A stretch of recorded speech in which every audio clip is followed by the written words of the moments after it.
This meeting is now resumed. Are there any apologies? Councillor Dixon. Chair, I move apologies from Councillor Marx, Councillor Atwood and Councillor Wolfe, and I would move that they be granted a leave of absence from this meeting. Seconded. It has been moved by Councillor Dixon. And Councillor Hwang as well, sorry. It has been moved by Councillor Dixon and seconded by Councillor Givney that Councillor Atwood, Councillor Wolfe and Councillor Marx be granted leave of absence from today's meeting. All those in favour say aye. Aye. Those against no. The ayes have it. Are there any further apologies?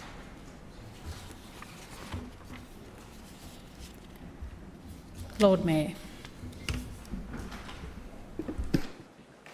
Madam Chair, I move that the resolution of rates and charges, including all provisions and appendices as set out on pages 86 to 197, that the budgeted financial statements as set out on pages 9 to 14, comprising of the statement of income and expenditure, the statement of financial position, the statement of changes in equity, the statement of cash flows, the long-term financial forecast and the measures of financial sustainability, and also the revenue statement and revenue policy as set out on pages 23 to 50, and the schedule of fees and charges and register of cost recovery fees is set out on pages 198 to 290, including all provisions and appendices and associated delegations to the Chief Executive Officer, be noted for later debate and adoption.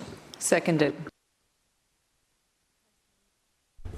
It has been moved by the Lord Mayor and seconded by the Deputy Mayor that the resolution of rates and charges, including all provisions and appendices as set out on pages 86 to 197, budgeted financial statements as set out on pages 9 to 14, comprising of statement of income and expenditure, statement of financial position, statement of changes in equity, statement of cash flows, long-term financial forecast, measures of financial sustainability, and revenue statement and revenue policy is set out on pages 23 to 50, and schedule of fees and charges and register of costs recovery fees is set out on pages 198 to 290, including all provisions and appendices and associated delegations to the Chief Executive Officer, be noted for later debate and adoption. All those in favour say aye. Aye. Those against no. The ayes have it.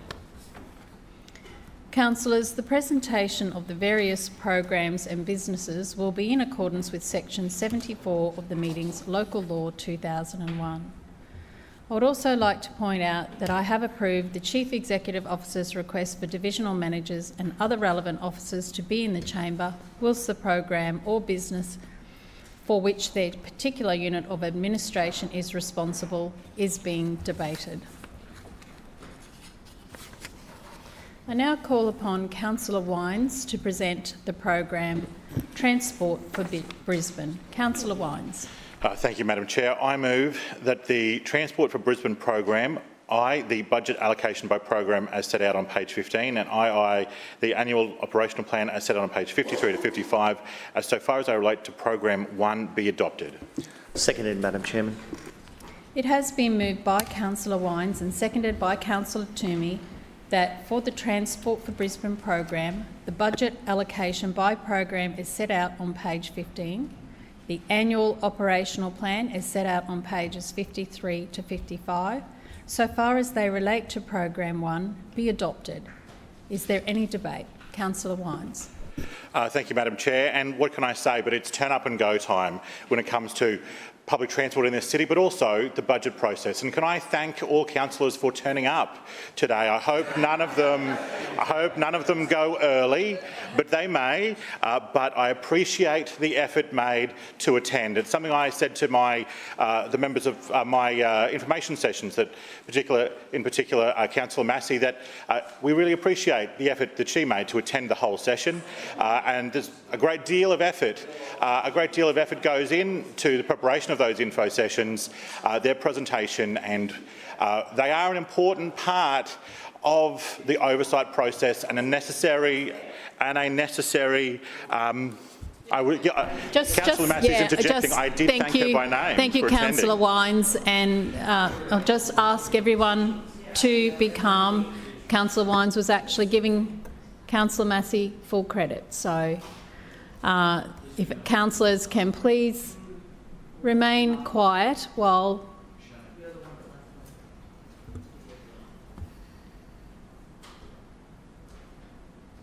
Councillor Cassidy, I'm speaking and you're talking, calling out while I'm speaking. I'm asking all councillors to remain quiet while other councillors are on their feet. It is going to be a long day and people have 10 minutes to talk about their communities, and I would ask that you all remain quiet while they do so. Councillor Wines. What can you say, Madam Chair, but more chaos in the coalition over on the other side of the room. And I think it's important that the record reflect that there was some pretty unfair needling from Councillor Cassidy onto Councillor Massey there that probably wasn't picked up by the microphones. But yes, it is not right that Councillor Cassidy had a go at Councillor Massey for doing her job. And that's not right. That's not right. But what is right, Madam Chair, is that this council is committed to providing a quality, convenient, safe and reliable public transport system. It's about providing choice for the people of Brisbane that the bus, the ferry, the metro, the kitty cat, the PPT is an equally viable option to the private motor vehicle. And so this program area speaks to that aspiration and in so many ways invests in that aspiration to make this a world-leading public transport system for a world-leading city. So it's great to be able to have this opportunity to present this to you today. And what can we say but other than we are here to create a convenient, efficient and reliable public transport network. Brisbane City Council's bus network alone transports more than 75 million people to destinations right across our network. An undertaking unable to be delivered by any other government in this nation except for perhaps the New South Wales State Government and the West Australian State Government. While we reflect on that, inside Brisbane, 2 out of every 3 public transport journeys are taken on a Brisbane City Council bus, which means that the vast majority, the lion's share, dare I say, Madam Chair, of public transport is delivered by this organisation. The buses continue to be a defining characteristic of how ratepayers interact with our council and something that our entire transport network would be unable to function without. So we know that the aspiration of keeping Brisbane moving depends upon a reliable and consistently delivered public transport network, and it is part of an expanding scheme of works to address that. The capital works program of this council over the last decades has been about balance, about delivering meaningful investment in private motor vehicle choices, but also something that's often missed, Madam Chair, is that our road upgrades also allow for increased options and capacity in our bus network as well, because sometimes it's lost on people when they talk about buses, but buses typically operate on roads. So the road network investments also provide opportunities to increase our public transport offering. And that will be, I'm sure, spoken about further in other programs later in the day. So one of the features of the coming year is the operational engagement of Brisbane's new bus network, BNBN, but also the full application of Metro Line 1 and Metro Line 2. Now, this is an exciting change which will benefit commuters, not only those who live near the metro lines, but right across the city. Now, before I get into some more substance of the budget, I want to take a moment to thank and recognise the efforts of the more than 2,800 people who operate our buses and metro vehicles, without whom this network would not be able to operate at all. I think that it's important to recognise their expertise and professionalism, both as drivers ambassadors of our city and ambassadors of our council. And I recognise their role, and I want to reaffirm our commitment to their safety in their workplace. Like all workers, they deserve a safe and respectful workplace, and this budget continues the rollout of protective barriers, of which was discussed in info sessions, but firstly through the Willawong depot, we'll be seeing the construction of those. For councillors who did attend the session, we heard that there were a range of vehicles that the City Council possesses, and of the 11 modes of vehicle, each one is a little different, so the protective barriers in each in those 11 models are a little different, which does make it a little bit harder to roll out the protective barriers, but it is something we're doing. So that will continue through this budget. Also continuing is driver training, de-escalation training, and other activities to create as safe an environment as possible for our drivers, as well as DTMR-funded special network officers who are there to provide security. There's also other security for our bus drivers and passengers funded through this year's budget. And I think that in light of the last week, I think it's important to reflect on our commitment to their safety and also thank them for their efforts as well. So as part of this program includes the metro vehicles, the buses, the ferries, the city cats, kitty cats, the PPT, and as well as e-mobility. And as well, we are working with 2 e-mobility providers, Neuron and Lime, and that is going to be a process where we offer not only options in the inner city, but continuing to look at other destinations. At this point, it appears to be Sandgate and Wynnum Foreshores, but this is a personal e-bike and a personal mobility device like an e-scooter is an option that more and more people are taking up. And it is an option that provides that final mile destination option so that we can keep this network moving. Also, it's important to recognise the bikeway network, which is in program 2, will be also providing options for e-scooter and cyclist users to improve their ability to move around our city. So we are working closely with providers so that we can utilise this new mode of travel in a safe and organised manner, and hopefully councillors will see a more ordered setting, that you will see e-scooters where they are in designated park areas, so that areas are clear for other pedestrians and other users of our footpaths, to ensure that we continue to be a inclusive destination where people can move around regardless of their mobility concerns, and also they're neat and tidy. And we'll continue to work with those 2 operators to ensure that both stays the way it is and improves. So onto our ferries. More than 5 million trips are taken by passengers on our ferry network each and every year. And that number we expect to grow. They have been particularly popular since the reduction in fares, and even more so on the weekends, which indicates that they are not only a transport option for the city, but a increasingly preferred recreation option as well. And I can understand why. It's a great way to see our city for yourselves, but also if you have visiting friends and relatives, it provides a pretty attractive and interesting way to present what is our wonderful city. We will continue to invest in city cats and cross river ferries and recognise their key role that they play in moving people around our city. We brought on a new city cat in March of this year, and we'll be bringing on another one this coming financial year. Now, the Metro is one of the highlights of the coming year. It presents the single largest step change in our offering of public transport for many, many years. And it is a turn-up-and-go service which has, in a vehicle when in full event mode, can take 170 people with a 3 to 5 minute headway, which can carry up to 4,000 people an hour in full operation at this time. So it is a marked increase in the capacity of our network. Now, these vehicles are specially designed to cater to our city, but also cater to our needs. And I note that other jurisdictions, both locally and internationally, are interested in what this vehicle can do. And the purpose of it remains that significant passenger uplift, which will in itself bring, through coupling with BNBN, a significant uplift in services, particularly in the south-east of the city. Now, there's been some, and I feel I'll address it now, there's been some discussion about this new era of the two-seat journey.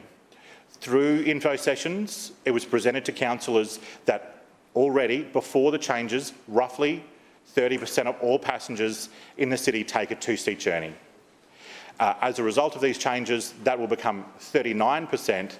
However, travel time reliability will substantially increase. It's important to reflect that one of the principal purposes of both BNBN and Metro, and they are keyly linked, is operational consistency and volume uplift, particularly for Southsiders. Now, for those who notice, for those who pay attention, the Victoria Bridge is a key point of congestion for the public transport network. And when the Metro system was initiated, there was a potential to lose up to 20 minutes of time in the tunnels and over the bridge. By updating our network through BNBN and building a Metro and updating the surface offering and building a new tunnel in the city, we are able to address that so that those travellers who from time to time would face quite inconsistent travel times will receive a consistent, quality and convenient service. And that is the objective of this marked improvement in public transport. Not only has it been recognised by our local residents as something that is very attractive to use, but the federal government has also engaged us to develop a business case for an Eastern Metro extension CBD to Capalaba and a Northern Metro extension CBD to Castledine, and also under consideration an extension of the Southern Metro to Springwood, which councillors would note is in the local government area of Logan, so that would be a negotiation with the federal government, of course, and of course the Airport Link Metro CBD to Airport. These business cases will consider the routes or routes, whichever you prefer, in conjunction with existing bus networks to optimise public transport capacity, as well as co-location of Metro vehicles with low emissions buses that will be potentially purchased into the future. So we are in a key period. Tunnel operational works, the final testing phase has begun. There are 10 weekends of testing. Weekend 1 has concluded with no issue. Weekend 2 is coming.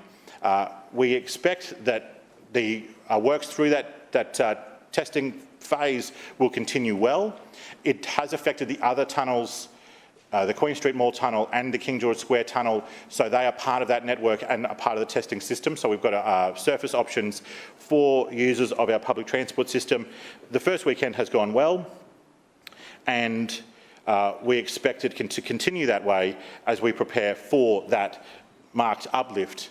On Monday, Brisbane's new bus network engages, and it's a really exciting time. This new system will allow for 100,000 extra journeys to be added to our network. By releasing those buses that were in the network earlier, using and putting those passengers onto a Metro, we can get significant operational uplift in our existing fleet, and that is really the exciting part. So, as I say, more than 100,000 new trips. So that's some of the highlights that not only coming in the coming year, but in many ways in the coming weeks.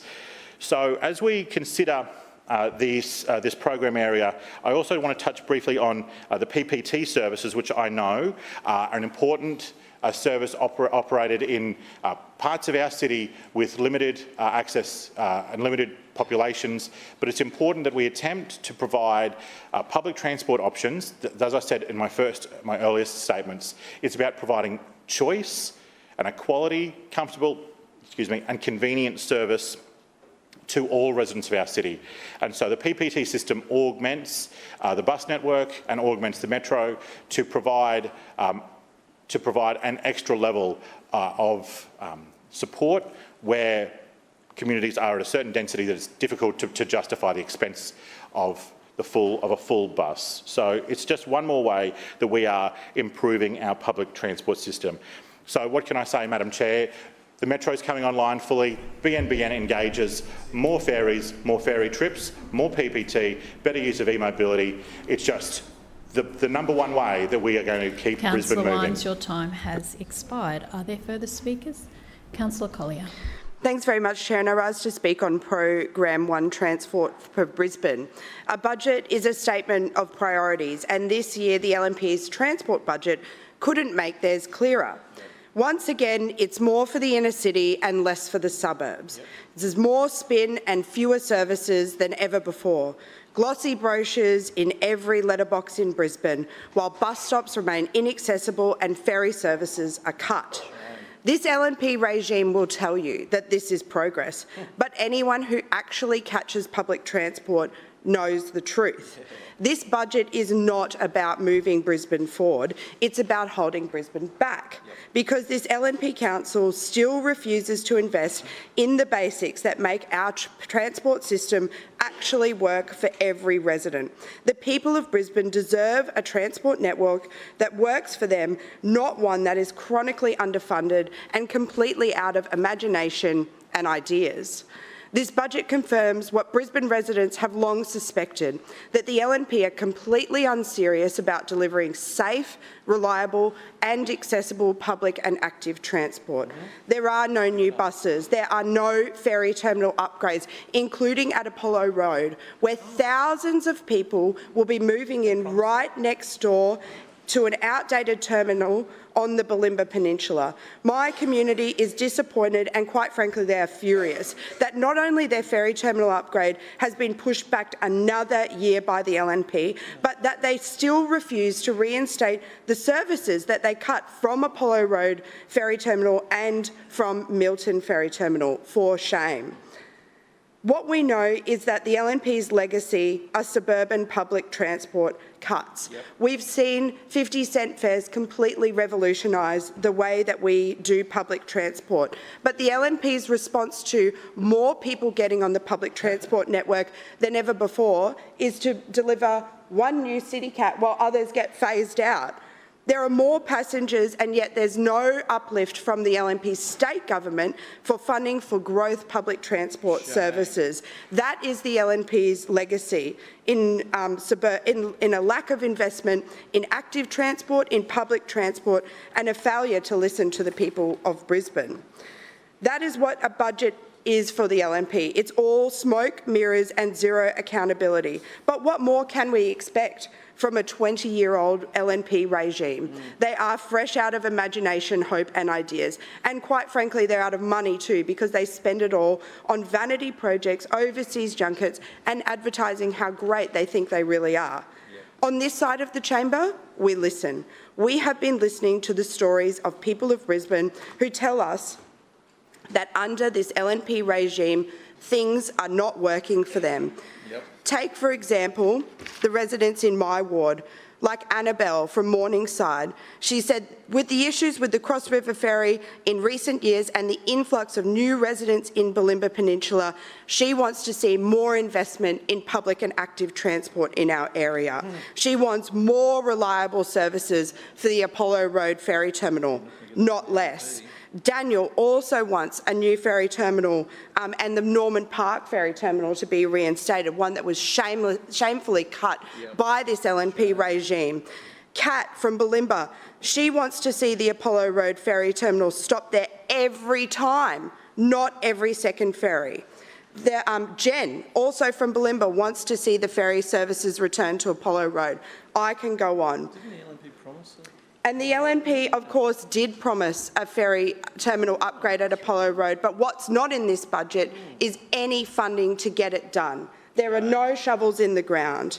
We will always fight for the suburbs, for accessibility and for services that people can rely on, because we know Brisbane can do so much better than what this tired LNP rabble continue to serve up. The newly anointed chair of the Public Transport Committee, Councillor Andrew Wines, proudly spruiks that 90% of Brisbane's bus stops are now DDA compliant.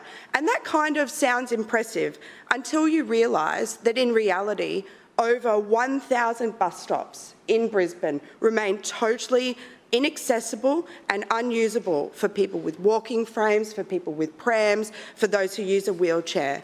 The LNP's idea of accessibility is kind of like dropping a ramp in a sandpit. Technically it's there, but practically it's useless. Worse still, it seems like the LNP really prioritises upgrades to a stop that is already mostly accessible because that is a cheaper and an easier option. That is what this LNP regime is known for. They take the easiest way out. I think it's past time. We need a real plan with deadlines, with equity targets and with transparent reporting, not another feel-good statistic that masks the LNP's neglect. When we talk about ferries in the budget, hidden in the fine print is a merely $560,000, almost all of it for investigations. There is no shovel-ready funding for new or upgraded terminals. Riverside, which we know is the busiest stop on the network, is limping towards the end of life, and there's not a cent earmarked. Does that sound familiar? It sounds like the Story Bridge fiasco all over again. On top of this, it's not just public transport infrastructure that's neglected, but services too. More than 1,000 residents have signed a petition demanding that the Apollo Road and Milton Ferry Terminal services that the LNP axed are reinstated. Instead of listening, what this budget shows is the LNP are leaving ferry terminals to rot while they chase their next photo op. Maybe Councillor Wines will roll out another toy city cat for the cameras this time, but please, Councillor Wines, through you, Chair, don't bring it to Bulimba because the community is, quite frankly, furious with you. Bring back our ferries and fix the ones that we've got too. Then there's the Metro. A $558 million asset handover to the state, and yet ratepayers are still waiting to hear what we get for that price. And what I'm talking about is, for example, when we're talking about asset handovers, I don't know, if Gina Reinhardt, say, handed over an $18 million house to the Lord Mayor.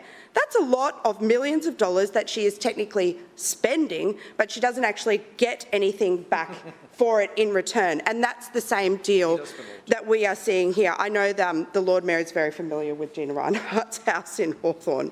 The Lord Mayor drew this Metro project on the back of a napkin, and years later, the cost blowouts keep piling up. Metro buses sit idle for the third launch, the fourth launch. I don't really know, the launch that wasn't actually really a launch. Didn't really happen. No wonder the people of Brisbane are so confused. Is it the M1 the motorway, or is it the M1 the Metro? I truly can't keep up with the LNP wheel spinning. And let's not forget the Northside depot that supposedly didn't need a business case. The dollars are buried somewhere in another program, but good luck getting a straight answer from the LNP on what is actually happening there. When the LNP talk about the Metro and talk about their new lines, in inverted commas, what they really mean is trust us and stop asking difficult questions that we don't have the answer to. Councillor Collier. What the big picture in this LNP's budget shows is the same story. It's just another year for them. There are more suburbs left behind. There's no vision for growth. This is a council that cuts services with one hand and pats themselves on the back with the other. You don't earn the title of a transport city when people can't catch a bus, when they can't jump on a ferry and they can't cross a road safely. It's the same LNP story every single year. And every single year they expect the people of Brisbane to swallow it. Brisbane deserves so much better than more cuts dressed up by the LNP as progress. This transport budget confirms the LNP's pattern. It's all talk and no delivery. No new buses, no investment in ferry terminals, a half-built metro with costs they still refuse to explain and services that they keep stripping from suburban residents. They have had 20 years to get this right, and they have failed. The cracks are showing and Brisbane commuters are paying the price for it. Labor believes in a city that works for every resident. We believe in public and active transport that's accessible, it's reliable and it's fair. It's not built for ribbon cuttings or Instagram posts. This budget may be their vision, but it's not ours and it's not what the people of Brisbane need. We can and we must do so much better. Further speakers? Lord Mayor. Thank you, Madam Chair. It gives me great pleasure to speak on this program, one that's critical to keeping Brisbane moving as we go forward. I want to thank the Chair, Councillor Wines, and I want to thank also the previous Chair, Councillor Murphy, for both of their passion for getting people moving around the city, building better public transport and ensuring that we have the start of the revolution from public transport to mass transit. And that is a critical thing that a world-class city should have, and that is exactly what the Brisbane Metro system delivers. It delivers a bus rapid transit scheme that can be expanded to many parts of the city and beyond, and deliver genuinely world-class frequencies and capacities that are needed for a growing city. But I think it's important as well to provide some context about why Brisbane Metro and why has it happened, why have we invested in it and why is it needed. And that is important to start back in the year 1997 because that is when the state government at the time, and that was a Labor state government at the time from memory, released the very first South East Queensland Integrated Regional Transport Plan. And that plan set the future for public transport in South East Queensland. And what that plan was based on is that the Brisbane transport network would fundamentally be a bus-based transport network. There were very few proposals for new rail lines, but there was a very innovative proposal at the time for a network of busways. And so that plan then led to funding decisions being made by the state government to build the very first busways that we had in South East Queensland. And that investment started with the South East Busway, which was opened in the early 2000s. The South East Busway was a remarkable success and continues to be a remarkable success today. There were then further investments made into the Inner Northern Busway, the Bogger Road Busway. We also then built, the LNP built the Eleanor Chanel Bridge to link in with the Bogger Road Busway and the University of Queensland, one of the largest trip generators. They then released plans for the Eastern Busway and the Northern Busway. And then we basically heard crickets from that point on. From the 2000s was a big year of building, a big decade of building, significant investments in busways. The plan was to build 75 kilometres of busways. And where did we get to, Councillor Cunningham? 25 kilometres out of 75 kilometres. And so the Eastern Busway, about 1 kilometre was built of about a 16-kilometre busway, 1 kilometre, and then work stopped. The Northern Busway, no work on that other than a transitway, which the previous Labor government botched so badly that as you drive up Gympie Road today, you see an unfinished project. Yeah. They botched it so badly that they couldn't even finish a transitway, let alone a busway. And so from about 2012, 2013 onwards, there was no significant state government investment in their own busway plan. It was their plan. It was their commitment to build these busways and deliver rapid transit to the city. And at the same time as that, they stopped increasing funding for new and improved bus services as well. And that never changed until the landmark deal that we saw with the Miles government in their dying days last year. And so up to that point, they dropped the ball. They didn't build any infrastructure. They didn't build any busways. They built part of a transitway, and they didn't increase funding for public transport, despite them being responsible for the vast majority of funding that goes into transport. And so, frankly, we got tired of waiting for the state government to do their job. And so we stepped up to reactivate this plan for bus rapid transit, which was consistent with the state government's own plan released all those years ago, and we activated it. And so Brisbane Metro was the next evolution in bus rapid transit for the City of Brisbane, something that we need as a growing city, something that the state government should have been leading, should have been funding, but failed to. And so we stepped up, and as usual, with major infrastructure projects, whether they be tunnels or whether they be public transport improvements, we often lead the way, and then the state government or federal government then comes on board afterwards. And that's exactly what happened with Brisbane Metro. We started the project, we did a lot of work on the project, on the business case. The federal government then came on board to contribute funding. The state government refused to contribute a cent until, once again, the dying days of the Miles government last year. Not a cent. And in fact, their agreement was, yeah, you can go and build this thing under the requirement that we don't put in any money whatsoever. That finally changed. That finally changed last year with the deal that we did with the Miles government. And now the money has been flowing with the new Crisafulli government. And so ultimately, what we see here is council stepping up to lead the way, and then other levels of government coming on board. It is a well-worn path in the City of Brisbane history, and it is one that we are passionate about because this is the way forward to get mass rapid transit to Brisbane. This is the way forward. Light rail will not be built in Brisbane in any feasible way. It is never going to be feasible in Brisbane. Heavy rail is very expensive because ultimately we're now at the point where you have to build tunnels. And we see the budget of Cross River Rail blow out from about $3 or $4 billion to it's approaching $17 billion. We could build many, many metros for that, many sections of busway, many rapid transit routes across the city. And what we get is one new rail line. And so bus rapid transit is the way forward for Brisbane. It's the only feasible way forward. It's the only affordable way forward. It is the only way that we can deliver the mass rapid transport between now and the Olympics that our city needs and beyond. And so that's what this budget helps fund.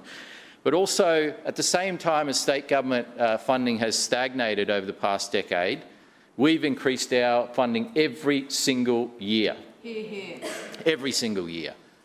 To the point where this year is another record year, but every year has been a record year.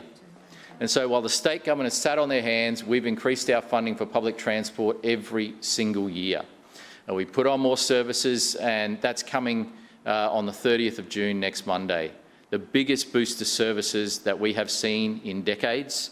The rollout of M1 Metro as well, joining M2, and the creation of a network that will help us grow even more public transport services in the future. Now, why is that network important? It's important because buses are jamming up the CBD right now.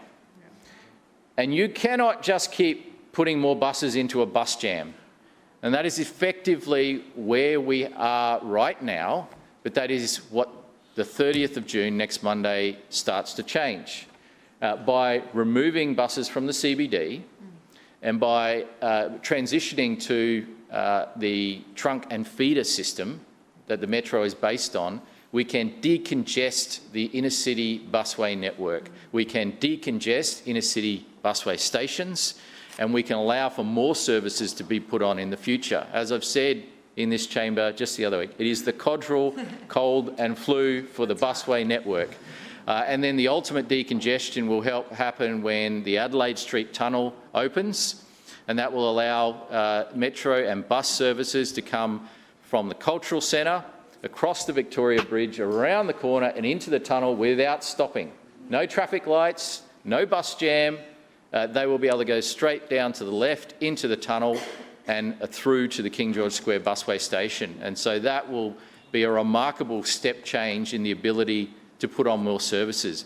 If we don't do this, ultimately, you just put more buses into a bus jam. You get longer and longer delays, and when public transport is delayed like that, it becomes less convenient for people, and people end up hopping off public transport and going back to their cars. We don't want that, and this project and this new network helps us facilitate the decongestion of the network that will set us up as a growing city. So it is critical going forward. And we'll continue to invest in public transport at record levels because we believe in it. We believe it's absolutely critical for a growing and world-class city. We appreciate the impact that 50-cent fares has had when it comes to helping getting people on public transport.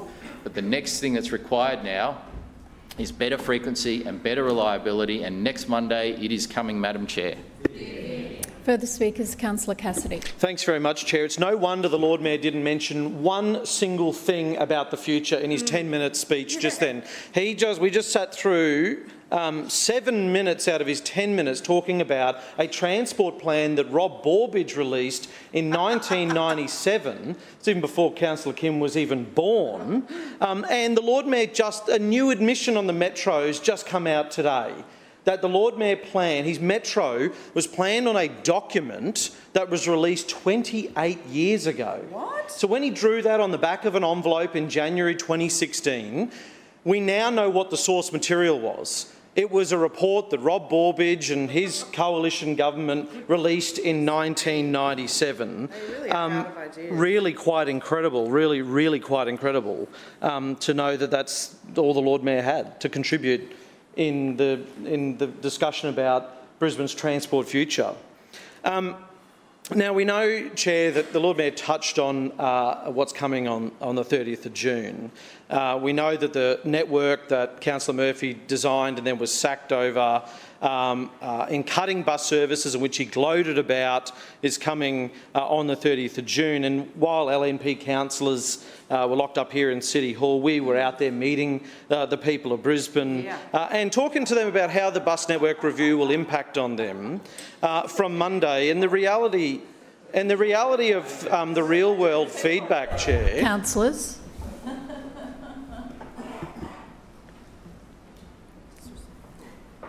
Councillor Cassidy. Yeah, thanks very much, Chair. The reality of that real-world feedback out there is very different from what you hear about the newspeak in here. That the Lord Mayor's office drafts up what LNP councillors are allowed to say and they get handed their speeches, of course. But people out there in Wishart are talking about how their 2-hour daily commute will increase by 20 minutes when they live 25-minute drive away from the CBD. Salisbury State School kids won't get dropped off at the gate from the 124. Now they're going to have to walk through streets from Orange Grove Road in peak hour traffic. Residents in Brisbane's West have been holding out for hope for more bus routes and services, but they've got nothing from their do-nothing LNP councillors out in the western suburbs. The Courier Mail quoted Stacey, who lives with a disability, and described the new routes as a major fail, highlighting the added walking distance and stress. The route she takes 4 times a week is now 2 buses and an extra minimum 300-metre walk each way. Kira said this is less incentive to use public transport, a disincentive to use public transport. Samuel said some options to go around Brisbane without having to go in and out of the city would be nice, and I can echo that from my suburbs and the outer northern suburbs, and yours too, Chair. It's time for the LNP to start listening to real people, Chair, the real people of Brisbane, rather than just themselves and the Lord Mayor. Now, I accept it's the Lord Mayor's role and responsibility to deliver the budget, but nowhere does it say that councillors, particularly LNP councillors, have a responsibility to just sit there and pat him on the back and tell ordinary people to get stuffed. And Councillor Massey should take note of that.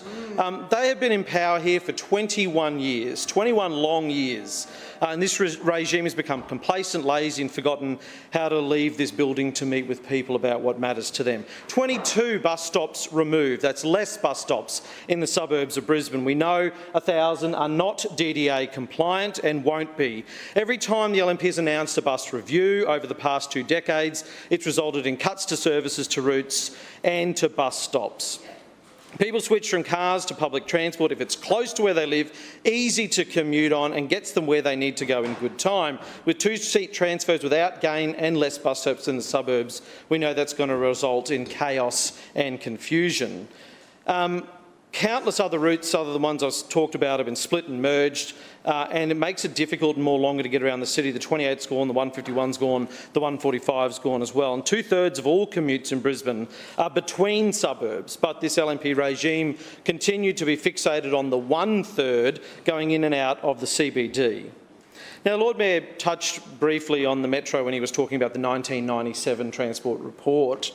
We see here, as Councillor Collier said, a big expenditure on the Metro this year, $560 million. A whopping amount when you look at the budget papers, the single biggest amount in the Transport for Brisbane program. But a hot tip for those LNP councillors that are out there spruiking this expenditure, you've got to read the fine print, of course. The expenditure is writing off an asset that we will never own. Yes.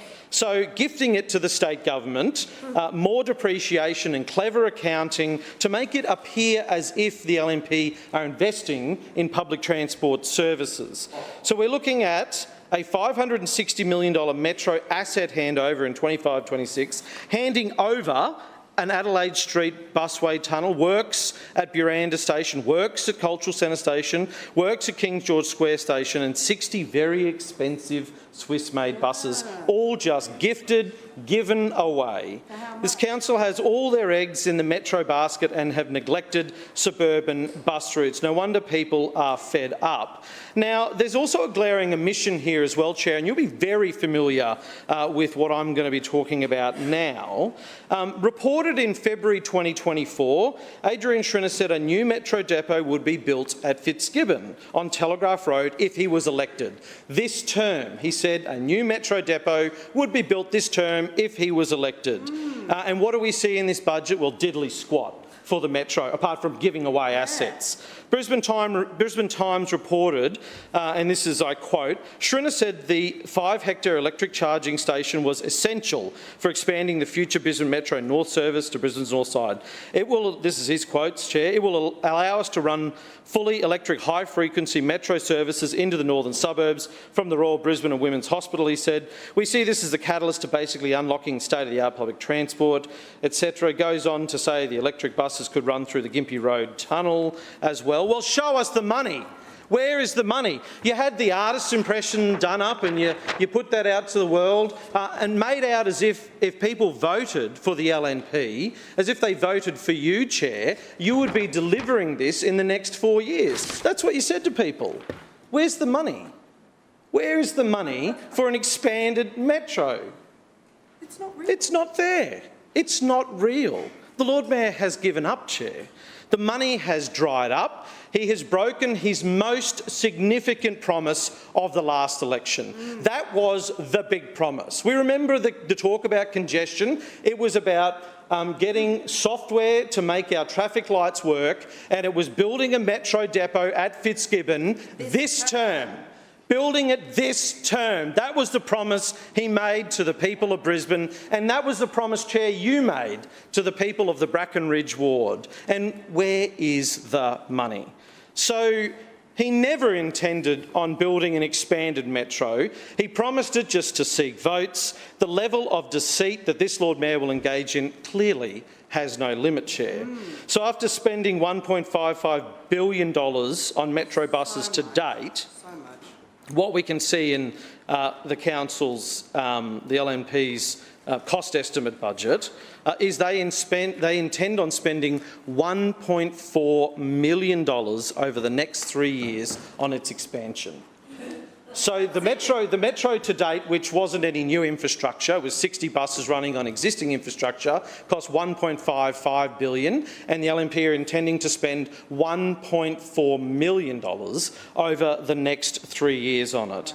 they'll spend more on business class travel in that time. They will. They will spend more on business class overseas travel than they will on expanding the metro out to the suburbs of Brisbane. And it's more bad news for the people of Brisbane as well following the state budget. Now, I do feel a bit sorry for the Lord Mayor and the LNP here. With friends like David Christofouli and Jared Blay, they don't need enemies with friends like that up in the state government. We now know after yesterday there is no money in the state budget for an expanded metro.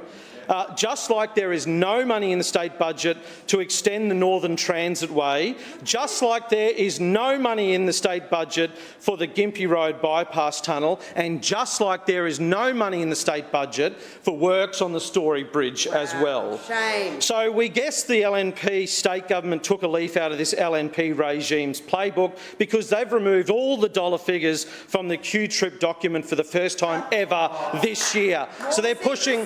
So there's going to be, I think, something like, it was reported last night, a $13 billion cut to road and transport projects, and that's predominantly going to happen in Brisbane. The LNP are proposing no investment in Brisbane at a state level and no investment in public transport for Brisbane at a council level. And the state government have revealed as well they're not putting one extra cent into growth funding for bus services. So while we had the Miles Labor government come to the rescue of Adrian Schrinner last year and get the metro operational, there's not one extra cent for bus services under the LNP. Councillor Cassidy, your time has expired. Further speakers. Councillor Toomey. Thank you, Madam Chairman. And, geez, wasn't that an angry rant? Maybe if Councillor Cassidy actually spent more time in the chamber, he might actually be a lot more well-informed in what this budget does provide. But, Madam Chairman, One moment, please, Councillor Toomey. We'll wait until Councillor Collier finishes speaking because I can't hear you.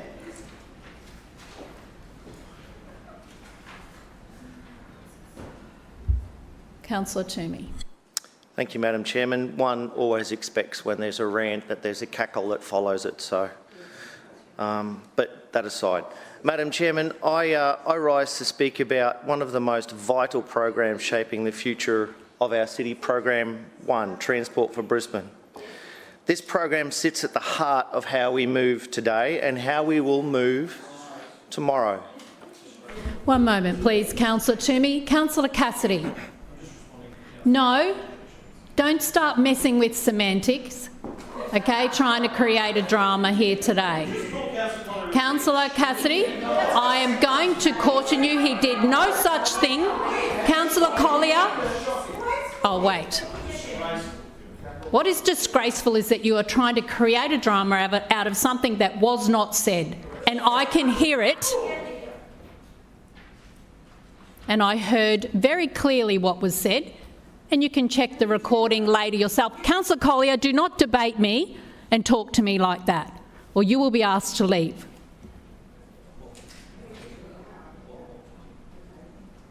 And you are cautioned, as are you, Councillor Cassidy. Councillor Toomey. Thank you, Madam Chairman. Transport for Brisbane is not just about getting from A to B. It's about creating a city that is connected, accessible and livable for everyone. It brings together buses, ferries, the new Brisbane Metro and shared mobility services such as e-scooters and e-bikes to form an integrated, future-ready transport system that reaches every corner of our growing city, including our suburbs. Today we operate one of the largest municipal bus fleets in Australia, with our buses travelling nearly 70 million kilometres each year. That's a staggering figure and a testament to the scale of the service that this city provides.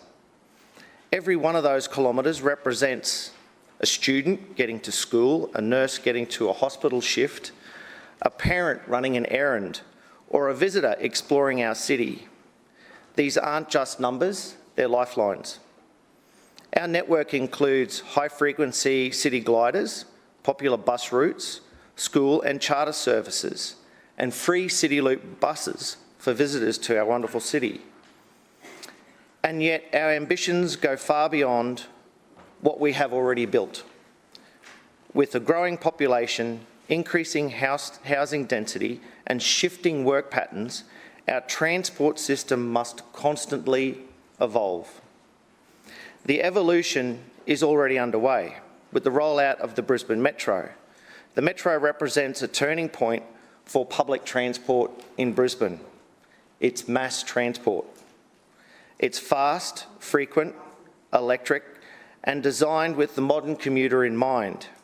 The M1 and M2 routes are now connecting major health, education and employment hubs across the city.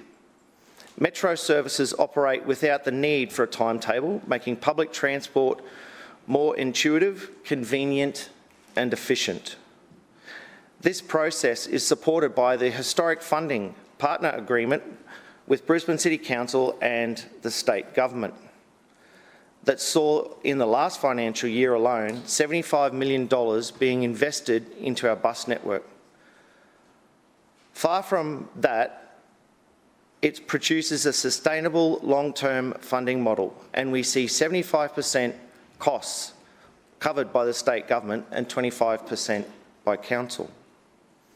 This level of cooperation is what good government looks like, aligning ambitions, resources and priorities to meet real needs for the community, with the Brisbane Metro expansion business case to come. With this investment, we're creating a more responsive, more reliable transport network. It means our services will grow as our city grows. New networks will be added, routes and frequencies will improve. Communities that previously felt disconnected by public transport will now have better access to places of work, their school, universities, or places where they play. It also supports the successful rollout of the initiatives of the 50 cent fare, making transport not just accessible, but affordable for every Brisbane resident and visitor. Madam Chairman, Program 1 is not just about buses and metros. Brisbane's unique geography means our river remains one of its greatest transport assets. Our ferry network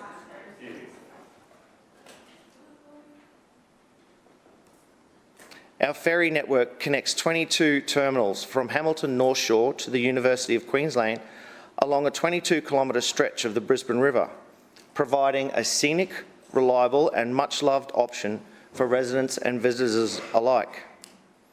The rollout of the next-gen CityCat fleet brings new design and accessibility to a new standard. Our next-gen vehicles now have wider gates for wheelchair passengers to board and disembark, dedicated wheelchair bays with the best view on board and augmented hearing loops for those with hearing problems. Investment in ferry infrastructure like terminal upgrades and improvements creates an accessible network which remains resilient, especially in the face of weather events and rising demand. Shared mobility is another key component to this program. By partnering with private providers, we've successfully integrated e-scooters and e-bikes into the wider transport system. These services help bridge the first and last mile, connecting people from their homes to major transport corridors. They're especially important in the suburban areas where traditional transport options are limited. Now let's turn to the programs, Madam Chair. Outcome 1.1 focuses on the day-to-day transport operations. That means delivering services that are on time, dependable and consistent. It includes maintaining and mobilising our fleet, building key infrastructure like the Adelaide Street Tunnel and ensuring all components of the network function as a cohesive system. We're also exploring strategic partners in the private sector to drive innovation and improve service delivery. Outcome 1.2 speaks to our long-term vision. Council's committed to growing the transport network that is inclusive, innovative and sustainable. We're investing in better accessibility at bus stops and ferry terminals, supporting active transport infrastructure and offering initiatives such as free off-peak travel to seniors. These efforts are about making our city more equitable and encouraging more people to leave their cars at home. We are also working with the Queensland Government to develop, as I mentioned before, the business case for the future expansion of the Brisbane Metro. These new routes will connect more of Brisbane, reducing pressure on congested corridors and supports housing growth in new emerging suburbs. Madam Chair, we must never forget the people who keep our network moving. Behind every successful journey is a dedicated team. There's a bus driver, there's a mechanic, there's an auto electrician, there are bus cleaners, there are route planners and depot support staff. Each one deeply committed to the safety, customer service and making every trip a positive experience.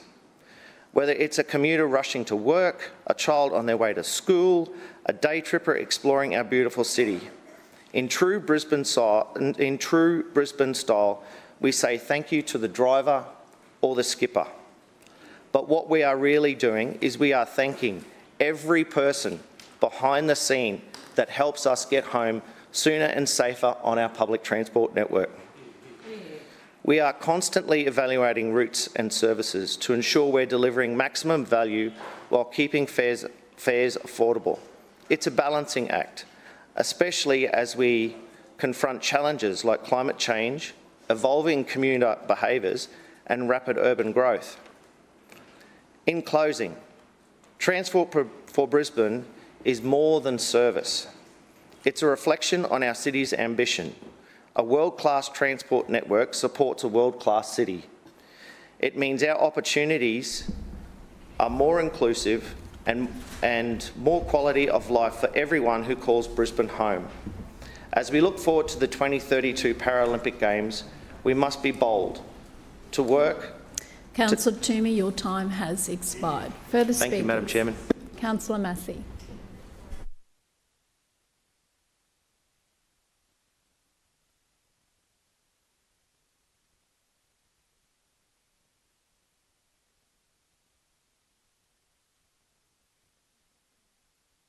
Sorry, thanks, Chair. I rise to speak on Transport for Brisbane, noting the clear structural changes that have happened.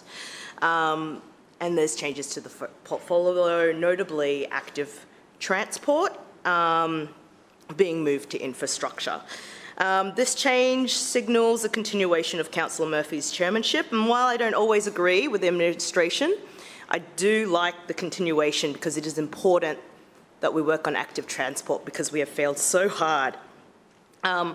Turning to the actual transport, the Metro is what dominates this.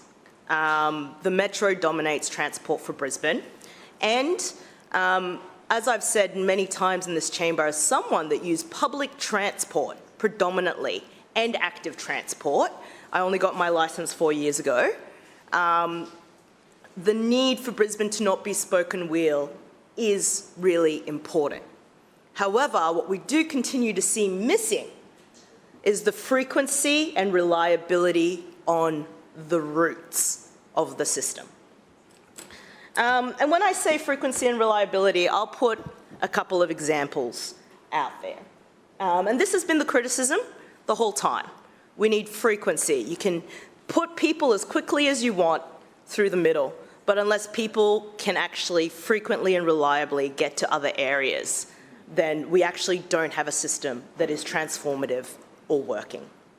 And, you know, I want to talk about some specific services. I'll start with the 60 and the 199 buses, which are genuinely good services, among the best in the city.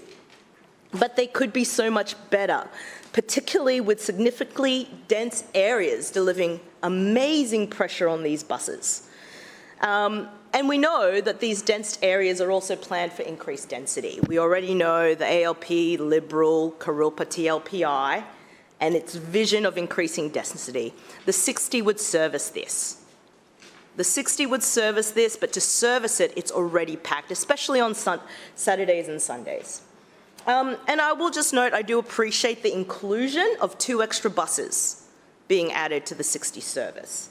However, this is not actually about increasing frequency or reliability. This is about dealing with the pressure that has been put on the 60. Meanwhile, the ward continues to struggle. Other suburbs outside of Kurupa continue to struggle with the 192 and the 196, which remain infrequent and unreliable. We know this because I have had multiple residents, particularly recently in the last 3 months, we're not sure what's changed, we're investigating, talk about how the 196 just does not show up. So how can we say that we're transforming the transport network, the bus network, when the buses that already exist aren't performing to standard? Obviously, I can't talk about buses without acknowledging the 86 loop, beloved, missed, incredibly important. So many of the schools in the area, West End State School and also Brisbane State High, have already spoken to me about how the increase of congestion has happened on Vulture Street because of this bus being taken away, being said that it wasn't a trial when, well, we've already done that, but I promise I won't stop fighting for the 86 loop. And of course, the 234. Infrequent, not reliable. You know, so many conversations I've had about chicken or egg. Do we increase frequency? Do we give the service the opportunity that it has for the patronage it could have in Kangaroo Point, the densest suburb in Brisbane? Or do we just wait? It looks like the LNP Council is continuing to wait. And what this has actually meant is that people have been pushed towards ferries. An amazing occurrence and information that kind of came out from the Transport Transport for Brisbane was the details about ferry patronage, okay? Holman Street is the 6th most patroned ferry terminal in Brisbane, the 6th. And in the top 15 of all terminals patroned by Brisbane residents, it is the only one without a city cat stop. The only one. Now, everyone in here knows that myself and the residents of Kangaroo Point have been advocating for this ferry terminal to have city cat stop on it. We know it's dual berth, we know it's possible. The data is there. We need to expand our services, and obviously Kangaroo Point, with its density, with its lack of buses that go into the point, needs that city cat. But okay, let's talk more about ferries. We can see in the budget that there are no upgrades to ferry terminals. There's investigations on 2 ferry terminals. One, I think the term, through you, Chair, the Chair was saying was Mary Street Ferry Terminal, which I believe is one that's a part of the Going for Gold document for investigation. And also, of course, Apollo Street. But what is incredibly disappointing and devastating, of course, to Kurupa residents is again the missing West End 2nd Ferry Terminal. It has been 14 years since this terminal was put in the city plan under the Brisbane South Side Riverside Neighbourhood Plan as a part of this LNP Council's plan for the increased density in that area. It is now in the local government infrastructure plan. And what became clear through budget estimates is that there is no plan to build or upgrade any ferry terminals in the next coming 4 years. This would be the first year that Brisbane City Council in 6 years has not built a ferry terminal. And it looks like there's going to be 4 more years ahead when that won't happen. And the city and the density within Kurupa just cannot stand that. That terminal has been abandoned. The residents of West End and Kurilpa know this. This LNP administration keeps letting them down, and they are again let down by this budget. We've got, what, about $10 million in cuts on public transport infrastructure. What I did learn was this would be approximately 14 bus stops designed and delivered, plus maintenance on the North Quay lifts, which are, I acknowledge, constantly broken. But that's it. That's all we're doing. In 2022, disability standards for accessible public transport set out, before 22, they set out a deadline for Brisbane City Council to have 100% DA compliance. It was December 31st, 2022. That's what was set out. We know now that there's anywhere between 16 to 20%. In relative terms, that's about 1,000 to 1,200 bus stops that are not DDA compliant. And the reason I mention this is the fact that this gives the full picture. We are not making a more accessible city that's certainly going to be prepared for the Paralympics in 2032. We aren't increasing frequency to the roots and the branches that need it to ensure that people are efficiently getting to their places. We aren't expanding the ferry network, even though there's been increased ridership. We're not even giving a city cat to the 6th most used ferry terminal in Brisbane. And just before I finish, I'm just going to finish on this because it's really important. The changes to the Cross River ferries in Kangaroo Point were well received, and I want to give acclaim to the people that made that happen, and that is the people of Kangaroo Point. The Kangaroo Point Transport Group in particular. You all advocated for it for years. You all turned up when I asked you to consult, and you all believed me when I said I believed it would increase frequency and usage. And so they get the real shout out for that project, and that's how I'm going to finish.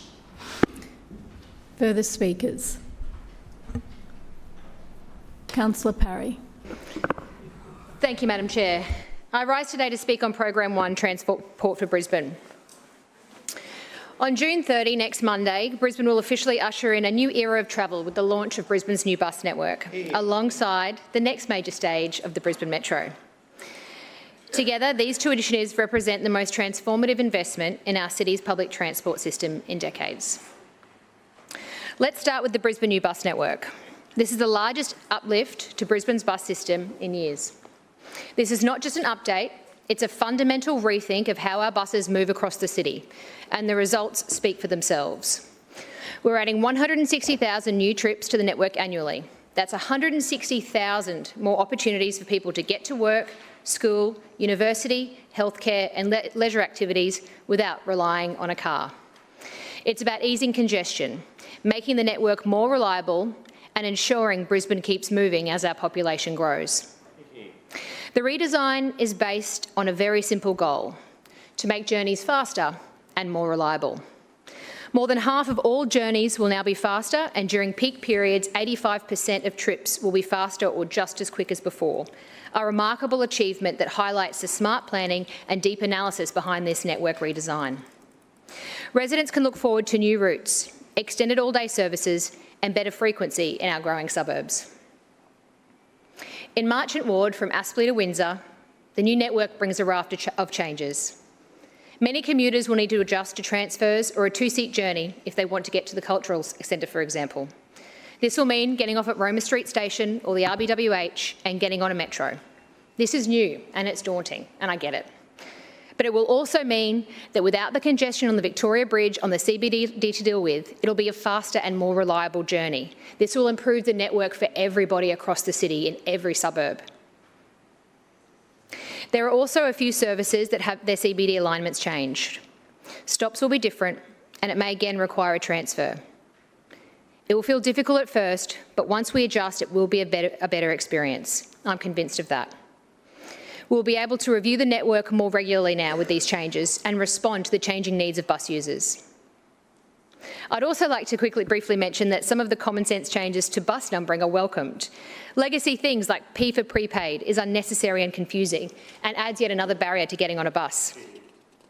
Turning to Brisbane Metro, another defining piece of this new chapter. Earlier this year, we saw the launch of the M2 route, linking the Royal Brisbane and Women's Hospital with UQ Lake Station. I've travelled this route a few times now, and wow, what a ride. Madam Chair, I can't wait to get the Metro route to the north side. Councillor Cassidy, in his speech, accused the Lord Mayor of deception. Now, I think we all learnt, all of us here in this chamber and the hundreds of thousands of people that watch the nightly news, that Councillor Cassidy might have a PhD in deception. Or was it misspeaking? But he did accuse this administration of not investing in the future of the Metro, which was disappointing to hear, especially because his colleagues in the Albanese Labor government have provided $50 million for us to deliver business cases to bring the Metro north, to take it east, south and to the airport. All three levels of government have backed the Brisbane Metro. And I know that under this administration, we will get the Metro to the north side, all the way out to Castledine, Madam Chair, as I'm sure you're excited about as well. This expansion will help us meet the growing demands of our population and prepare for the 2032 Olympic and Paralympic Games. Our goal is to extend high-frequency, fully electric metro services to even more communities across Brisbane. Madam Chair, metro and bus services will work together, not in competition but in coordination. The result will be more suburban connections, less time spent in traffic and a network that's genuinely built for a modern, growing city. This is not just about buying a bendy bus or two. It's about investing in the future of our city. The Rochdale Depot, a 10-hectare facility purpose-built to house and maintain our fully electric metro fleet. The Cultural Centre station has been revitalised alongside a newly designed pedestrian crossing at Grey Street, enhancing safety and access between QPAC and South Brisbane. The Adelaide Street Tunnel, a major feat of engineering that will improve flow and capacity in the city. Infrastructure upgrades at Buranda, Victoria Bridge, PA Hospital, Griffith University and several other key hubs. Those opposite talk about this being CBD-centric, but listen to all the suburbs I'm listing, it makes a difference. Training of our amazing metro operators, the maintenance teams, the staff at our Network Coordination Centre, and comprehensive route training and familiarisation across the entire New Brisbane bus network for our operators to make sure every trip is delivered safely and reliably. Every element, from onboard customer experience systems to fast and slow charging infrastructure, has been thoroughly tested, trialled and refined. And next Monday, the Metro will the M1 Metro route will come online and we'll officially deliver a fully integrated metro and bus network. It's a game changer. And as we stand here today, I'm reminded that building a world-class transport system isn't just about big infrastructure or new vehicles. It's about delivering confidence. Confidence that when you walk to a stop, your bus will be there on time. Confidence that you can get to where you need to go quickly and safely. Confidence that we're building a city for the future, where public transport is the first choice, not the last resort. With the time that's left, I'll just say that I'm really excited for what's to come for public transport in this city. We all know that when it comes to public transport, our buses do the heavy lifting. 2/3 of public transport users use the bus. Investing in a better network, better vehicles, better infrastructure is what will deliver a better experience for everyone, operators and commuters alike. And this is what will get more people on board so we can bust congestion and keep Brisbane moving. Thank you. I commend this program to the chamber. Further speakers? Councillor Chongwa. Thank you, Chair. I rise to speak on Program 1, Transport for Brisbane. The Transport for Brisbane program 2025-26 budget includes over $1 billion in expenses and capital. This LNP administration has, for the past 20 years, been spending many billions of dollars trying to achieve their aim, and I quote, to deliver modern, integrated and sustainable public transport services. While at the same time, most people don't have a frequent bus service within walking distance. If they do, it only runs in and out of the CBD. So a 10-minute drive to the shops would become a 40-minute drive, 2 bus trips via the city. That's just not a real option. We know that Brisbane's congestion is worsening. The RACQ and INRIX release yearly reports showing how much slower peak hour traffic is becoming. We also know that the only way to cut congestion is to create reliable alternatives to driving. The more roads you build, the more cars will fill them, and most residents getting caught in congestion just don't have another option. Strategy 1.2.4 Brisbane Metro shows more than $600 million in expenses and capital in this year's budget. We've been hearing a lot about Brisbane Metro buses these last few years, and they're finally coming online. And to give credit where it's due, I've heard that they provide a much smoother ride for standing passengers. There is an opportunity here to run metros around much more of Brisbane. As an example, Musgrave and Waterworks Road have a very inconsistent bus service into the city. Expanding metro service along this corridor could be an incredible change for residents from the Gap to Ashgrove to Red Hill. But as it is, the metro doesn't help the vast majority of Brisbane residents. Strategy 1.1.1 provide bus and metro services and maintenance, and Strategy 1.2.2 support bus and metro services and maintenance. Between them, spend another $600 million of resident money over the next financial year. However, this budget and this council administration aren't proposing any new frequent regular bus services. They're proposing 1 new glider through the CBD, and only if the state government funds it. They're not proposing frequent services between neighbourhoods, so most people's everyday journeys still won't be practical by public transport. Just look at Brisbane's West. If you live in any suburb in my ward and just want to go 2 or 3 kilometres across suburbs, the only bus option is a 40-minute trip via the CBD. If you live in the Gap, Barton, Ashgrove or Enoggera and you want to get to Indooroopilly, you've got to go through the city. Strategy 1.21, provide ferry services and maintenance, has over $90 million in expenditure. At the same time, this council isn't funding the purchase of another city cat to sustain a high-frequency service to Milton and North Bulimba, nor the construction of a new terminal in West End. Milton and West End are some of the most densely populated parts of Queensland, but this LNP administration is not investing in providing alternatives to driving between suburbs for the thousands of people who need them. This Transport for Brisbane program 25-26 budget is over $1 billion with no reduced congestion. If this council wants to get serious about congestion busting, it must plan and fund frequent inter-suburban public transport, because that's what we need as a reliable and cost-effective alternative to driving overly large and mostly empty private motor vehicles for everyday commuting. I will not be supporting on this Transport for Brisbane program budget. Thank you. Further speakers? Councillor Huang. Thank you, Madam Chair. Sorry, I was just checking if there are invited guests on the public gallery. Madam Chair, I rise to speak on Programme 1, Transport for Brisbane. Madam Chair, the Sri Lanka Council has a proud record of keeping Brisbane moving. And since this morning, I've been listening to the speeches from those opposite. And can I say, they said a lot about this program and made lots of criticisms. But there's one thing lacking in their speeches, and that is an alternative vision. So what are they going to do if they are in administration? Can you imagine, someone came in here just to whinge and complain and then make misinformation about the program? So I think it is fortunate that the Brisbane people re-elected this administration to make sure that we deliver for the people of Brisbane.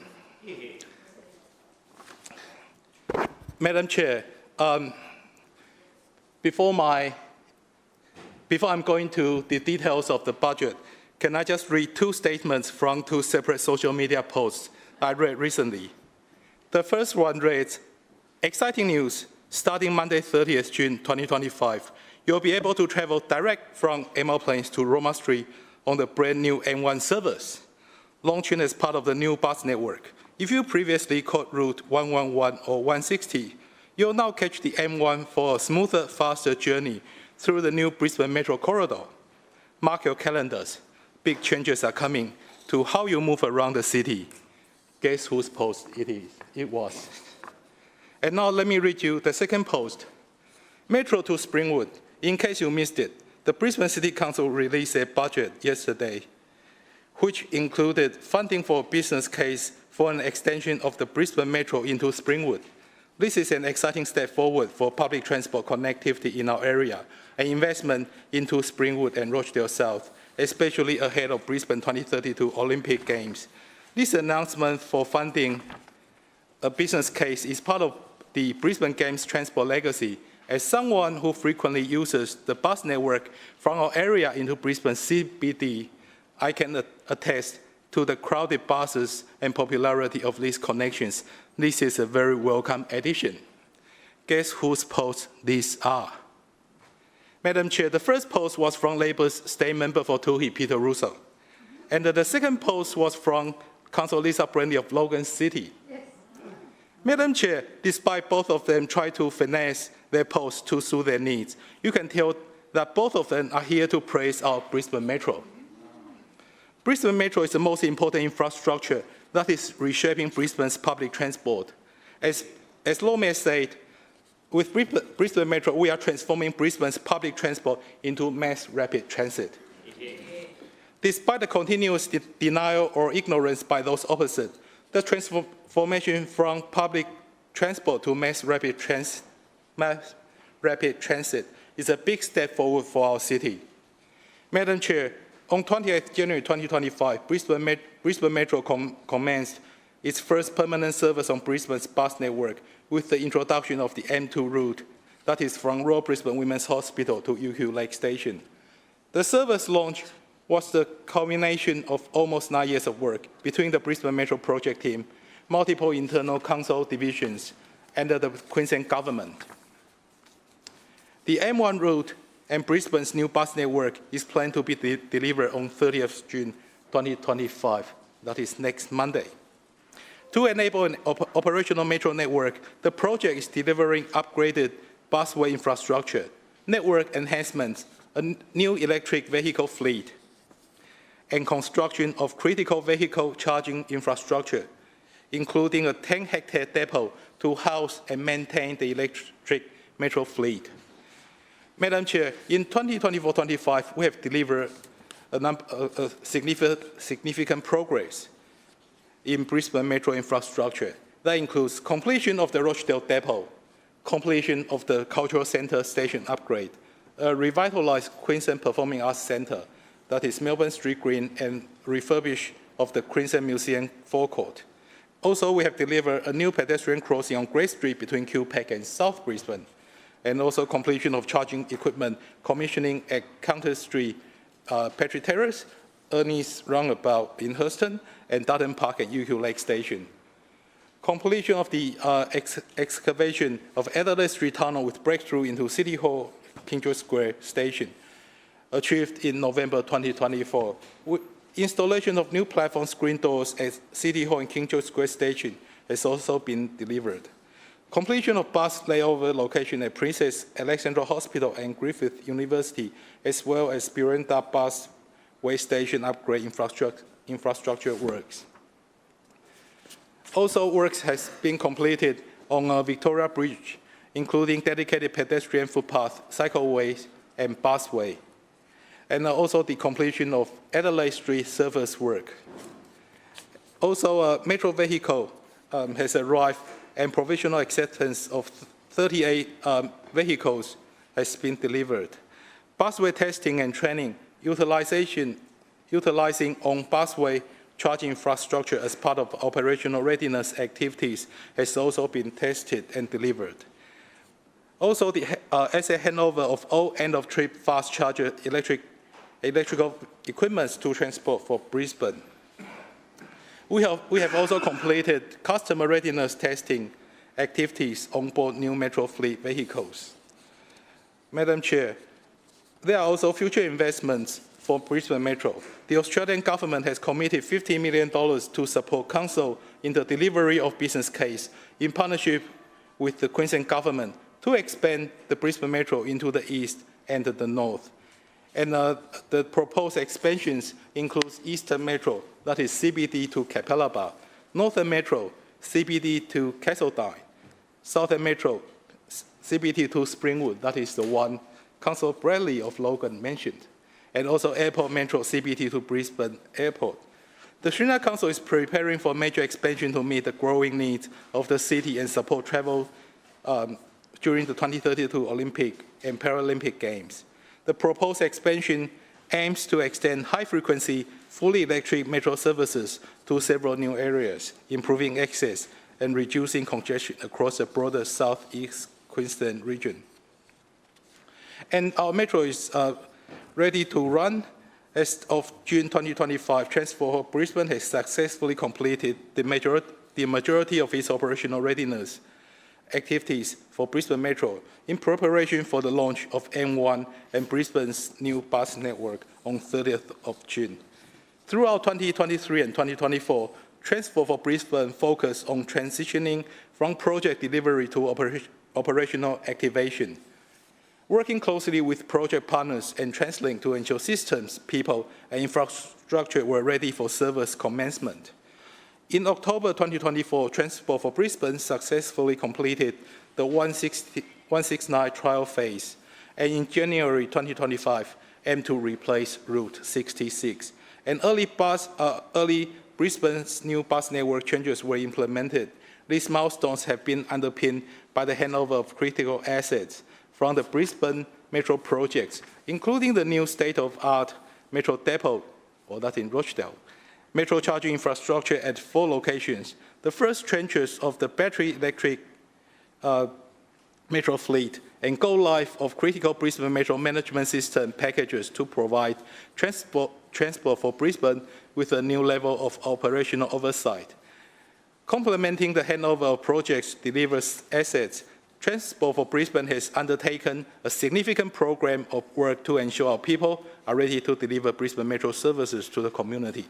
This has included recruitment and training for Metro operators, depot operational staff, and maintenance personnel, while staff in the Network Coordination Centre have been upskilled to Metro for integration with the existing bus network.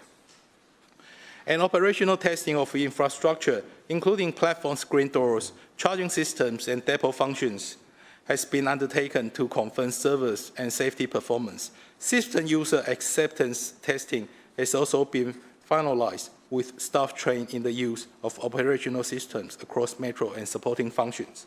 Transport for Brisbane has completed procurement and installation of tools of trade for the Metro depot and finalized key arrangements with TransLink. Development of Transport for Brisbane's operational documentation, including protocols for transport management, normal and degraded modes of operating, and incident response has been completed to Councillor, guide your consistent time service has delivery. expired. Point of order, Chair. Point of order, Councillor Dixon. Chair, I move that Council now adjourn for afternoon tea, for morning tea, wishing the day away, for 15 minutes, which commences only when all councillors have vacated the chamber and the doors have been locked. Seconded. It has been moved by Councillor Dixon and seconded by Councillor Givney that the meeting adjourn for a period of 15 minutes, which commences only when all councillors have vacated the chamber and the doors have been locked. All those in favour say aye. Aye. Those against, no. The ayes have it. The meeting will adjourn when all councillors have left the chamber.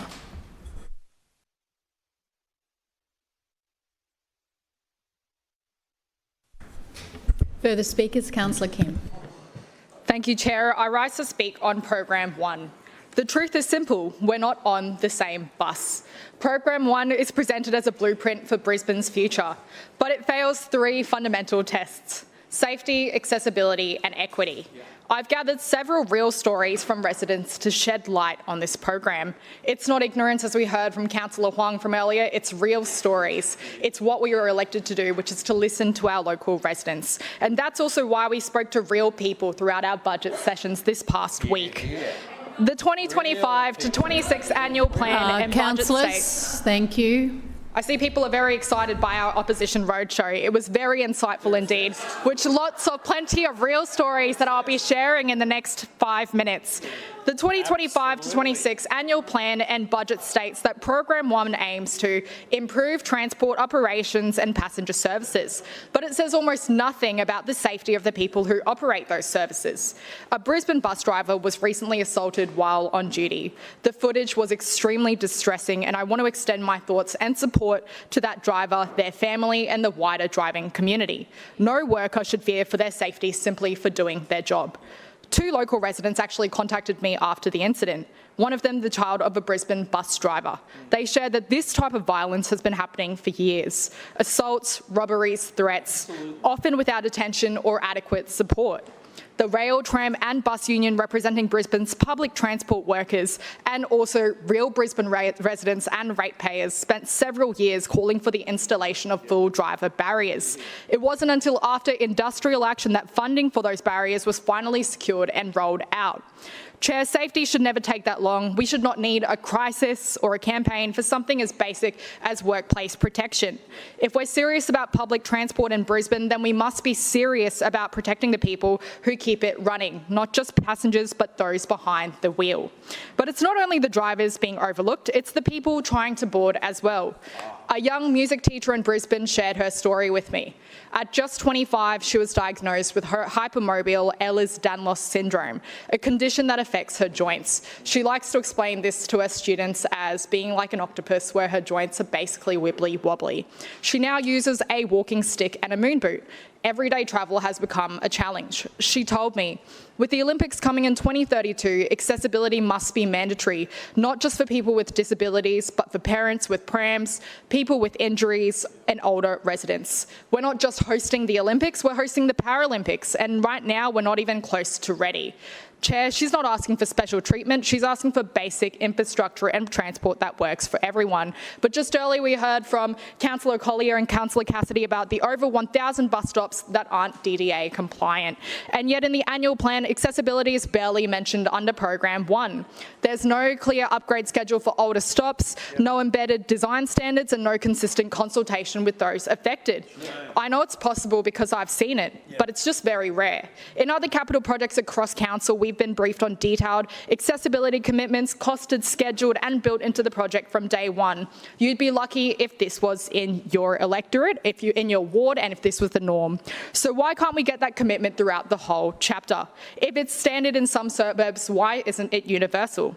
Program 1 claims to be preparing Brisbane for the future, but if we're not designing for everyone, then we're not ready for that future at all. And finally, there's the Brisbane's new bus network. This was meant to be a transport reform, but in too many suburbs, it feels like rearranging the problem, not solving it.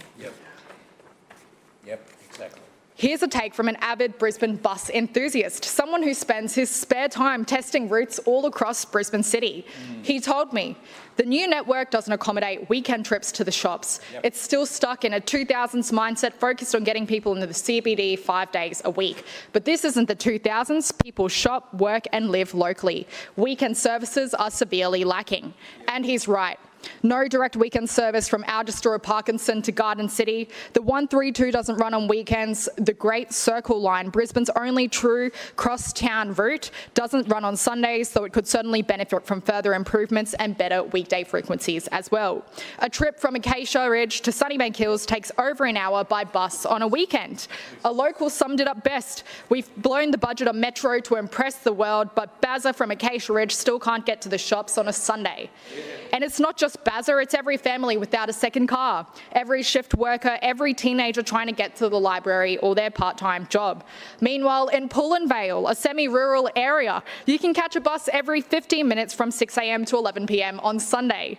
In Bulimba and Hawthorn, dense inner-city suburbs, services crawl along at 90-minute intervals on Sundays. If buzz-level service is possible in Pullen Vale, it's possible in Pollara. The only difference is who we choose to prioritise. Is it because we aren't LNP-held seats? And let's not forget those 2 bus stops on Laxton Road in Pollara, promised in last year's budget. Where is it now? Just poles and concrete, still not delivered. Where is it? It was pushed back and we're still waiting for this funding commitment to be delivered. Chair, this budget speaks of transformation, but what it delivers is distance between the halves and the distances that haven't been accommodated for, between high-frequency corridors and disconnected communities. To end the words in a word of a Forest Lake local, the 100 is not enough for a growing suburb. Hoping for BCC to commit to improving Forest Lake bus services before GTA 6, because the truth is we're not on the same bus. And if you live far enough out, that bus may never come at all. Thank you, Chair. Further speakers, Councillor Dixon. Chair, I wish to rise to make a contribution on Program 1, Transport for Brisbane. It's fitting that this program is number 1 on the speaking list, as there's a lot happening, and where do I start? So where were you a few decades ago? So a couple of decades ago, my parents and my little sister arrived from the United Kingdom to Brisbane. And my mum had visions it would be like Home and Away or Neighbours, but Brisbane had its own charm. So it wasn't coffees at Harold's or lunch at Summer Bay like Dinah. Where the reality shock really hit was the limited retail hours and the limited bus service on the weekend. They had moved from London, a city that had the Tube, the iconic double-decker bus, and Chair, I'm not sure if I've shared with the Chamber, my dad was actually a double-decker bus driver in his early 20s. Yes, so he drove the Route Masters. I just texted him before and he said his route numbers were 8 and 25, but he said that the transport over there, they changed their numbers quite frequently. They evolved to meet the growing needs. So he goes, those routes don't exist anymore, but it was from Ilford to Victoria. So he has very fond memories of being a bus driver. He had a conductor, I don't know if you've ever seen On the Buses, that show. Yes, it was a little bit like that. So it was very, yes. So anyway, there's a bit of trivia that you didn't need to know. Yes. So even back 2 decades ago, in the UK, there was, really like a turn up and go service. Now, why do I bring this up? It's the comparison that the transport system in Brisbane has really not changed. It's undergoing its biggest change in the last 2 decades. So we now have shops that open past midday on Saturday, they open on Sunday, and even in my own ward, we have the 24/7 Woolies, which as a mum is very handy. So Brisbane still has its charm, but it's time that our transport system had a glow up to meet the population growth and be ready as we prepare for 2032, the Olympic and Paralympic Games. It's not just the introduction of mass rapid transport. It's the implementation of smart ticketing where you can use your debit card or mobile as a pay device. This technology has actually existed for many years. In fact, I had the chance to travel the Tube in London with my debit card in 2017. So that feels like a lifetime ago. It was actually 8 years ago. So now you no longer have the worry of topping up your Go card. And yes, I know you can register and get an auto top-up, although I have to say nothing compares to the panic as a teenager realising that my 10-trip saver had no more trips left. So my kids will never know that feeling of panic, a bit like kids won't understand the panic of having to rush, to the bathroom during the ad break when a TV show was going because you couldn't press pause like you could with Netflix or smart TV. So that's how much things have changed. The 2-seat journey may sound terrifying or inconvenient for those accustomed to travelling from their bus stop near home into the CBD. Chair, I wish to point out that already 30% of bus journeys involve a transfer. In fact, my mum, who came from the UK over 20 years ago, she actually now 99% of the time uses a bus to get to work, to visit her grandkids and do her shopping. So the transport system has got a lot better and it's only going to get better, and she's actually quite excited about the changes and the metro. You also might be interested to know, when I was drafting this speech, Chair, that I discovered that 2/3 of people complete their bus transport trip via a bus, and that Transport for Brisbane complete 20,000 trips a day. So that's over 300 bus routes going through the cultural centre. So no wonder it's a bit busy in the afternoon seeing those yellow and blue buses lined up across the bridge. So post 30 June, this new network will mean 80% of routes will be faster in peak periods. So, Chair, for the minor inconvenience of changing seats, that will pay off with a shorter and more efficient journey for commuting to your workplace, school or university, and not just for the residents in Hamilton Ward, but those across the city. It's essential that we adjust our network to deliver the best outcomes for travellers now and into the future, to ensure that Brisbane Metro can realise its full potential. But what does the Brisbane new bus network mean? It means that approximately 165 bus routes will be changed to ensure alignments are implemented to take the pressure off congested CBD locations, such as the Cultural Centre. There will be an extra 5 routes in the transport network to improve connections for residents, to get to key locations such as QUT, Griffith University, shopping centres like Chermside, Garden City, and hospitals like the RBH, the PA Hospital. It will also support simplified route alignments made through the CBD. 31 stop changes will be made, including 18 within the city centre. Furthermore, 5 new routes will be introduced to improve connectivity to key destinations for customers. So this is pretty exciting. So from 30 June, the new Brisbane bus network that's been carefully reviewed and redesigned, as well as taking in consideration of feedback from residents, will improve the reliability, it will bus congestion, and provide transfers that are easier and quicker to get to your destination. We will now have a turn up and go service similar to the likes of the Metro in Singapore or the Tube in London, as I spoke about earlier. And the Brisbane Metro, it has its touch of Brisbane at every stop, with the voice announcing that sounds a little bit familiar, like a very much loved cartoon character called Chili in my house, also known as Bluey's mum, if you ask my son. So the Lord Mayor last year, through our Race to Gold announcement document, flagged that the Brisbane Council has plans to expand the Metro throughout Brisbane. And I'm particularly pleased that the Northside expansion has included plans to extend through my ward, through Clayfield, Hendra, to the Brisbane Airport. So, Chair, in partnership with the Australian Federal Government, $50 million will help build the case to expand the Brisbane Metro so that everyone across the city can get on board. I'm looking forward to the business case progressing, as I'm sure my colleagues, Councillor Danita Parry is, Chair, Councillor Landers, for the expansion to the north side, and also my other colleagues as well. Despite what they say opposite, everyone wants to get on board with this great public transport initiative. So it would be amiss of me not to speak about the Gold City Glider, which is a high-frequency bus service proposed to link Hamilton to Woolloongabba via the CBD. It was an idea proposed by the Brisbane Council prior to the last council election, with money allocated to develop a business case to TransLink. While the previous Labor state government was a bit lukewarm on the idea, I'm delighted that the LNP Crisafulli government and local state MP, Tim Nichols, member for Clayfield, who just quietly is doing a great job as Health Minister, came on board, no pun intended, with the idea, committing funding to partner with us to get the wheels rolling on this extension of the highly popular glider bus route. And that was affirmed yesterday in the state budget. So the route is still being finalised and preparations will continue this year, so I'm very excited. So once the Gold City Glider is on the road, it will mean a bus service every 10 minutes in peak hour, taking advantage of the upgraded Kingsford Smith Drive, another thing that the Brisbane Council has delivered, to keep Brisbane moving. Hamilton North Shore and the Portside Precinct is one of my ward's highest growth areas, and I just know the best is yet to come for this part of my ward, and a regular bus service like the Gold City Glider will be very warmly welcomed. Residents are very excited. I'm looking forward to working together with my state colleague and our new chair, Councillor Wines, to get the wheels moving literally on this deliverable.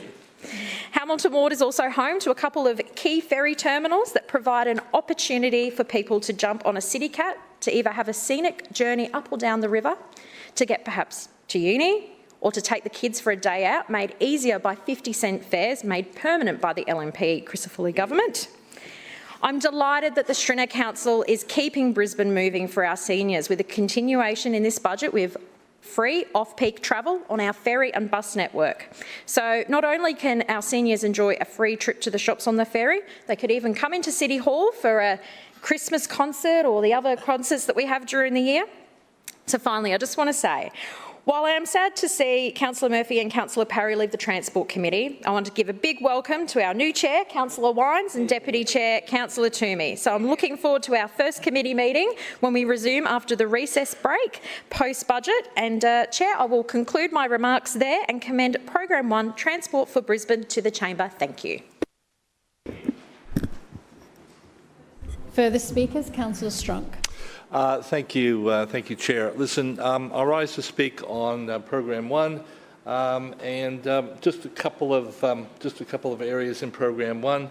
I want to spend a bit of time talking about the Metro and the dilapidated bus service that we have right across Brisbane, because we have invested so much money in Metro that the rest of Brisbane is not feeling the benefit of the money spent. At least out my way in the West. Anyways, initially I wanted to speak about, of course, this is the Lord Mayor's budget, and you only had to listen to him in the 10 minutes that he spent talking about this program. He talked, 7 minutes of that was about history, going right back to last century. And so you only have to think about that for a minute and say, he's thinking about the past, he's not thinking about the future. Right, and that's where we're headed to. We've got the Olympics coming up, a huge event coming up in probably 8 years, something like that, and we've got to do so much more for this city, right, to prepare for that. And transport is one of those.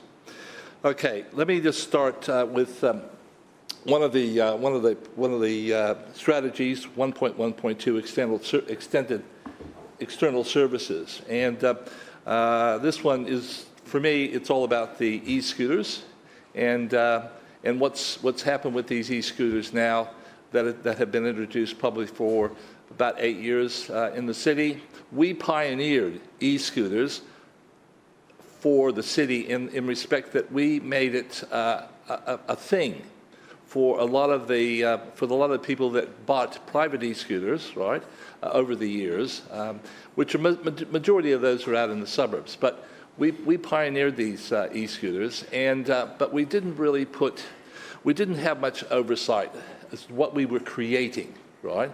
Now, some cities have gotten rid of them, like Paris, which is phenomenal when you think about it, how big Paris is and how broad expanse Paris is as a city, which you think would benefit from an E-type transport, whether it be bikes or scooters. But they got rid of the scooters because they weren't being, the people that were on the scooters weren't treating the city, especially the ones that were being hired, right? They were just being dumped everywhere, right? They were being dumped on footpaths, dumped on roads, dumped in. I think I saw one just at Kangaroo Point, dumped over the fence at Kangaroo Point.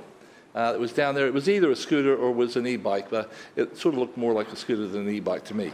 So they're being dumped everywhere, and the businesses that operate those, right, aren't looking after their own asset here, right? They're only being collected at night time and repositioned, right? Where they should be out there during the day, removing them from footpaths that people cannot traverse, right, unless they walk around them. So we've got a lot to answer for in this respect. And of course, the amount of medical presentations at the hospital, right? I only had to do a little bit of research and found that back in 2021, there were 691 presentations. It had doubled by 2023. And this year, we're already up to 558 presentations. And a lot of those presentations are very the type of injuries, of course, are head injuries and broken bones as well, and it's right across all the age groups as well. It's not just the kids or the teenagers, and it's not middle-aged people. It's people even of my age, actually. So, okay, I'll leave that there, and I'll move on to Metro. Now, I've been here long enough to know when the Metro got kicked off, right? And it was sold as a underground system, supposedly for $9.94 million. And of course, we know that, of course, it's blown out to $1.55 billion. Now, in saying that, yes, projects do blow out, right? But the people that I represent in the Forest Lake ward, right, in the West, right, are not benefiting virtually at all from this huge investment that this city has made over the last 8 years. You know, if you look at what's happening in the Centenary suburbs, through the Forest Lake, through the Callanvale, well, really starting at Paddington, actually, and go right through, that we were not getting any beneficial. Our service is not actually improving, right? If anything, it's going backwards, right? For all this money that was invested. So one of the issues I've always had in regards to the Metro is the fact that there's no plans to expand it to the west. We're talking about the north, the south, and the east, but nothing for the west. It's like we don't exist. It's like we just get ignored, which is just mind-boggling when you think about it, because the growth in Brisbane, or through the Brisbane Valley, right, through Ipswich, out to Springfield, through to Ripley, where do you think that a lot of those people work? You only have to get on the Centenary Highway to know where they work. They work from Ripley back through to Brisbane, and of course we're not getting any benefit of this Metro. We're not getting. It's not even planned for the West, right? There's no plans for anything out through the western suburbs, which is just sad. Now, if we look at the existing infrastructure, right, the routes, right, we've just had a bus review, and again, that hasn't really benefited us at all either, right? All it's given us is broken trips, right, through to the PA on the high frequency route 100. We keep going backwards, right? And we keep spending more money on this Metro, and it looks like we're going to spend a lot more money on the Metro going forward as well, with the extensions out through to the north side. If we could just use our existing infrastructure, our existing services, and actually intersect with the train at Richlands, right? Or our other train stations as well at Corinda and through that corridor as well, right? Well, then it would sort of say, well, yeah, okay, we'll use the existing infrastructure to its max, but we're not even doing that. This bus review was probably the second biggest disaster bus review since I've lived in this city, right? The first one was back in 2000, and I think it was about 14, the Newman bus review, right, which cut services left, right, and center, right? It probably led to a lot of people not wanting to vote that government back in. That wasn't the only reason, but it was one of the ones they remembered, because if people that use public transport, they get really dirty when you cut their service, right, or make it harder, right? And this thing about 30% broken trips now, and so the patrons are used to having their trips broken, or 30% of them. You're trying to go for more. You're just trying to tick them off even more. And I think that was an incredible statement by Councillor Wines in regards to that. Well, it's a 30%, so, you know, and they're quite happy with that. No, they're not. No one's happy with a broken trip. No one is happy with having to get off one bus to get on another, or even to get off a bus to get onto a train, right? They're not happy, right?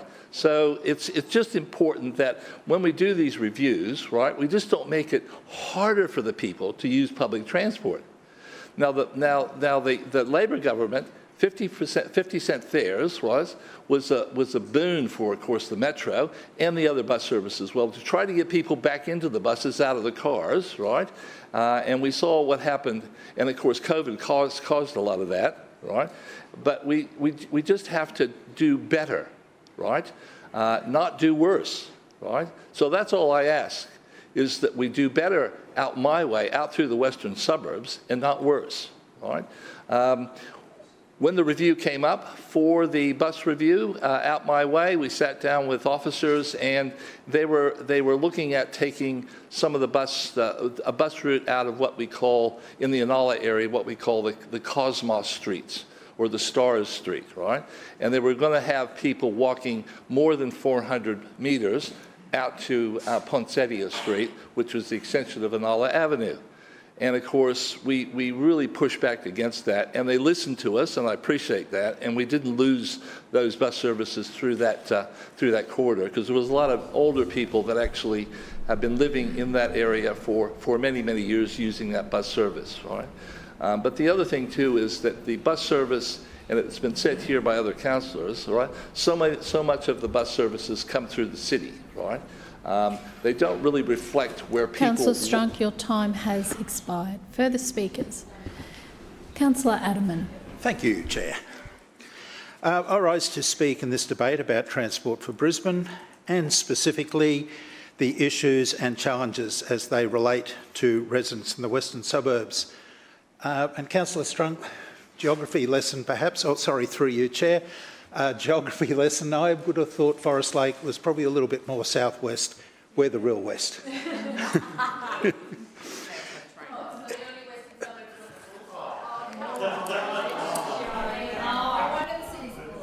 Thank you, Councillor Johnston. Councillor Adderman. Okie dokie. As Councillor...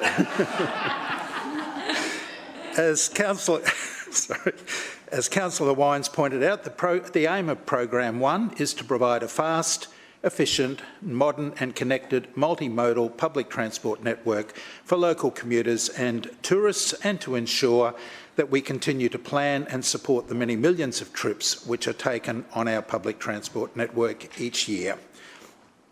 So Strategy 1.1.1 to provide bus and metro services and maintenance is a good place to start. In regards to the recent extensive review of our bus network, unlike our opponents opposite, I would like to place on record my appreciation of the work that the Transport for Brisbane team did. They worked tirelessly over many years to deliver a solution that will provide improved services and connectivity for our many bus commuters across the city. I would also like to thank them for keeping us updated on progress of the review, and in particular the officers who briefed me recently about the proposed changes to a number of routes in the western suburbs. A total of 111 pieces of feedback from local residents were received as part of the community consultation undertaken as part of this review. And in summary, 13 routes in my ward have minor CBD alignments and stop changes, while the other 8 routes remain unchanged. Like all councillors, my office also has received queries from residents about the impacts to them. But we have found that once it was explained to them, they have generally been understanding. Chair, what this means is more services more often, faster travel times, less congestion, greater connectivity and simpler journeys. We have also told our residents that after the new services come into effect next week, to provide us with their feedback, and we will ensure it is passed on to the relevant officers. It was reassuring to hear that TFB will continue to monitor patronage to determine if minor tweaking on any of the routes needs to be undertaken going forward. Turning to the Metro, which is Strategy 1.2.4. And there's little more that I can add that hasn't already been said by previous speakers on this side of the chamber. Suffice to say, the Metro is a visionary public transport project, and I'm proud to be part of the LNP Schrinner Council that has delivered it. As a result of Metro, bus commuters will benefit from connected destinations. They will have better travel options and receive improved on-time services. More than half of the journeys will be faster during peak times. Chair, I'm occasionally asked why there is no direct metro service to the western suburbs, but I remind them that with the introduction of the metro to the Brisbane bus network, that all commuters are benefiting for the reasons just mentioned. I appreciate and understand there are challenges with the longer metro buses on Coronation Drive, Moggill Road and Milton Road. But it was encouraging to see in Strategy 1.2 that Council will continue to work with the State Government on a business case to support the expansion of the Brisbane Metro. And if Councillor Wines, as the new Transport Chair, hasn't already guessed, I will be advocating strongly for a western route to be considered as part of any future expansion. Chair, I turn now to Strategy 1.2.3 to provide public transport infrastructure. Now, I've touched on the bus review and its impacts on my residents. The question about additional services on existing routes is occasionally raised, but I have had a bigger issue where a large part of the Port Vale ward is not serviced by public transport at all. Residents in the Corona Downs and Mount Crosby area often remind me not to forget them. And indeed we haven't. In other programs, the Brisbane Council has delivered considerable improvements to these communities, and we've worked closely with Seckwater to provide a new weir bridge at Mount Crosby, which is 3 metres higher than the previous structure, that will better serve them in the event of future river flooding. But the one thing missing is a direct bus route from Corona Downs to the CBD. At the moment, residents coming to the city need to take the personalised public transport service, which is listed in Strategy 1.1.1, from Corona Downs to the bus stop at the corner of Moggill and Grandview Road, where they then board the 444 service. For a community of more than 6,000 residents, this is not an unreasonable request, and one that I've been advocating for on their behalf for the 5 years that I've been the local councillor. But it's not as simple as it sounds. For one, for areas to be serviced by bus, they need to be included in TransLink's service delivery area. And for some inexplicable reason, Anstead, Corona Downs and Mount Crosby still today remain outside that area. Second, for most of that time, we were having to negotiate with a lazy, inept state Labor government and a pig-headed minister who viewed the world through a political prism, meaning that if it was in an LNP ward or a state electorate, he just simply didn't care. You know that to be correct, Councillor Johnson. Through the State Member for Moggill, Dr Christian Rowan, I initiated a petition to Parliament calling for these communities to be included in TransLink's service area, to be the first step to being able to provide a direct bus service from Corona Downs to the CBD. My petition called Help Us Put You on the Map was widely supported, attracting a very high 1,600 signatures. But that meant nothing to Minister Bailey, and our plea was ignored. So, Chair, you can imagine my delight when Mark Bailey was punted as Transport Minister by the incoming Premier Miles and replaced by Big Bucks Bart Malish. But alas, my plea on him fell on deaf ears. As an aside, and I don't think it was a coincidence that the snub to that community was connected to Labor recording less than 13% of the primary vote at the Mount Crosby polling booth in the 2024 council election. Entered the election of the LNP state government in October last year, and previous speakers have already indicated what a breath of fresh air it has been to deal with an administration and a minister who listens.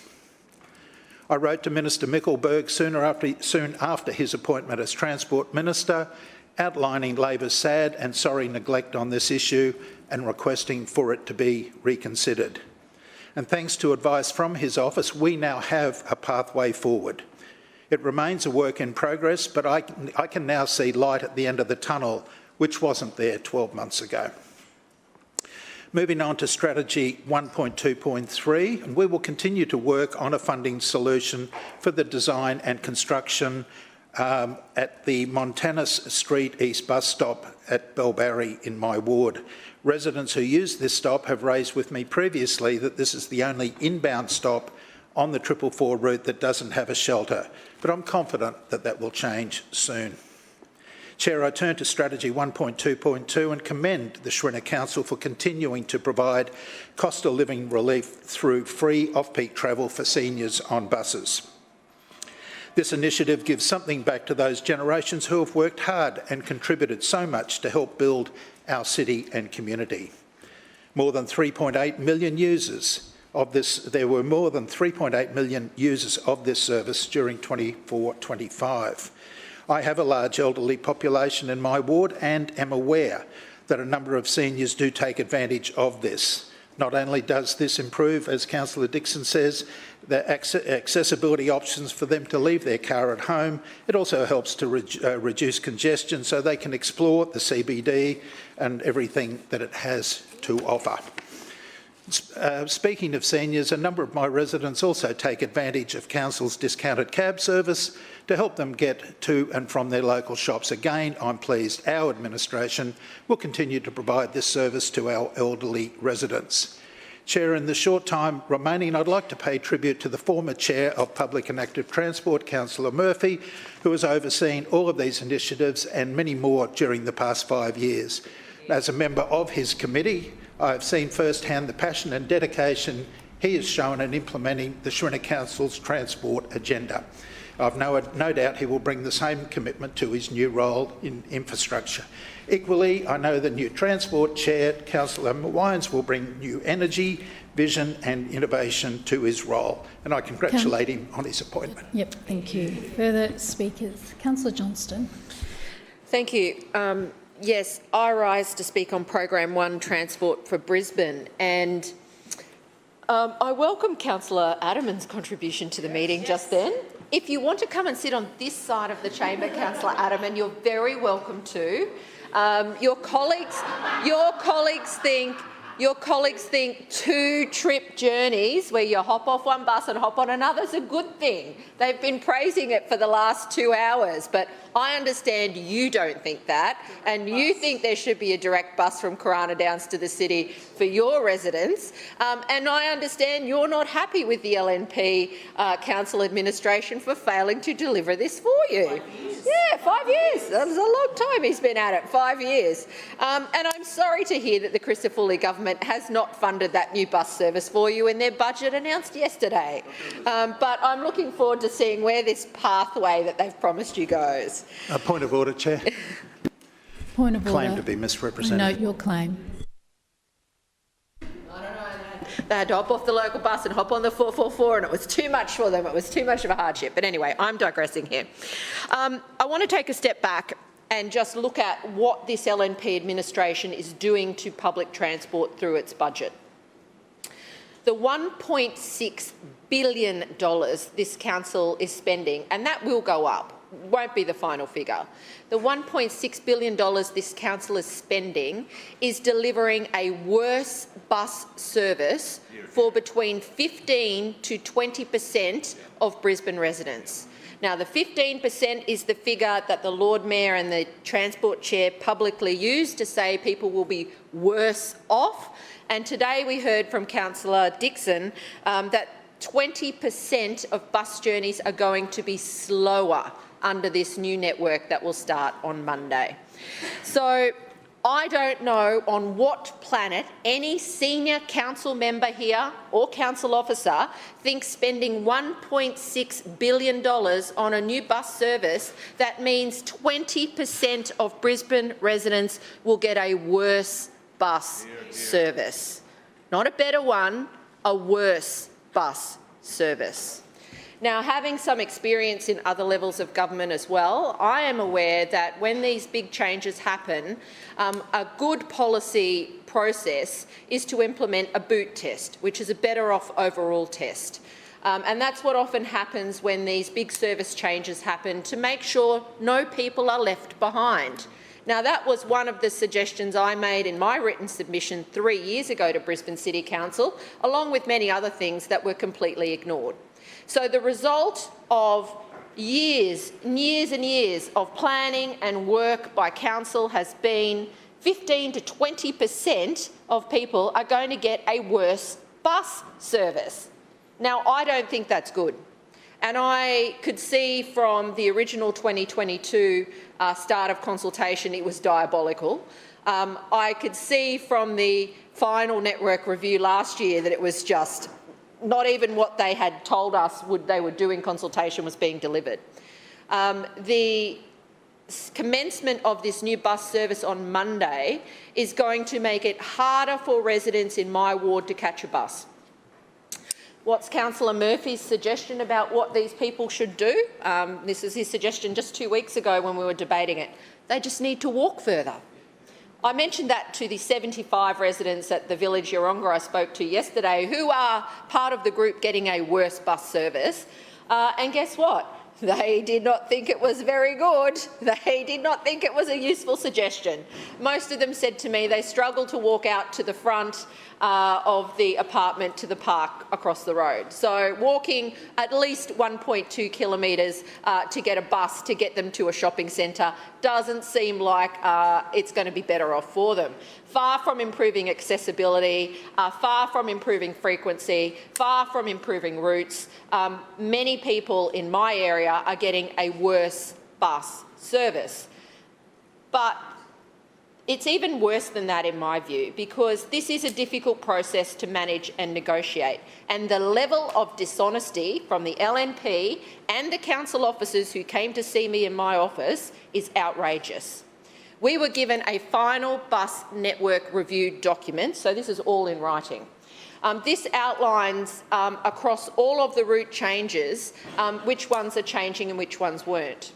Now, of the 21 buses in my area that are dramatically affected, there were, sorry, there's more than that, that's the ones that are affected. There were eight buses in the area I represent where council said there would be no change to the frequency, route or one other word. So no changes to the bus, no changes to the bus. We got out when the new timetables were finally released and the old timetables were finally released, and we were able to compare them. 8 of the 21 buses that are saying there were no change have changes. Now, these are either changes to routes, or they are changes to the timetable, or they are changes to frequency. So this council has been fundamentally dishonest in its own written documentation, and we have to find out by comparing the timetables when they were released. And this is not on. It's absolutely not on. It is deceptive and it is wrong.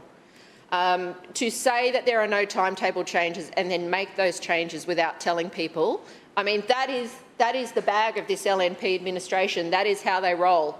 And I think that they have underestimated the impact of these changes on our local community. They are going to be diabolical. None of the suggestions that the hundreds, if not thousands of residents in my ward who made submissions in 2022 made were taken up. None of them. We've been campaigning since I remember those bus cuts in 2011 and 12, and they were bad. But this is even worse because this administration is disconnecting people from their principal activity centre, so major shopping centres. It is disconnecting them from schools for younger people.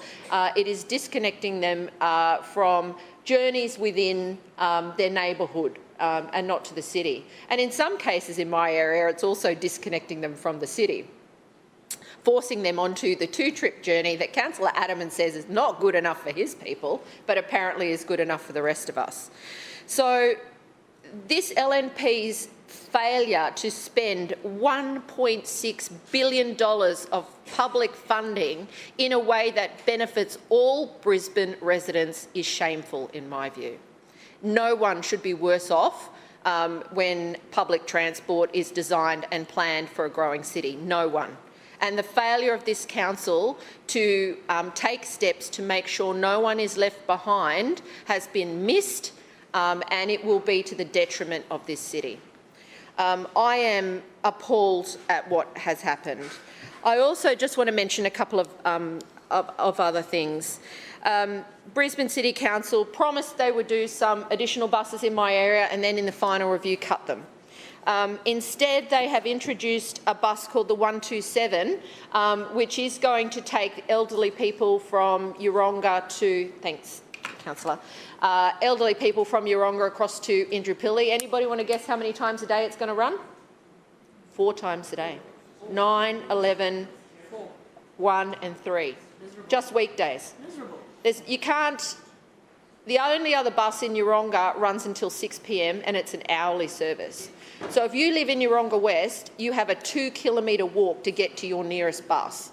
No one's doing it. In the dark, on roads without good footpaths or lighting, no one's doing it. The decision of this administration to not implement bus improvements fairly across all of the community is unreasonable. Even in one of the busiest parts of my ward, so down Ipswich Road at the Annerley Junction bus stop, which services a huge range of buses from out in Councillor Strunk's area or Councillor Griffith's area, there's going to be 1 less bus a day. So on the busiest southern route in the city, they're not even increasing the number of buses that come in, they're decreasing them. And yes, it's only 1 less bus a day, but this is an area where the 100 is full over and over and over again. It's on the full list every time. So we're not getting better buses out my way, far from what the LNP opposition councillors think. Councillors who are proud that they're disconnecting residents from direct trips to their location. They're proud that people are going to get a worse bus service. They're proud that people are getting a slower bus service. And the idea that you can easily change platforms, that's also a big fat mistruth. Because platform 3, which is about a 500-metre walk from platform 1 and 2, and all the south side people who have to get on a local bus have to make that walk out in the open, in the heat, in the rain, to change onto a metro. So it's not easier, it's not faster, it's harder, it's more difficult Johnson, your and more time confusing has for expired. residents. Councillor Adderman, your point of misrepresentation. Yeah, thank you, Chair. Councillor Johnson said I was unhappy with the LNP administration's bus network. Through you, Chair, if she wasn't suffering from selective hearing, she would have heard me say that I recognised and was working on future opportunities, but in the interim, the the personalised public transport service is helping us provide those missing links. Further speakers. Councillor Adams. Thank you, Madam Chair, and I rise to speak on Program 1 and to thank the former Chair, Councillor Murphy, and the current Chair, Councillor Wines, for the amazing job that they have done on the Brisbane Network bus changes with Metro. What I have heard for the last hour and a half from those on the other side is they don't like change. Don't like change. But they want more money, but they don't want it changed, but they want more money. The one thing we know about change is it's the only thing that is constant. And the one thing that is definitely constant in Brisbane is that we are growing. We are a growing city, and what you need to do to make sure that you plan for a growing city is change. Now, again, we heard from Councillor Massey, from Councillor Chong-Wah, Councillor Kim, Councillor Strunk and probably Councillor Johnson just then too, that we don't have any direct trips anymore. We don't have any direct trips anymore. Well, welcome to the new world. Point of order. Point of order, Councillor Massey. Misrepresentation. I note your misrep. Councillor Adams. Sorry, Councillor Massey, you did speak more about ferries than that. I was just looking at the list of those who spoke in the opposition. But welcome to the new world. We are a growing city. We are growing. We are getting larger, and you can't expect to hop on a bus in Pollara and travel all the way to exactly where you want to go any 15 minutes of the day that you want to. It is not realistic. What is also not realistic, I am majorly concerned that Councillor Kim, the representative Pollara, thought it was a better idea to go and stand on the street at Story Bridge instead of coming to information sessions, as is her job, particularly as a new councillor. So disappointing that she falls for the misspoken leader of the opposition. So disappointing, because so many of the arguments that they so poorly put forward today were explained in info sessions. Councillor Chongwa mentioned that there were no new services to neighbourhoods. Well, I can tell you right now, I've got new services to neighbourhoods. My ward will be the most affected of any of these network changes. And I'll take the nodding heads from both the former and current chair. Every single bus route in my ward, bar the 180 Express, has changed. And guess what? The people are not standing at my door revolting about the bus network, because that has been explained calmly and sensibly without fear-mongering, that in a growing city you need bimodal transport. We heard from Councillor Strunk that all we spoke about was the history. Then we got a lecture about Premier Newman and history. Yes, that's one thing I do agree with the opposition, that the 2013 bus network review was, in the beginning, a disaster until Council took it over. But it wasn't taken to the next steps of really looking at change. And the Metro is an absolute game changer. It is going to be the biggest uplift to Brisbane's bus network in over a decade. 160,000 additional trips to the network. Are they going to be exactly the same as when you hopped on the bus at Garden City and took an hour and 20 minutes to get into the CBD? No, but they will be shorter. You may have to get up and walk off a bus and onto another bus. It will be different. And for the fact that Councillor Johnson said without telling any people about the changes, if she has caught a bus recently, you can't miss the messaging on the changes that are coming, or the TransLink officers in the pink vests that are there at every bus stop asking you if you know. Yesterday, I caught a bus from the northern suburbs in the beautiful Councillor Howard's ward. The 300. One moment, sorry. Can you just hold that story just for one moment, please, Councillor Adams? Because Councillor Johnson, please don't keep talking and calling out while wandering across the chamber when another councillor is on their feet. We were all very quiet for you while you did your 10 minutes. Councillor, I don't need that debated, and we were. Just.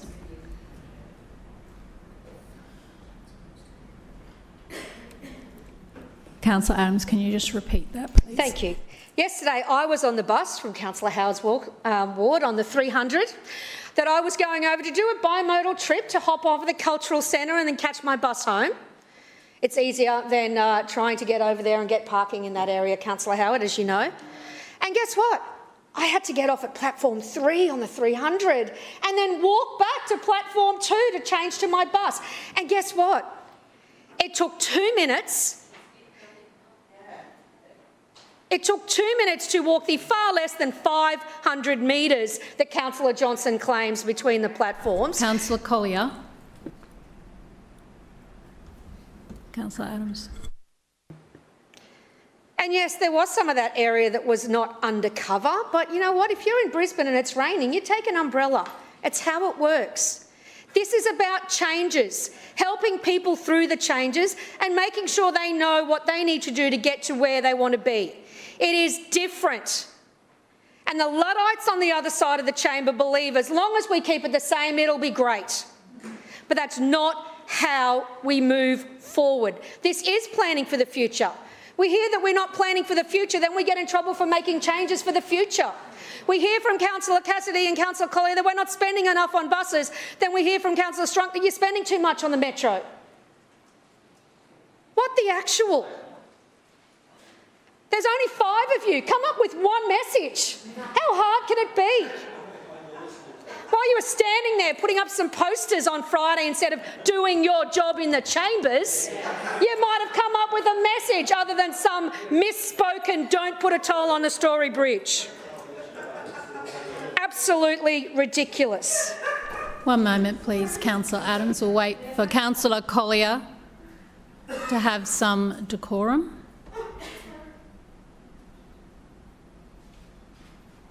And I'll mention again, councillors, if you may not like what people are saying, but this is their speech for their communities, and you will be quiet and refrain from responding like that. You all have your opportunities to speak. Councillor Adams. Thank you, Madam Chair. It's been a very clear and concise message to my community about the changes on our buses. There's no 174 anymore because it was the same line as the 175, so they have been merged and more frequent. There's no 184 anymore. It's now the 185, which was the same line that has now been merged. There was one very simple message. You either exchange at Buranda if you want to get into the CBD, or you exchange at Woolloongabba. It's very clear. The officers and TransLink have done an amazing job. There will probably be some hiccups next week, but it is school holidays as well, so we'll take an opportunity for the kids to figure out what they need to do and what people are doing on buses when the traffic is a little lighter as well. I do also want to speak about the ferry terminals and the arguments we heard from Councillor Collier about nothing in the budget for Apollo Ferry. Well, again, if she'd bothered to do her job and be here on Friday, she would have heard Councillor Massey ask about the ferry terminals at Apollo Road and Mowbray. And we spoke about Mary Street as well, and there is funding in the 25-26 financial year available towards the Apollo Road ferry terminal. The scope of the works and improvements to be undertaken are still being defined, but that's what the money is there for. One moment, Councillor Adams. Councillor Collier and Cassidy, I'll caution you again, because I've spoken to you several times about interrupting the speaker who is on their feet.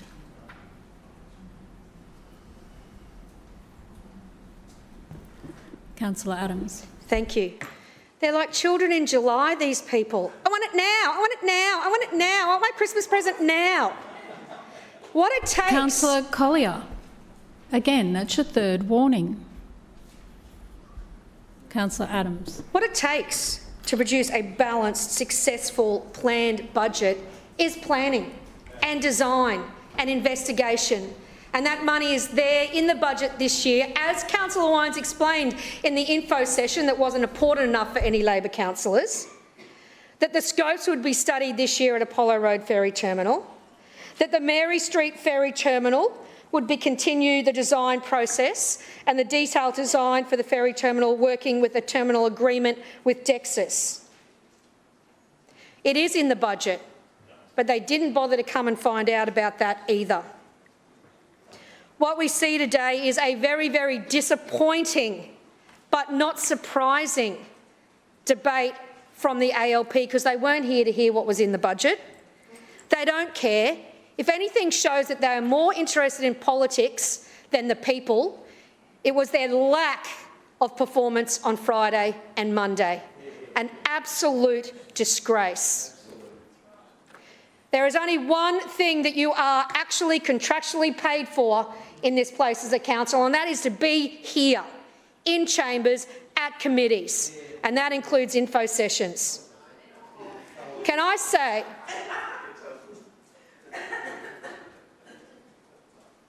It is the one role under the City of Brisbane Act that you have to be present for.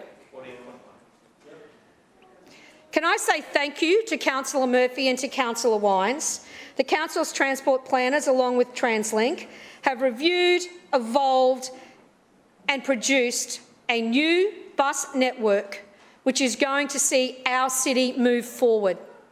It is going to be different. It will probably take 6 months for people to get the hang of it. People are upset with me saying, but I know the timetable in my head. Well, there is a new timetable. We need to learn it. We need to stop the scaremongering that we are seeing from those opposite. I'll take the interjection, which is the groan from Councillor Griffiths, because he is the king of scaremongering. Point of order. Point of order, Councillor I didn't Griffiths. groan. It's not a point of order. Sorry, I apologise, Councillor Griffiths, for this one time. It was a councillor One moment. groan. Shh. Don't uphold that point of order, Councillor Griffiths. Councillor Adams. I'm so used to groans from that side of the chamber, Sorry. it just sounded the same. Councillor, your Councillor time Strunk has is very expired. close as well. I Are there recommend any this to the chamber. further speakers? Further speakers? Councillor Griffiths. Yes, sorry, Councillor Massey, sorry about that. Your point of misrep. Yes, I never talked about that. I talked about increasing frequency and reliability on the routes. Thank you. Councillor Griffiths. Oh, wow. I love speaking, especially straight after Councillor Adams. I know that Councillor Adams, through you, Madam Chair, regards public transport as hopping a Qantas flight, and a bus stop is sitting in the Qantas Club, well-heeled with a glass of French champagne.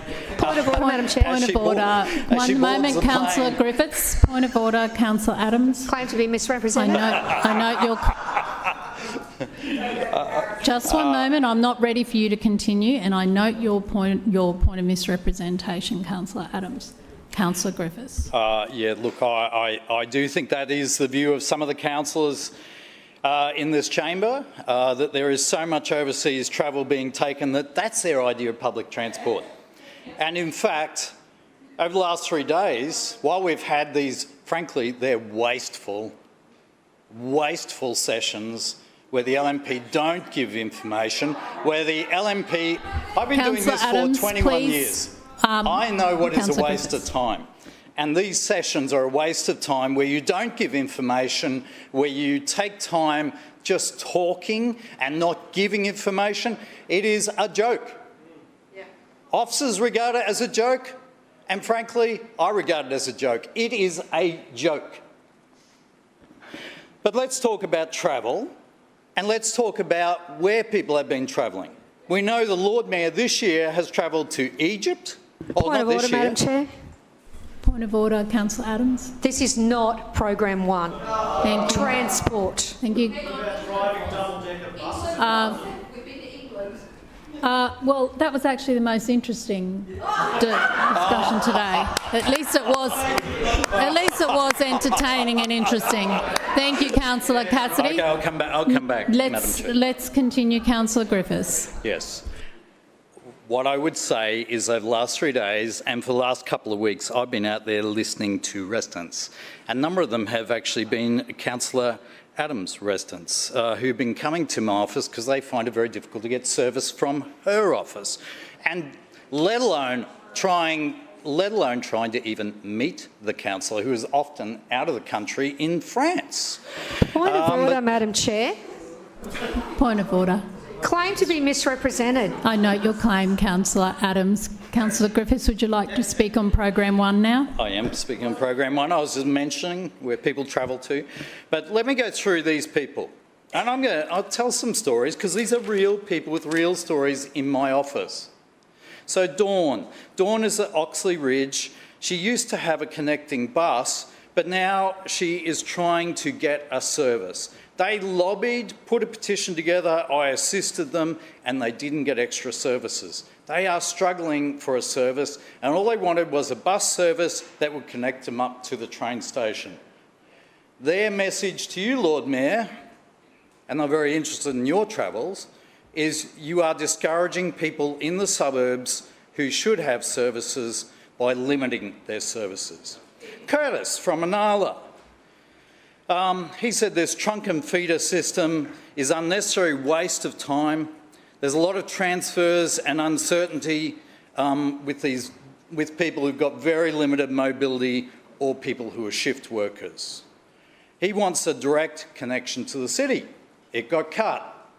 What about Chris? Chris travelling through, he wants to use Coopers Plains Library. He now has to walk how far? How far and well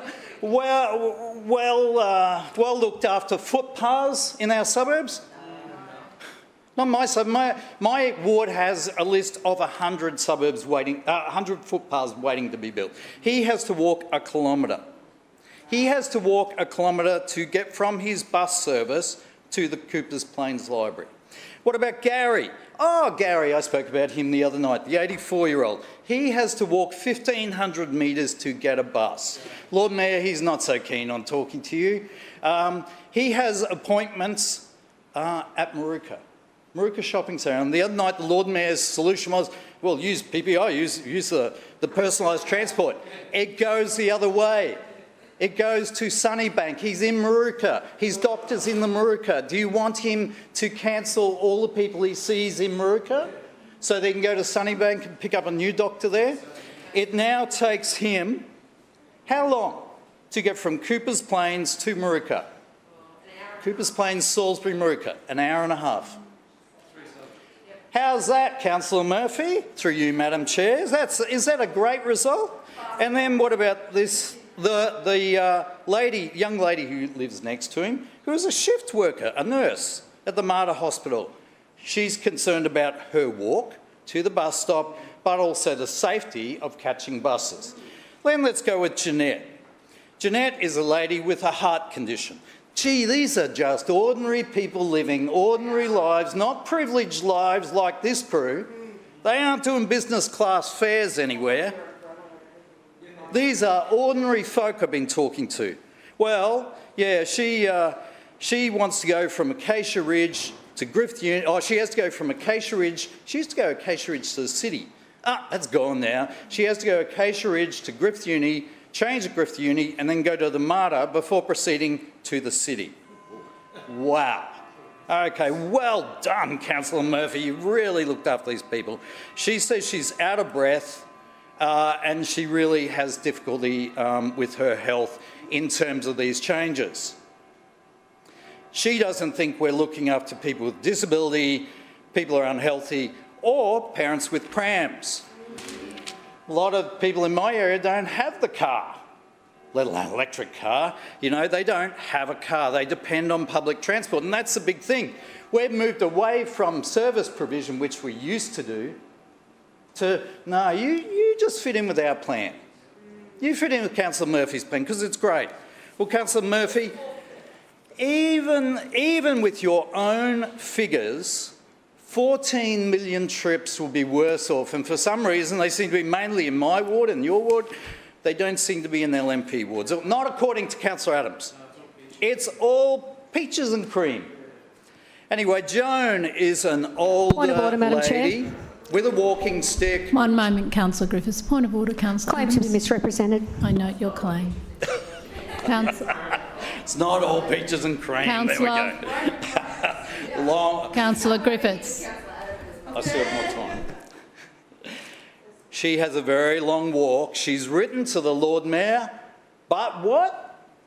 Crickets. No reply. No reply from this man. When I said, well, he's probably overseas. He's getting ready for his next trip to New York. And she goes, why is he going there? I said, oh, apparently he's learning how to be a leader. What about Laura, Corsica Street? She's not better off with using public transport. She's saying it will force her into a car. Once again, a health worker at the Children's Hospital.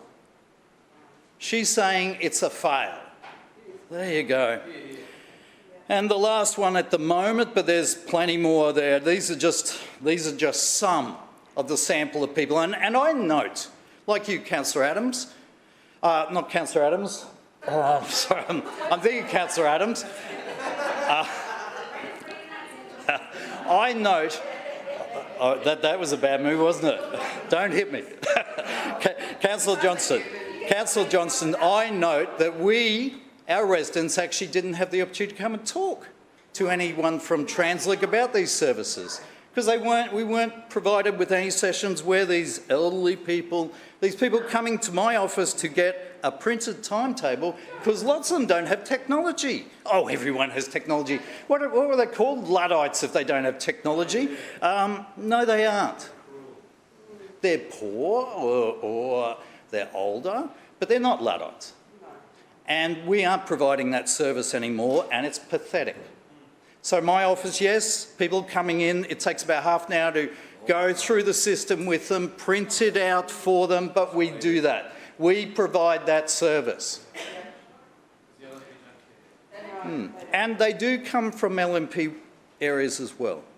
But what I find fascinating, and there's so much to talk about in this particular area, is we got rid of timetables, but we haven't got rid of the Living in Brisbane brochure yet. We haven't put that online yet.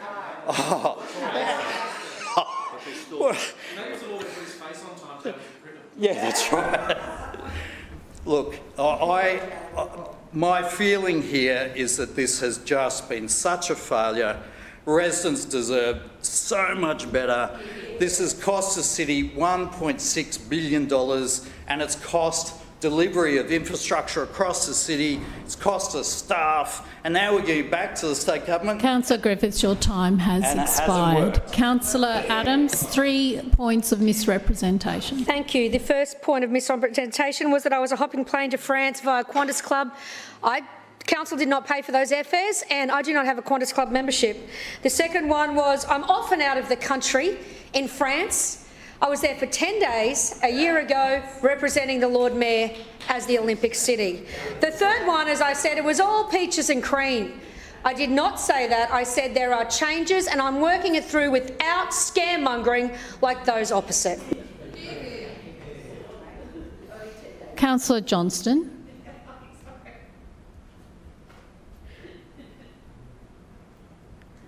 Further speakers. Councillor Murphy. Thank you very much, Madam Chair. I rise to speak on this program, Transport for Brisbane. We are now just 1 week away from the launch of Brisbane Metro and Brisbane's new bus network, and it is exciting. It is really exciting because this is something that this administration has been on the journey on since 2016, and this is the final budget that deals with Metro 1.0. Future budgets will deal with Metro 2.0 and extending this system further to the north, to the east, to the Brisbane Airport, south, Springwood, and who knows, maybe one day out to the west, Madam Chair. And so it's very important for our city. And I think we just have to remember why Brisbane Metro is so important and why Brisbane is different. 27 kilometres of busway in this city, no other city in the country like it. Low density, urban sprawl, not built up. No other city in the country quite like it. A rail network that only does a third of public transport. No other city in Australia quite like it. We are unique. We are different. And what Brisbane Metro is a response to that uniqueness. A response to the problem of the bus network not doing what we need it to do in 2016 and still today not doing what we need it to do in 2025. And that will all change on Monday with Brisbane's new bus network and with the launch of Metro Line 1. What we will see is the start of a long overdue transformation in this city from a direct service model to a trunk and feeder model, a model which has been decried by those opposite who want to keep us in the dark ages, who want to keep our bus network from progressing to where it needs to be. And I think it's sad for them, Madam Chair, because we have watched over the years this Labor team grapple with what to think about Brisbane Metro, what to say about Brisbane Metro. You can see that. You can see that in their debate and what they've brought to this chamber over the last few years. Some years, Brisbane Metro is not enough and we're not working hard enough to change and reform the bus network. That's long overdue. Why aren't you reforming more? And then other years they come in here and they're Chicken Little and why are you touching anything? Why are you doing anything? Leave it alone. It's good enough as it is. Why fix what's not broken? And I think you can tell from the debate that we've heard this morning from all of the members of the opposition that they still don't quite know what to do with Brisbane Metro. They don't know what to say. They don't know what to think. There are some of them genuinely who believe that what we are doing is not working for everyone. Having a bus that takes everyone from their house all the way into the city is not a great way to move people at scale, particularly not when you're moving 80 million people a year. Some of them believe that. Some of them believe the work needs to be done to improve it and that they understand that that work is hard with the community. And then others have been tempted. They've grabbed the apple off the tree. Their residents have come in and complained about this system and they've taken a big old bite and they've gone, you know what, this tastes good. They've had the whole apple, they've had a few more. They've gone, you know what, I'm with these small-minded residents who can't grasp this reform and yeah, they are. And you know what they need? They need leaders in their community to explain to them why we need to change. They don't need people who indulge them. Oh, nothing needs to change. You can have what you've got and then have a bit more, and it'll be fine. Point of order, Madam Chair. Point of order, Councillor Johnston. I'm just not sure about this, but surely it's not appropriate to call Brisbane residents small-minded. And are you going to perhaps reprimand Councillor Murphy for unsuitable meeting conduct by being disrespectful to Brisbane residents? Councillor, I don't uphold that, but I would. Maybe Councillor Murphy didn't phrase that properly, or as we've misheard him in some way.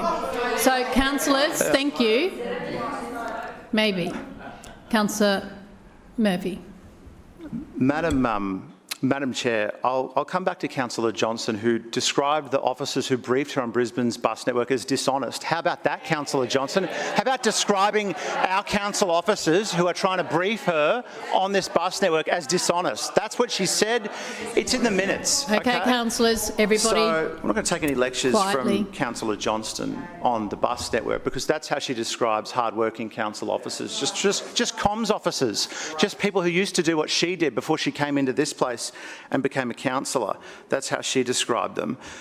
And, Madam Chair, they don't know what to think about this great reform because they haven't yet decided whether it will be successful or not. And they'll find out after Monday. There'll be nowhere for anyone to hide after Monday, us on this side of the chamber or them as the opposition, who have decided now finally their final position is to oppose these reforms. Now, we heard from Councillor Strunk. He said there's no metro to the west. Well, where is there no busway in the city? To the west. Okay, so that's why there's no metro in the west to begin with. We also heard about the Newman bus network review from a number of councillors. The 2013 review was the last time we had the opportunity to reform this bus network, and it was done in the wrong way. It was done without community support, but it had the right principles. We have done it with community support, with the community behind us, and the consultation shows that. What you now see councillors opposite doing is turning the community against reform. Those few that are contacting them, asking for help, asking to know how to navigate this new network. And what they are doing is they are embracing those people and saying, yes, you should be scared of change. You should be scared of this network. You should believe the sky is falling in. The Chicken Little theory of politics. They're indulging them in that, and rather than helping them to understand why we need to change, why we can't continue doing what we are doing, because it is not working. Now, Councillor Strunk also mentioned about 30% broken trips. Actually, transfers are not broken trips. It's not the same thing. It's a different concept. A broken trip is something a bus driver uses in the language to describe his shift. A transfer is what we use to describe what a passenger does on the network, and the fact that we already have 30% transfers is a good thing that should be celebrated. The fact that we're going to introduce some more transfers is what every modern rapid transit network in the world does. It's not breaking the system, it's improving it. Now, we had Councillor Johnston, who reflected on the fact that she was a former Liberal staffer and she's got experience in these matters. By the way, she was a staffer, I think, to Amanda Vanstone during the Tampa affair, so I don't know if I'd take any advice from her on matters of politics. But point of order, Madam Chair. She talked about... One moment, please, Councillor Murphy. Claim to be misrepresented. I note your claim. Well, Councillor Murphy. Madam Chair, she's played politics with this project the whole way along. All the way along, she's tried to scare her community about change. And she keeps coming back to this. Well, but if you're making 15% of trips worse, how can this change be good? Yeah, because you're making 85% of trips faster, better. Yeah. Like, am I crazy, Madam Chair? Is it not 15% versus 85%? Do we not study utilitarianism, the greatest good for the greatest amount of people? And anyway, we can't improve the network unless we fix the fundamental things that are wrong with it. There are too many buses coming into the city all at once, half and a quarter full. We need to change.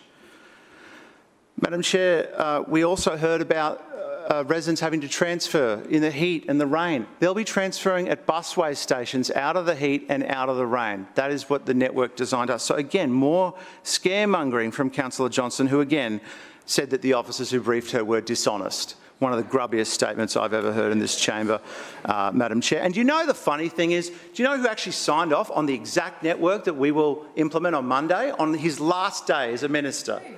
It was her best mate, Mark Bailey. Her best mate. Surely he told her that's what he did on his last day at work. Surely. I'm sure he did. I'm sure she has not shared that with the council chamber. And then we had Councillor Griffiths, who is always a lot of fun. He mentioned Dawn and Laura. He mentioned Curtis and Joan and Chris, but he never mentioned a service route number, anything. He didn't mention any specifics about any of these people who had any issues with using the network. The one he did mention was Laura in Corsica Street, and I went and quickly checked out Corsica Street to see if there were any service changes to that route that you can get from Corsica Street. Do you know the change? We improved the frequency. That was the change, Madam Chair. So the only one he named, and we actually improved the frequency. So until, again, we're now just a week away from Metro start, less than a week away from Metro starting, and Councillor Griffiths is still yet to name a single route that he would redesign, something he would change, any specific case of a person who is disadvantaged by these changes that we could look into. Do you know why, Madam Chair? Point of order, Madam Chair. People don't exist. One moment, Councillor Murphy, if you can. Thank you. Councillor Johnson. To be misrepresented. I note your claim. Councillor Murphy, are you finished? Councillor Johnson, your two misrepresentations. Thank you. Firstly, on the point of first point of misrepresentation, as per usual, Councillor Murphy has been false, or you can't say the word now, but dishonest. I never worked for Amanda Vanstone. I've worked for an Attorney General, a Minister for Justice, a Minister for, I'm the Assistant Treasurer. He's just flat out wrong, and he can't even get basics like that right. Secondly, my understanding is that it is, as the LNP like to say, big money Bart Mellish who signed off on the bus network, not Mark Bailey, but I could be, wrong about that. But seeing Councillor Murphy and all the other councillors keep referring to big money Bart Mellish, I presume he means that. I don't know Bart Mellish, I've never met him, and everybody here knows that Steve Griffiths is my best mate, not Mark Bailey.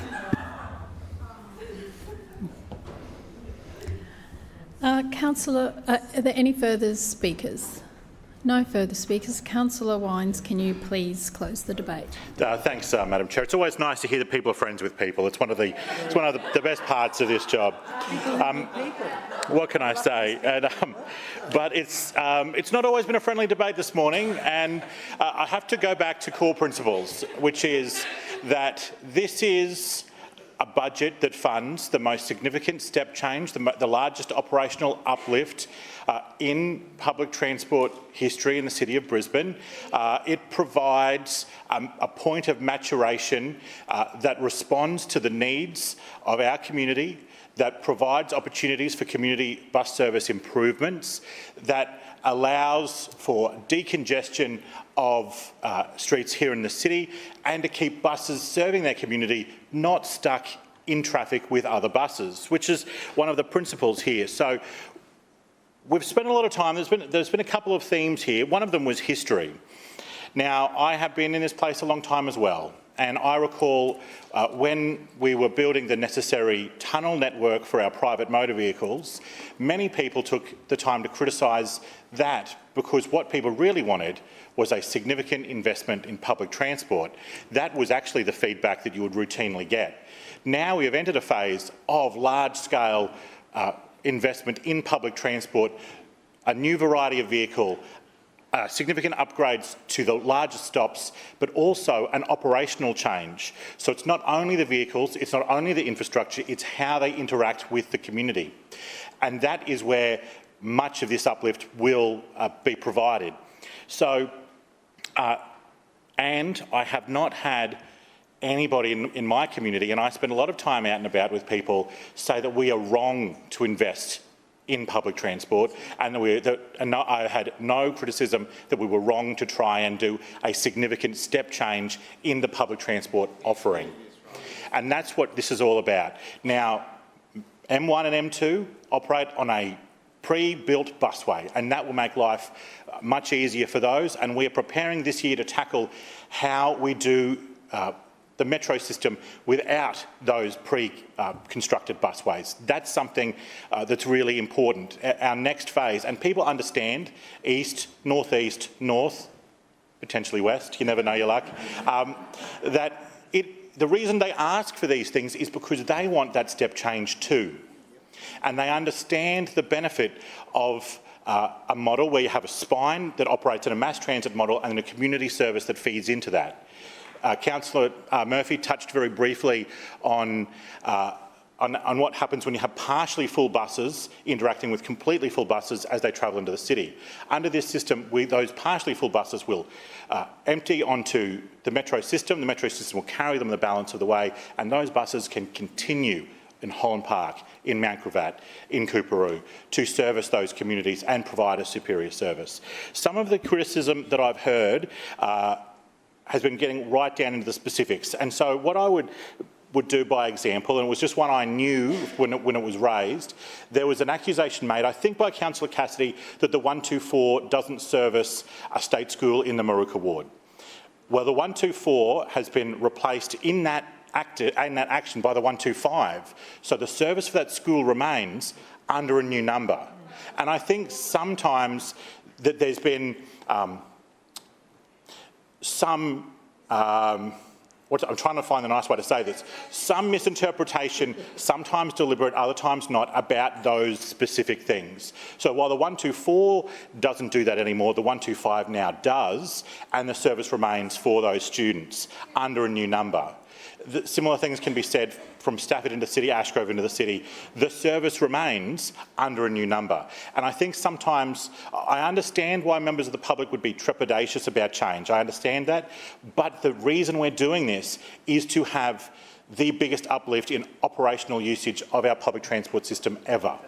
When Brisbane people do travel, and again, travel came up a bit today, when they travel, something that many people come back with is an admiration for the public transport systems of other countries.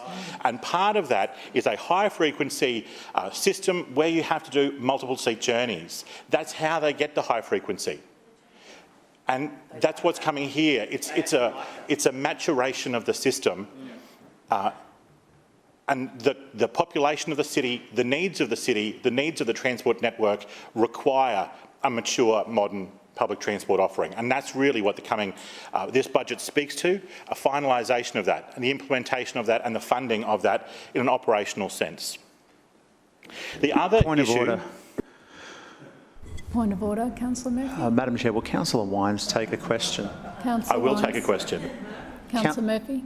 Thank you, Madam Chair. Councillor Wines, do you think anyone leaves Brisbane, visits London, comes back to Brisbane and says, gee, I didn't like London's public transport system. I wish it was more like Brisbane's. Do you think anyone does that?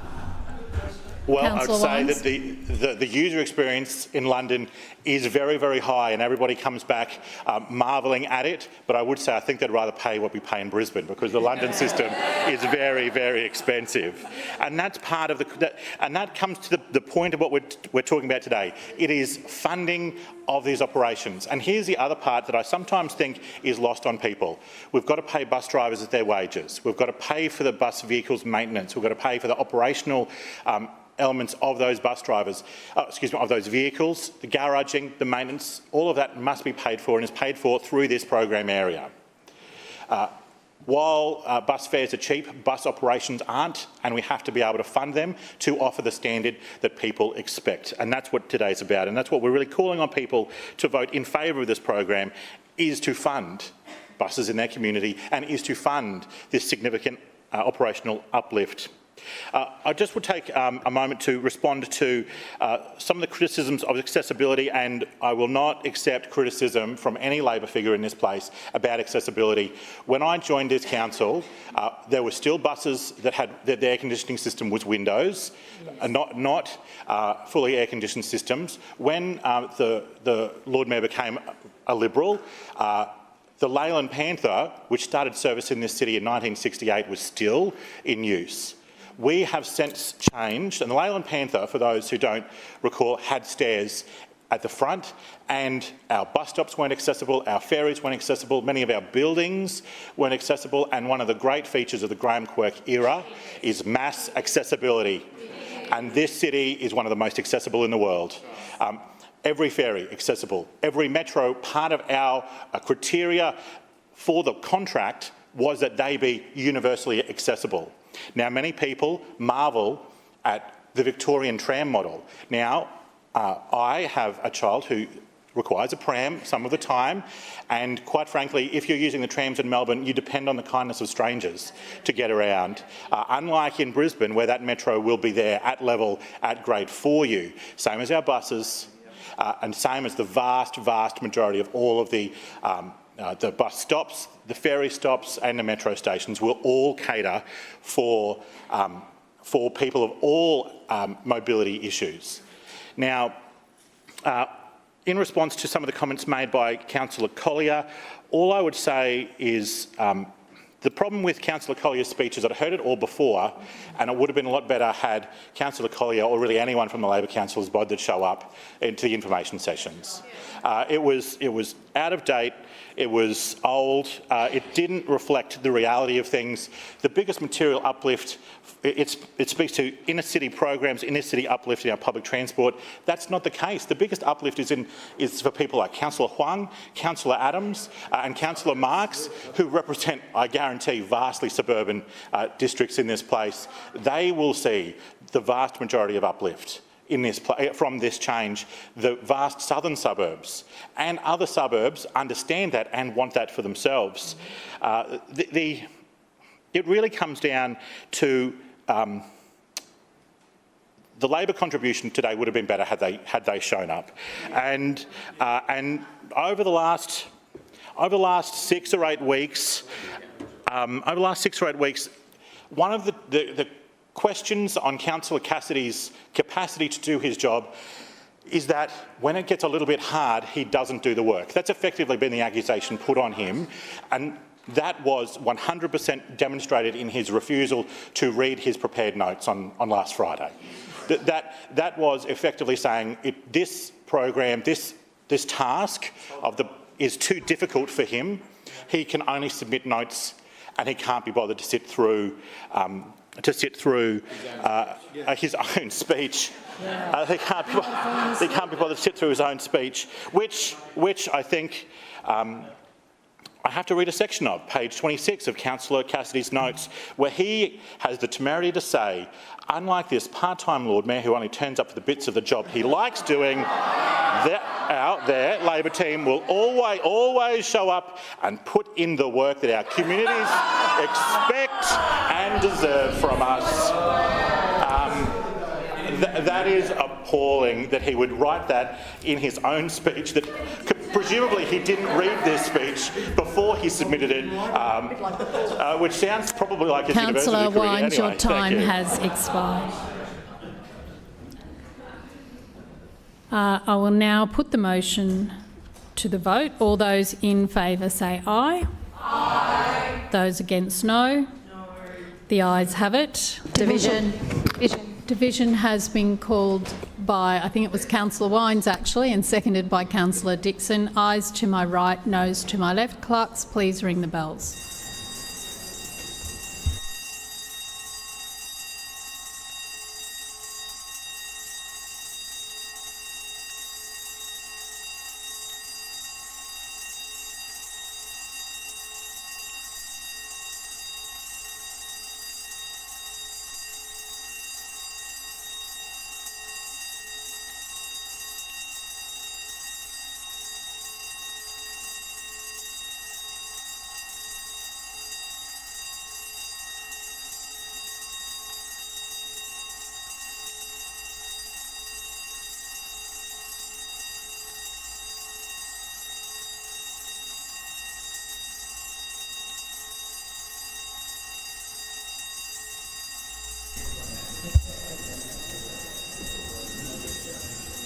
Clerks, please read the results. Madam Chair, the ayes have it, the voting being 20 in favour, 2 against and 1 abstention.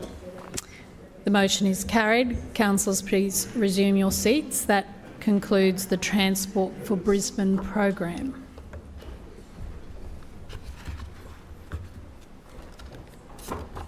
Point of order, Chair. Point of order, Councillor Dixon. Chair, I move that council now adjourn for lunch for 1 hour, which commences only when all councillors have vacated the chamber and the doors have been locked. Seconded. It has been moved by Councillor Dixon and seconded by Councillor Givney that council adjourn for a period of 1 hour, which commences only when all councillors have vacated the chamber and the doors have been locked. All those in favour say aye. Aye. Those against, no. The ayes have it. The meeting will be adjourned when all councillors have left the chamber.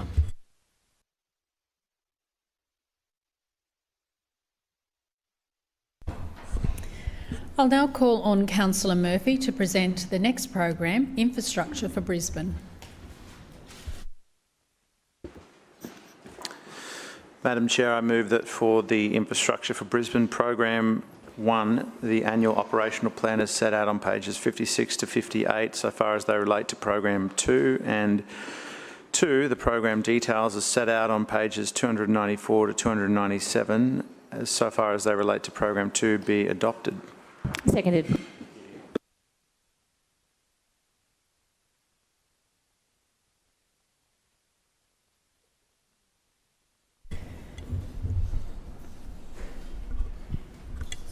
One moment, Councillor.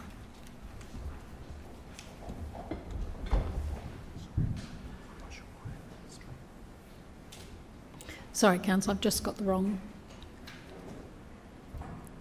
or you've got the wrong numbers.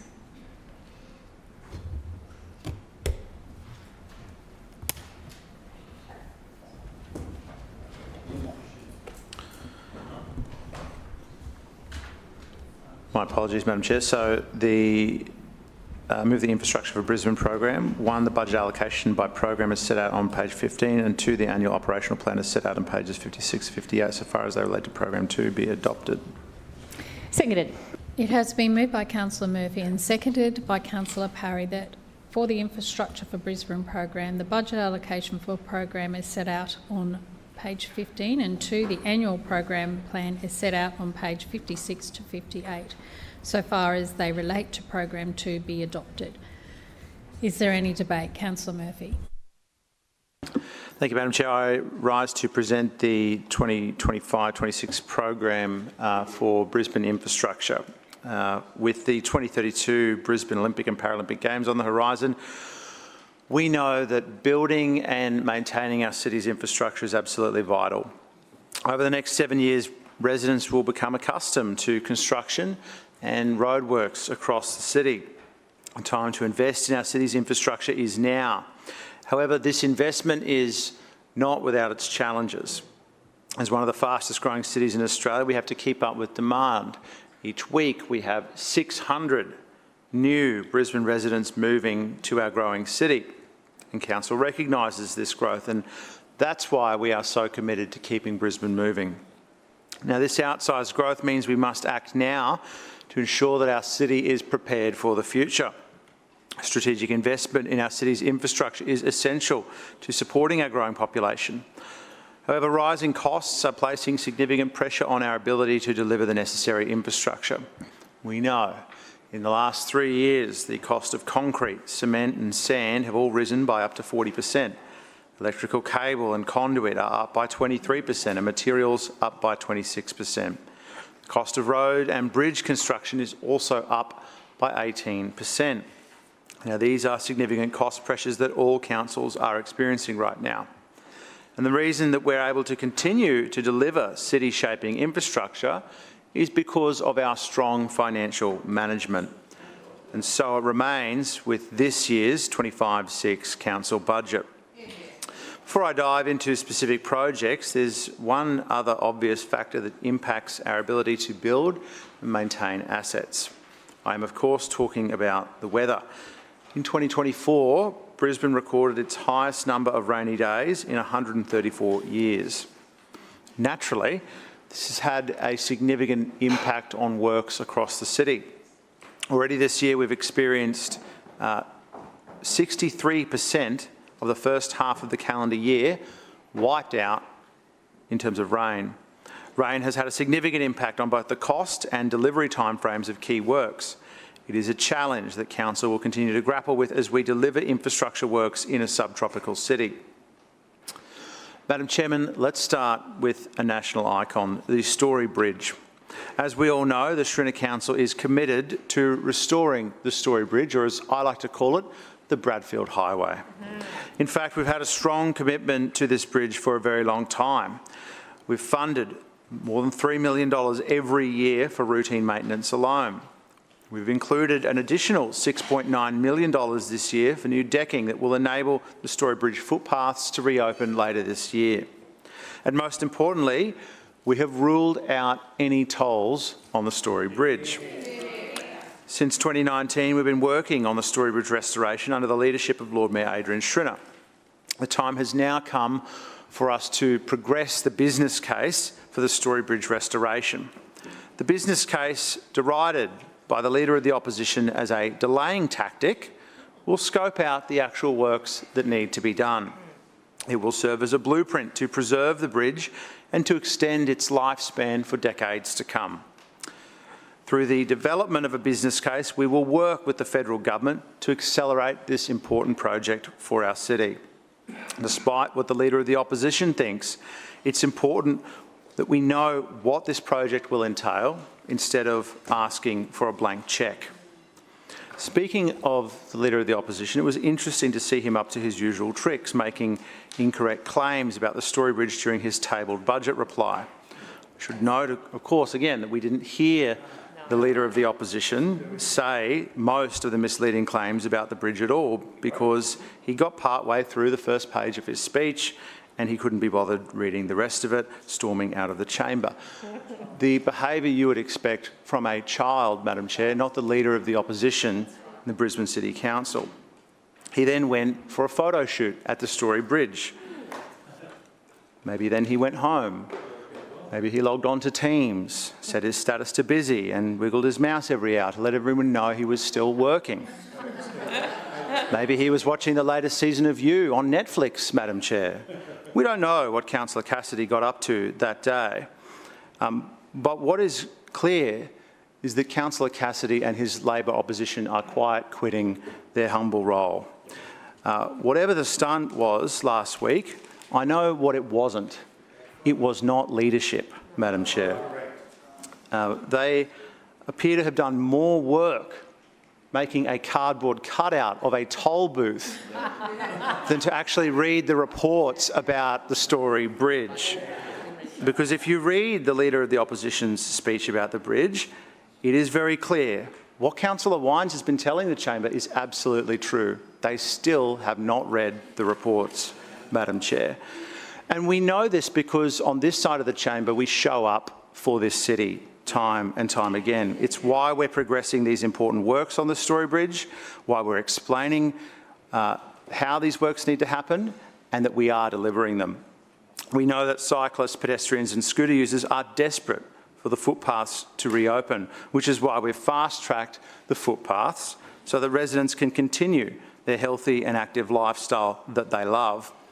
Residents know that they can trust the Shrinner Council with the Story Bridge because they have trusted us with so many critical transport assets in the 20 years that we have held office. Madam Chair, moving to active transport, we have a strong record of investing in active travel. We know that this infrastructure underwrites active transport as a whole.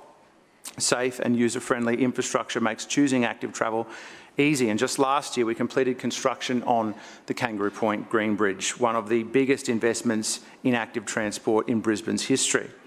This forthcoming financial year is no different, and Council has some fantastic plans in the active travel space. In 25-6, Council will complete the construction of the long-awaited upgrade of the Moreton Bay Cycleway at Viola Place.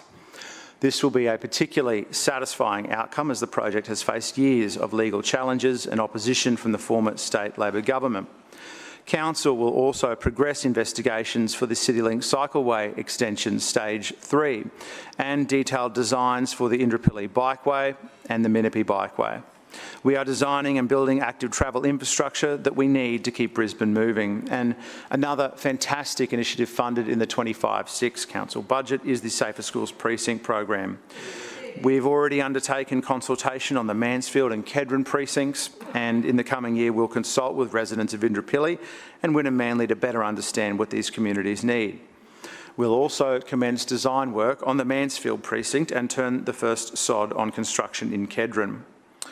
Finally, Madam Chair, to our active school travel program, we will continue to break ground in the coming financial year. 25-6 will be the program's 21st year, which illustrates the longevity and successes that active school travel has had.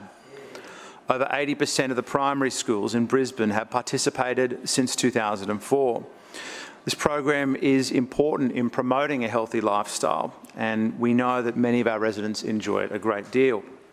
We're focused on providing travel choices for our city, and we're also investing in making sure that people feel empowered when they do try a new transport mode. Moving to our road network, Madam Chair, the Schrinner Council is committed to building better roads and improving existing ones. On the north side, one of the key road improvements we've been making is the Beams Road Upgrade Project. Beams Road is a major east-west arterial road connecting 6 suburbs from Bridgeman Downs to Boondall. It's used by cars, heavy vehicles, buses and active transport users, as you know. Typically 20,000 vehicles use this road each day, and by 2031 the figure is predicted to increase to 26,000 vehicles per day. Road safety is also a major concern in this area. Between August 2018 and July 2024, there were 75 recorded crashes along Beams Road between Gympie Road and Hanford Road, which is why we are investing in this critical road corridor. The Beams Road Upgrade Project will improve safety, reduce traffic congestion and improve pedestrian and cyclist accessibility. Already we've completed Stage 1A. This includes a range of improvements between Lacey Road to Balcarra Avenue, and as is funded in the 25-6 budget, we'll soon commence Stage 1B of this upgrade. This will include construction works between Castle Grove Avenue and Hanford Road, and it will continue to upgrade services such as energy and telecommunications services. That'll also provide a dedicated pedestrian and cyclist underpass under Beams Road. We'll of course continue to coordinate project interface works with TMR's rail level crossing project, and it's just one of the ways the Schrinner Council is keeping the north side moving. Staying in the north side, Madam Chair, we are also progressing important work at the Hamilton Road and Western Avenue intersection. Hamilton Road is an important east-west connection between Gympie Road and Webster Road, used by over 20,000 vehicles every day. Following a tragic fatality in 2018, this intersection was investigated and earmarked for improvements. Since then, several solutions have been investigated and considered by the community. We are planning to signalise this intersection to improve safety and connectivity for pedestrians, and through the 25-6 budget, design for this project will be completed and the land resumptions will commence. I know Councillor Parry is very excited to see these works progress, and I look forward to keeping her in the chamber updated. Sticking to intersections, there's several improvements funded in the budget for Toowong. To begin, we have the intersection at Milton Road, Croydon Street and Morley Street. Milton Road is a major road which connects the city with the western suburbs. It carries a high volume of traffic, and this particular intersection is used by various modes of transport. In the coming year, we will complete detailed design of these works and commence construction. Design works will also be completed at the intersection of Croydon Street, Sylvan Road and Jefferson Street. Moving to the west, I'm sure Councillor Strunk will be excited to hear about the Archerfield Road, Azalea Avenue and Pine Road intersection upgrade, four-way intersection which has a high volume of traffic and a large number of crashes. As the area grows, it's important to invest in this intersection now before it starts to exceed its capacity. In the coming financial year, detailed design and land acquisition will be completed. Following this, construction for this upgrade will commence. This upgrade will improve the safety of all road users, whether you're in a car or on two wheels. It'll improve the operations of the intersection and travel time reliability. Upgrades like this are crucial to support our growing city. We want to see people get home sooner and safer, and that's why we are investing in our road network. We also aren't just improving the efficiency of our road network through infrastructure improvements. We are introducing innovative solutions to improve our roads. Our Smarter Suburban Corridors project is about leveraging new and emerging technologies to keep Brisbane moving. This program is about enhancing our existing traffic management system so that it predicts, adapts and plans to best optimise network operations. By using new and emerging artificial intelligence and machine learning, we will be able to improve travel time reliability across a range of modes. Throughout 25-6, we will continue with the multi-stage procurement of this system. This is about learning what we can do in this space and ensuring that we do it well. But Smarter Suburban Corridors isn't the only way we're improving travel times. We're also doing it through our Clearway Action Plan, Keeping Brisbane Moving. In the 25-6 budget, 3 Clearway reviews have been funded: Bowen Bridge Road to Lutwyche Road in Windsor and Lutwyche, Abbotsford Road in Albion and Wynnum Road in Tingalpa. Each of these are key road corridors that could potentially benefit from the extension of Clearway hours. We know that in Sydney, the Clearways program has seen weekday travel times reduced by 46% on some roads. We want to make travelling around Brisbane easier, and Clearways are one of the practical ways we can achieve this. Throughout this process, it's important that we consult with residents and local businesses to ensure that these roads are being used as efficiently as possible. We also know that commuter habits change over time, and we want our roads to be best suited to our residents' needs. Finally, to the new kid on the block, Madam Chair, the former city standards, what we now call city maintenance. The 25-6 budget recognises the key work undertaken by city maintenance and gives it the resources that it needs to get the job done. Many programs have seen double-digit budget increases in this year's budget. As I've described, the Schrinner Council is committed to improving our road network, and the maintenance of roads, such as fixing potholes, is a key indicator of that. This budget recognises this commitment by increasing the potholes budget by $2 million and increasing the roadside maintenance budget by 11%. Of course, road maintenance isn't just fixing potholes. It's a comprehensive program of line marking, weed control, street lights, as well as signs and curb and channel. This budget increase will help council officers respond to the 10,000 reactive sign maintenance requests received annually. It will also help ensure our city maintains a high aesthetic standard for the residents to enjoy. Additionally, Council has increased our budget for the road network resurfacing line by 25%. In 24-5, Council resurfaced almost 725,000 square metres of road, and we expect that we will surpass that in the coming year. Madam Chair, the Schrinner Council values clean streets, and it knows the residents value them too. City Cleaning undertakes activities to ensure our roads, bikeways and footpaths are kept clean and to a high standard, and the 14% increase in this year's budget will ensure a high standard of cleanliness, another double-digit increase. To summarise, Madam Chair, the 2025-6 budget delivers the investment that infrastructure for Brisbane needs. We will restore the Story Bridge, we'll upgrade and maintain our road network, we'll continue to look at new ways to reduce congestion, and we will invest in the cleanliness and natural beauty of our streets and suburbs. We will keep Brisbane moving above all. Madam Chair, I commend the program to the chamber. Are there any further speakers? Councillor Collier. Thanks very much, Chair, and I rise to speak on Program 2 of the Council budget today, the infrastructure portfolio. And I want to start where many residents are focused and where we as a Labor team are focused too, the basics. The LNP continues to prioritise flashy headlines while essential infrastructure for and in our suburbs are falling behind. Across Brisbane, we hear the same story. Residents are frustrated. Their intersections remain unsafe. They haven't been upgraded. Their footpaths, if they've even got them, are crumbling, and their local roads and crossings are unsafe. We have an LNP council that boasts about shiny new bridges but shirks responsibility for maintaining the ones that we already rely on. Let's talk about the Story Bridge. This iconic structure, a vital artery for our city, has been allowed to wither away under the LNP's watch.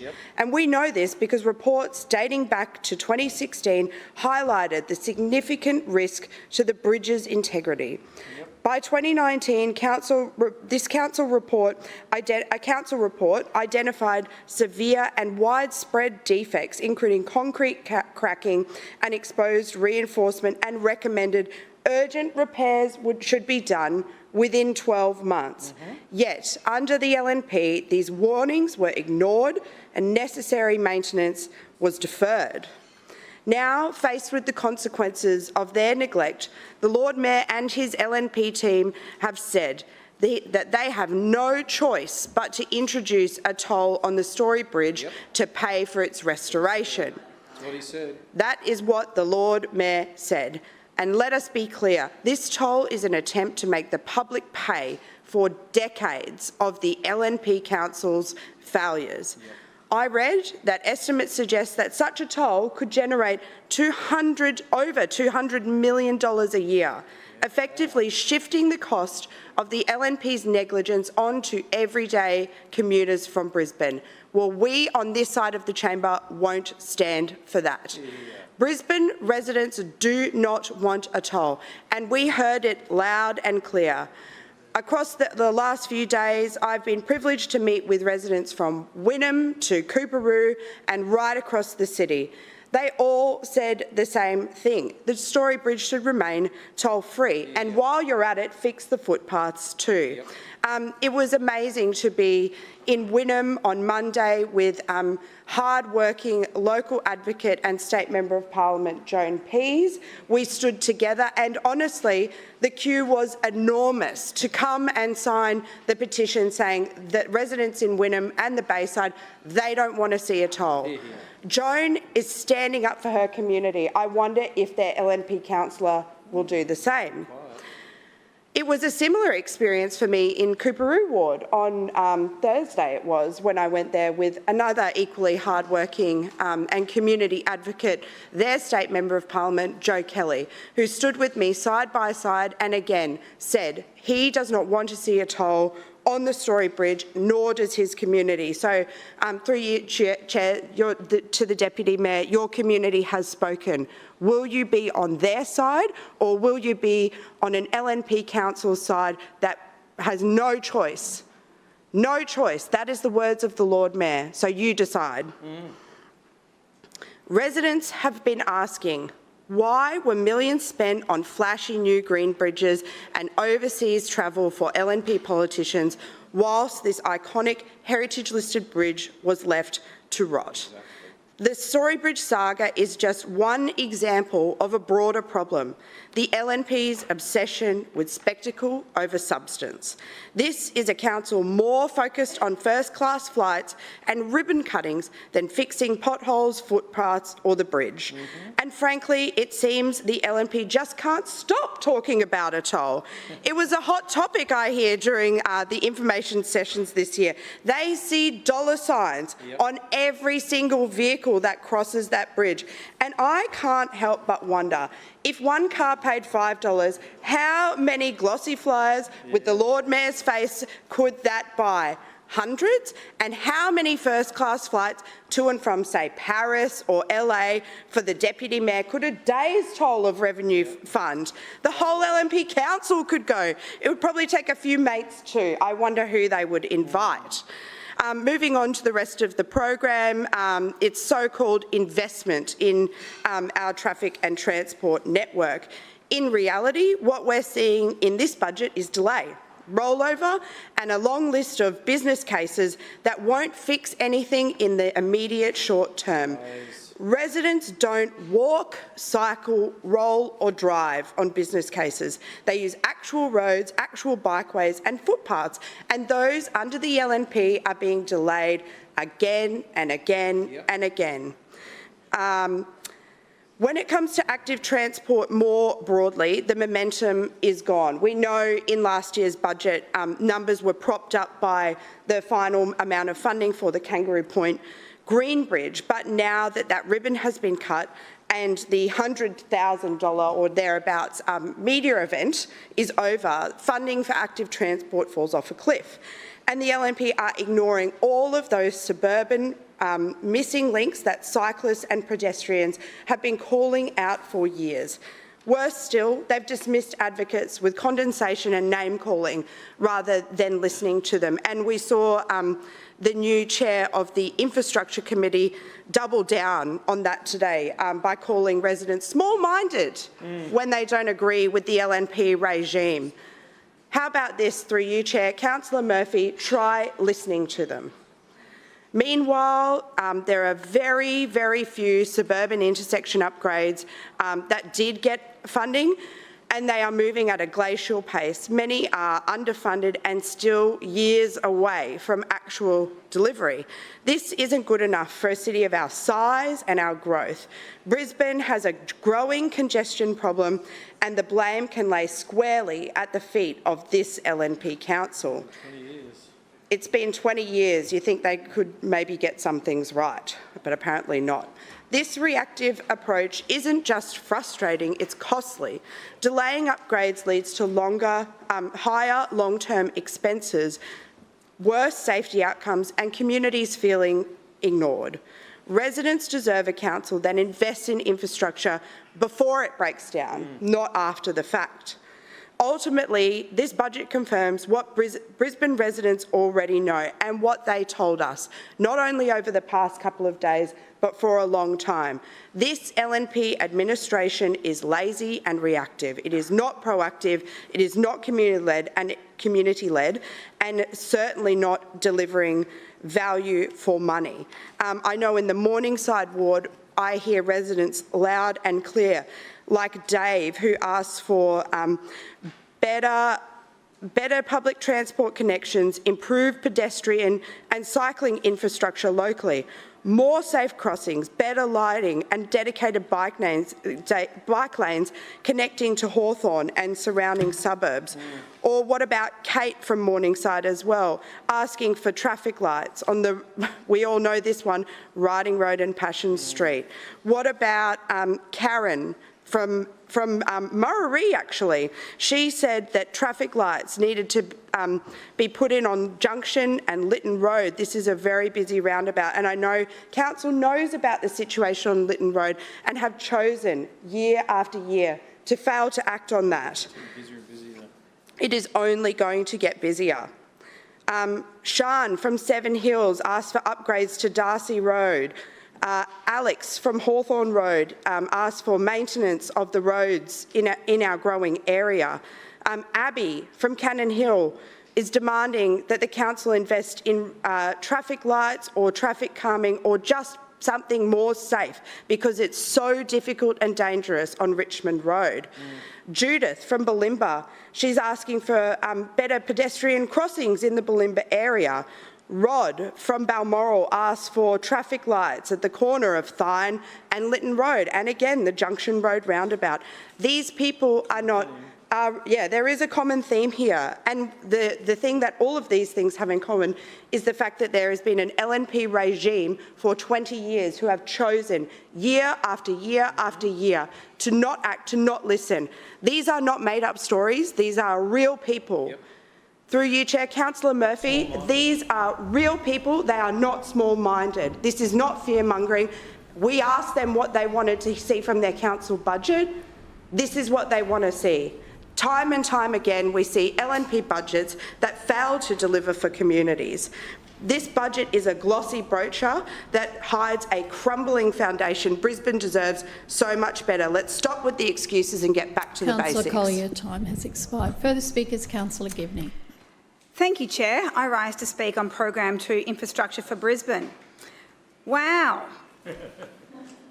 We obviously see things very differently from those on the other side of the chamber, and through you, Chair, I hope that Councillor Collier had a really wonderful time in Wynnum. It must be really difficult to try and remain relevant when you are continually harping on about the same issue, which we said we are not doing. It just blows my mind. Anyway, from delivering safer streets and intersections to supporting sustainable transport and maintaining a road network that One moment. Sorry, Councillor Givney.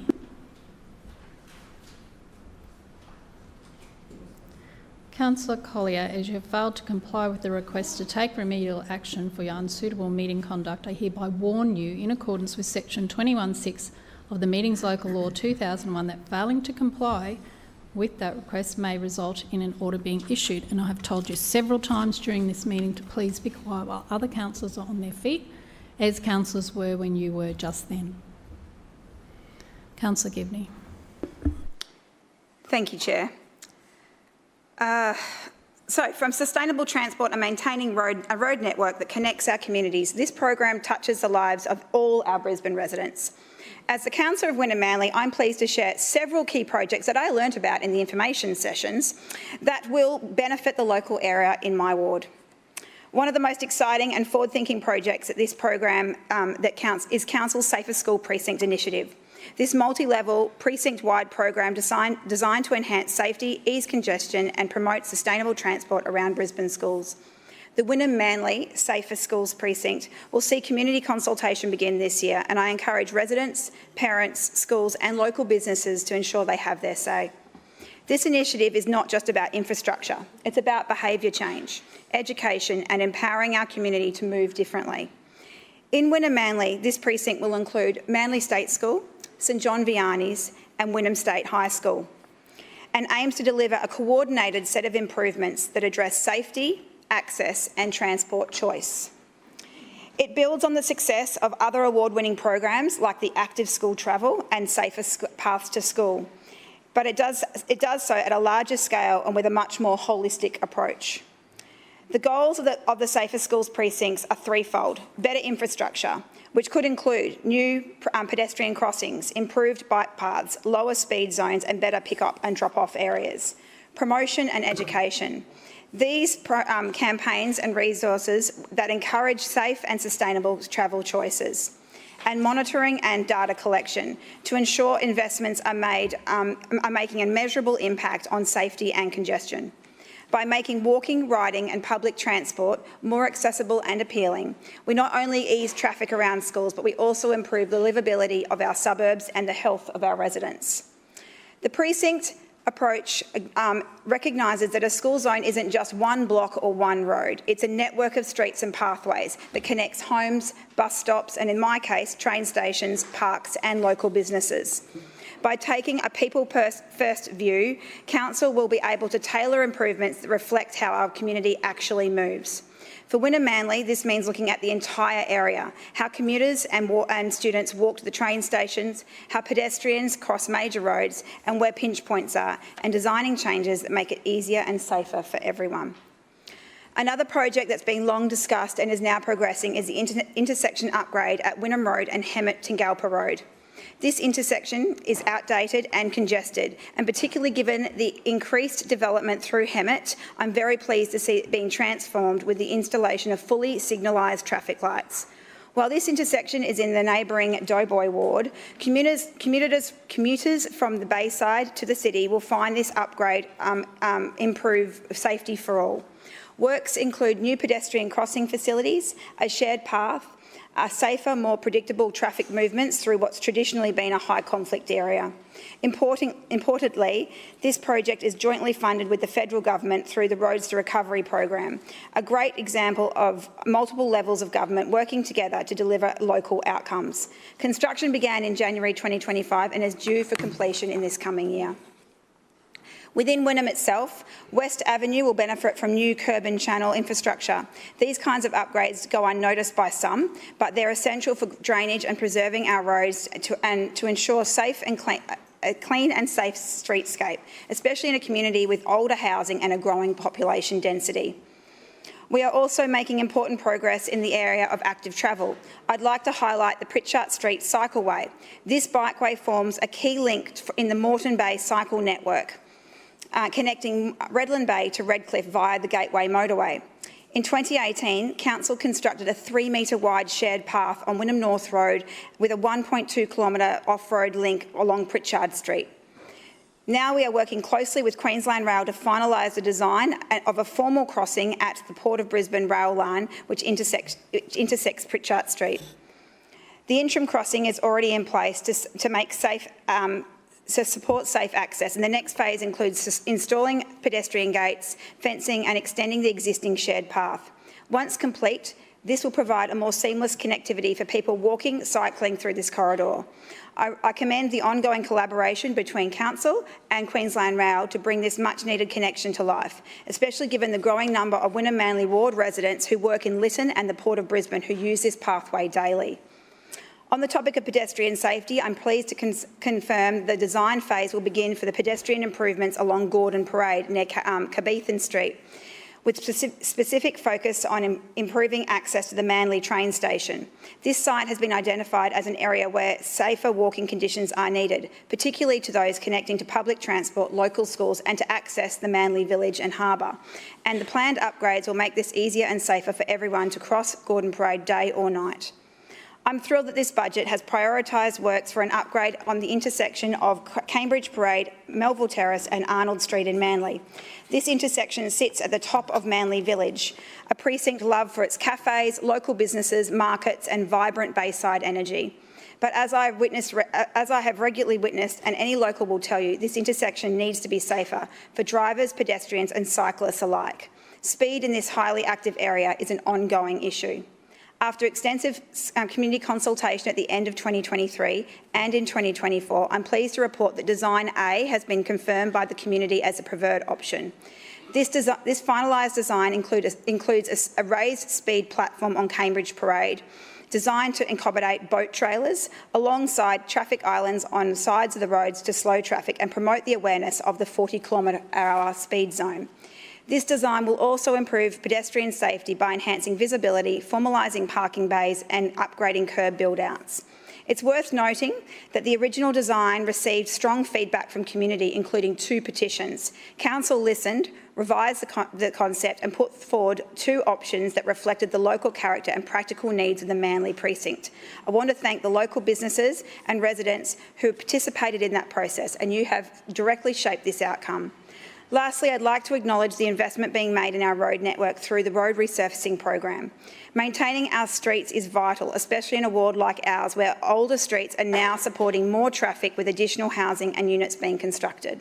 In the 25-26 financial year, I'm confirmed that a number of streets across the Wynnum Manly ward have been identified for resurfacing, improving safety and road quality for the residences and businesses alike.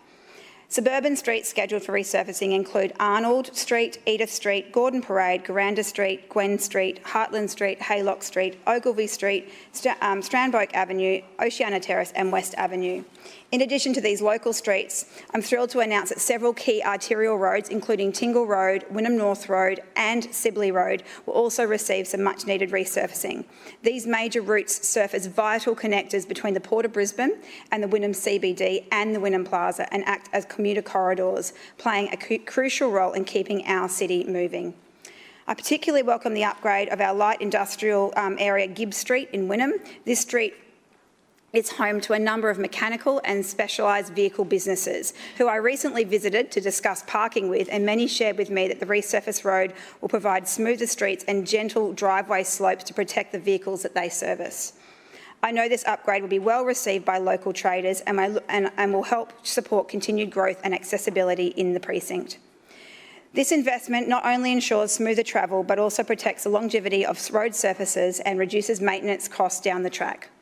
To conclude, Infrastructure for Brisbane program does more than just deliver roads, it delivers better lives.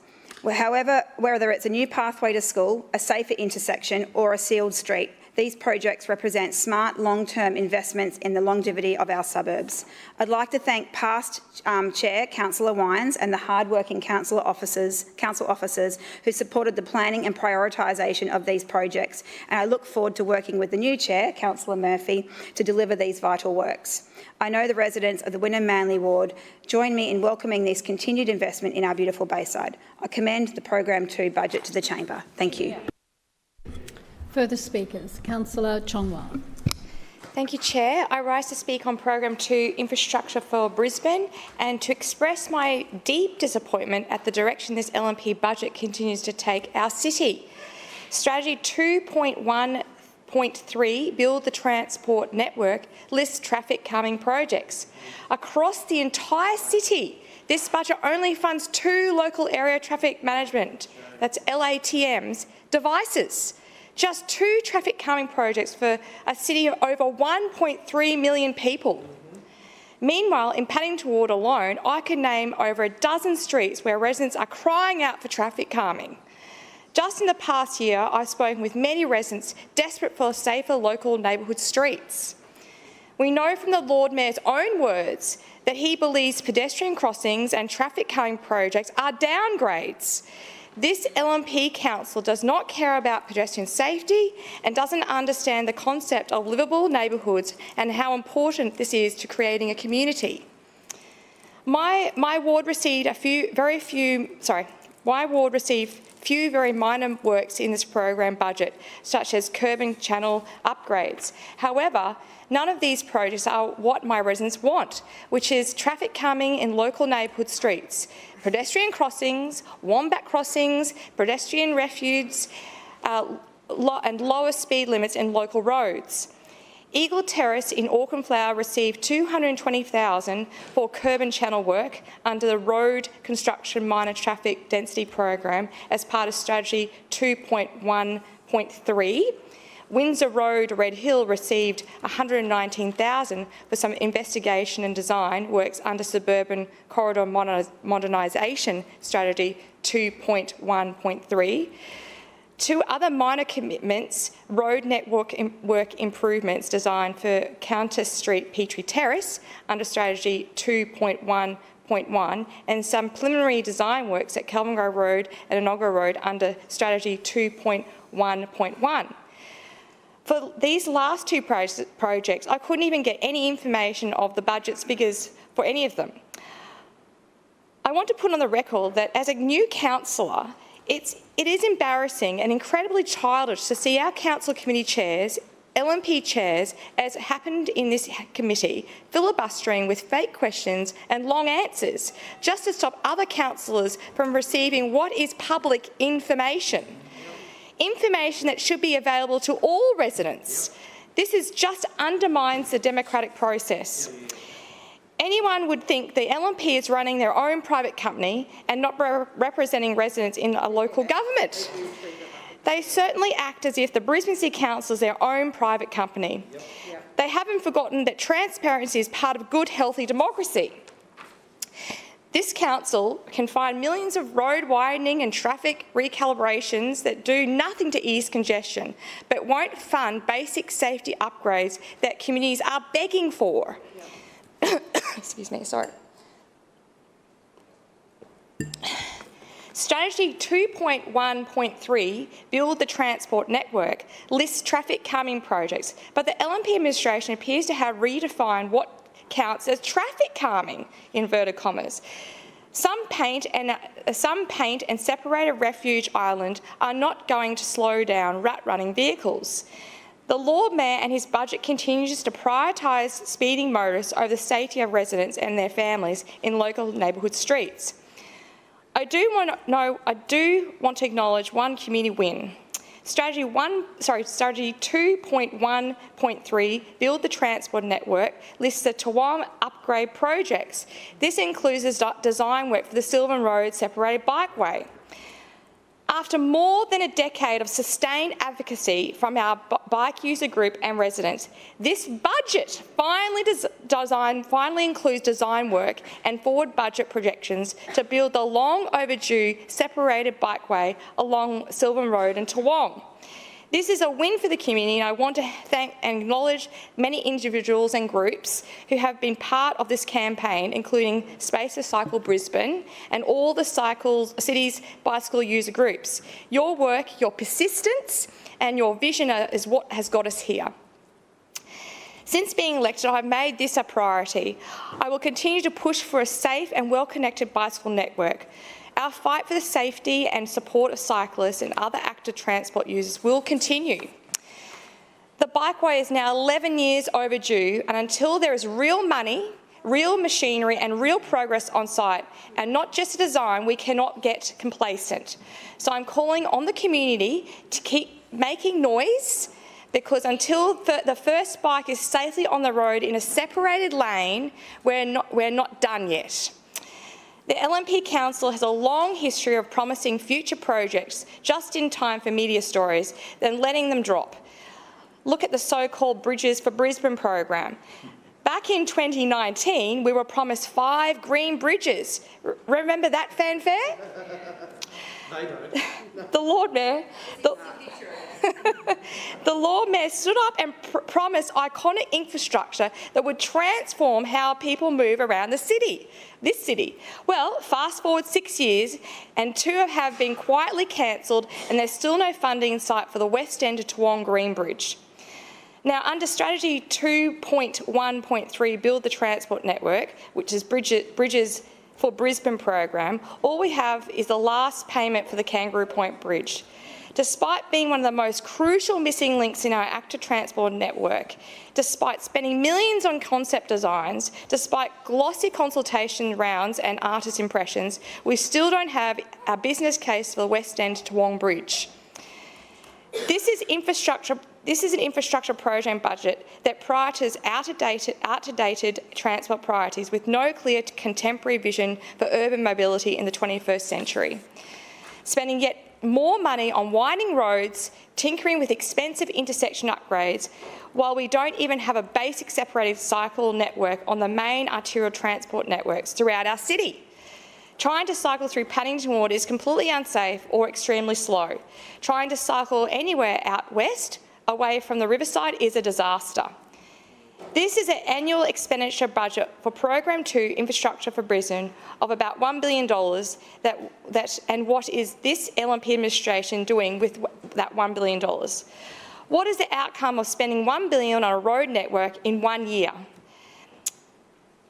This LNP budget states the Infrastructure for Brisbane program, and I quote, improves connectivity throughout the city for residents, visitors and businesses. A connected, integrated and sustainable transport network is vital to delivering economic, social and environmental benefits as part of Council's long-term vision for the city. Lord Mayor, through the Chair, 20 years of LNP budgets have not delivered a connected, integrated and sustainable transport network. Instead, we have a city that is now the 10th most congested city in the world. 10th most congested in the world. Are we hearing this? I will not be voting on this program, on this budget. Further speakers, Councillor Howard. Thank you, Madam Chair, and I'm proud to speak about the 2025-26 Brisbane City Council budget, and particularly about Program 2 and the major road infrastructure investments that we have delivered for our inner city neighbourhoods. And through you, Madam Chair, to Councillor Chong-Wah, I'm just not sure how 3-hour information sessions are not transparent, but perhaps throughout the rest of the debate, people might be able to, to sort of let us know that, because I know through my session that Councillor Chong-Wah and Councillor Johnston were certainly there, but I don't recall seeing any other councillors. And I think earlier in the debate we heard Councillor Adams pointing out that that is one of our key roles, is to be here to debate the budget, to find out as much as we can, and then to use these 2 days to debate it. So I'm not quite sure, how those on the other side can stand up and say there's no transparency when each of the programs had 3 hours of questions. However, let's get back to Program 2. First and foremost... One moment, please, Councillor Howard. Thank you, councillors. It's not for you to interrupt the speaker on their feet. Councillor Howard. Well, thank you, Madam Chair. So first and foremost, this budget is about keeping Brisbane moving smartly, safely and sustainably. We know that our city is one of Australia's fastest growing regions in the nation. Councillor, I think I'm hearing laughter. I'm just not sure why. Oh, it's a baby. Sorry. Okay, let me start again then, because I just got sort of sidetracked. What's disgraceful? Thank you, Councillor Cassidy. Oh, great. I didn't say anything about a baby. That is inappropriate, and I caution you. And that is the third time. When people are speaking on their feet and they do hear noises, they don't know necessarily and are very used to some people laughing. So that's inappropriate. The councillor realised. Thank you. Councillor Howard. Oh, thank you, Madam Chair. And through you, I'm very fond of little Miles being in the chamber, so I don't take kindly to Councillor Cassidy. I can't be as nasty as Councillor Cassidy, so I won't even try. So first and foremost, this budget is about keeping Brisbane moving smartly, safely and sustainably. We know that our city is one of Australia's fastest growing regions in the nation, and that means we must continually upgrade our roads, our bus routes and our pedestrian connections to support the way people live, work and socialise. When politicians stand united with the Lord Mayor, who shares the same values and vision, it strengthens our city's voice in the fight for funding. It's simply easier to get things done when you're working with allies, people who understand the challenges and the opportunities that Brisbane faces. Being on the same side means less politics, more progress, and it allows us to cut through red tape, champion local priorities and deliver results faster for our communities. When your teammates are your advocates, clearly unlike Councillor Cassidy and Mr McGiffin, and I wouldn't want to be at the next Sandgate pre-selection meeting, you're not starting from scratch. You're building on trust, alignment and a shared commitment to the city. And that's why I'm delighted to see, Madam Chair, that in Strategy 2.1.4, that we not only have we allocated significant funding to resurfacing inner city arterials, such as Ipswich Road, Toombul Road, Vulture Street and Waterworks Road, targeting the roads the whole city uses most, but I'm excited to see that it's a Central Ward investment too. So the streets that are listed are Alice Street, Ann Street, Boundary Street, Brooks Street, Kemp Place, McNally Street, Southwick Lane. Now, Madam Chair, looking after our inner city streets isn't just about the aesthetics, it's vital to Brisbane's economic health. As the heart of the city, the inner suburbs set the tone for Brisbane's reputation.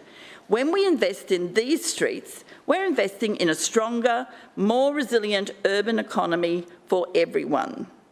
And thank you, Lord Mayor, for prioritising these streets, because I know that city residents in particular will be over the moon to see the reconstruction of the following footpaths: Charlotte Street, Constance Street, Eagle Street, Edward Street, George Street and Wharf Street.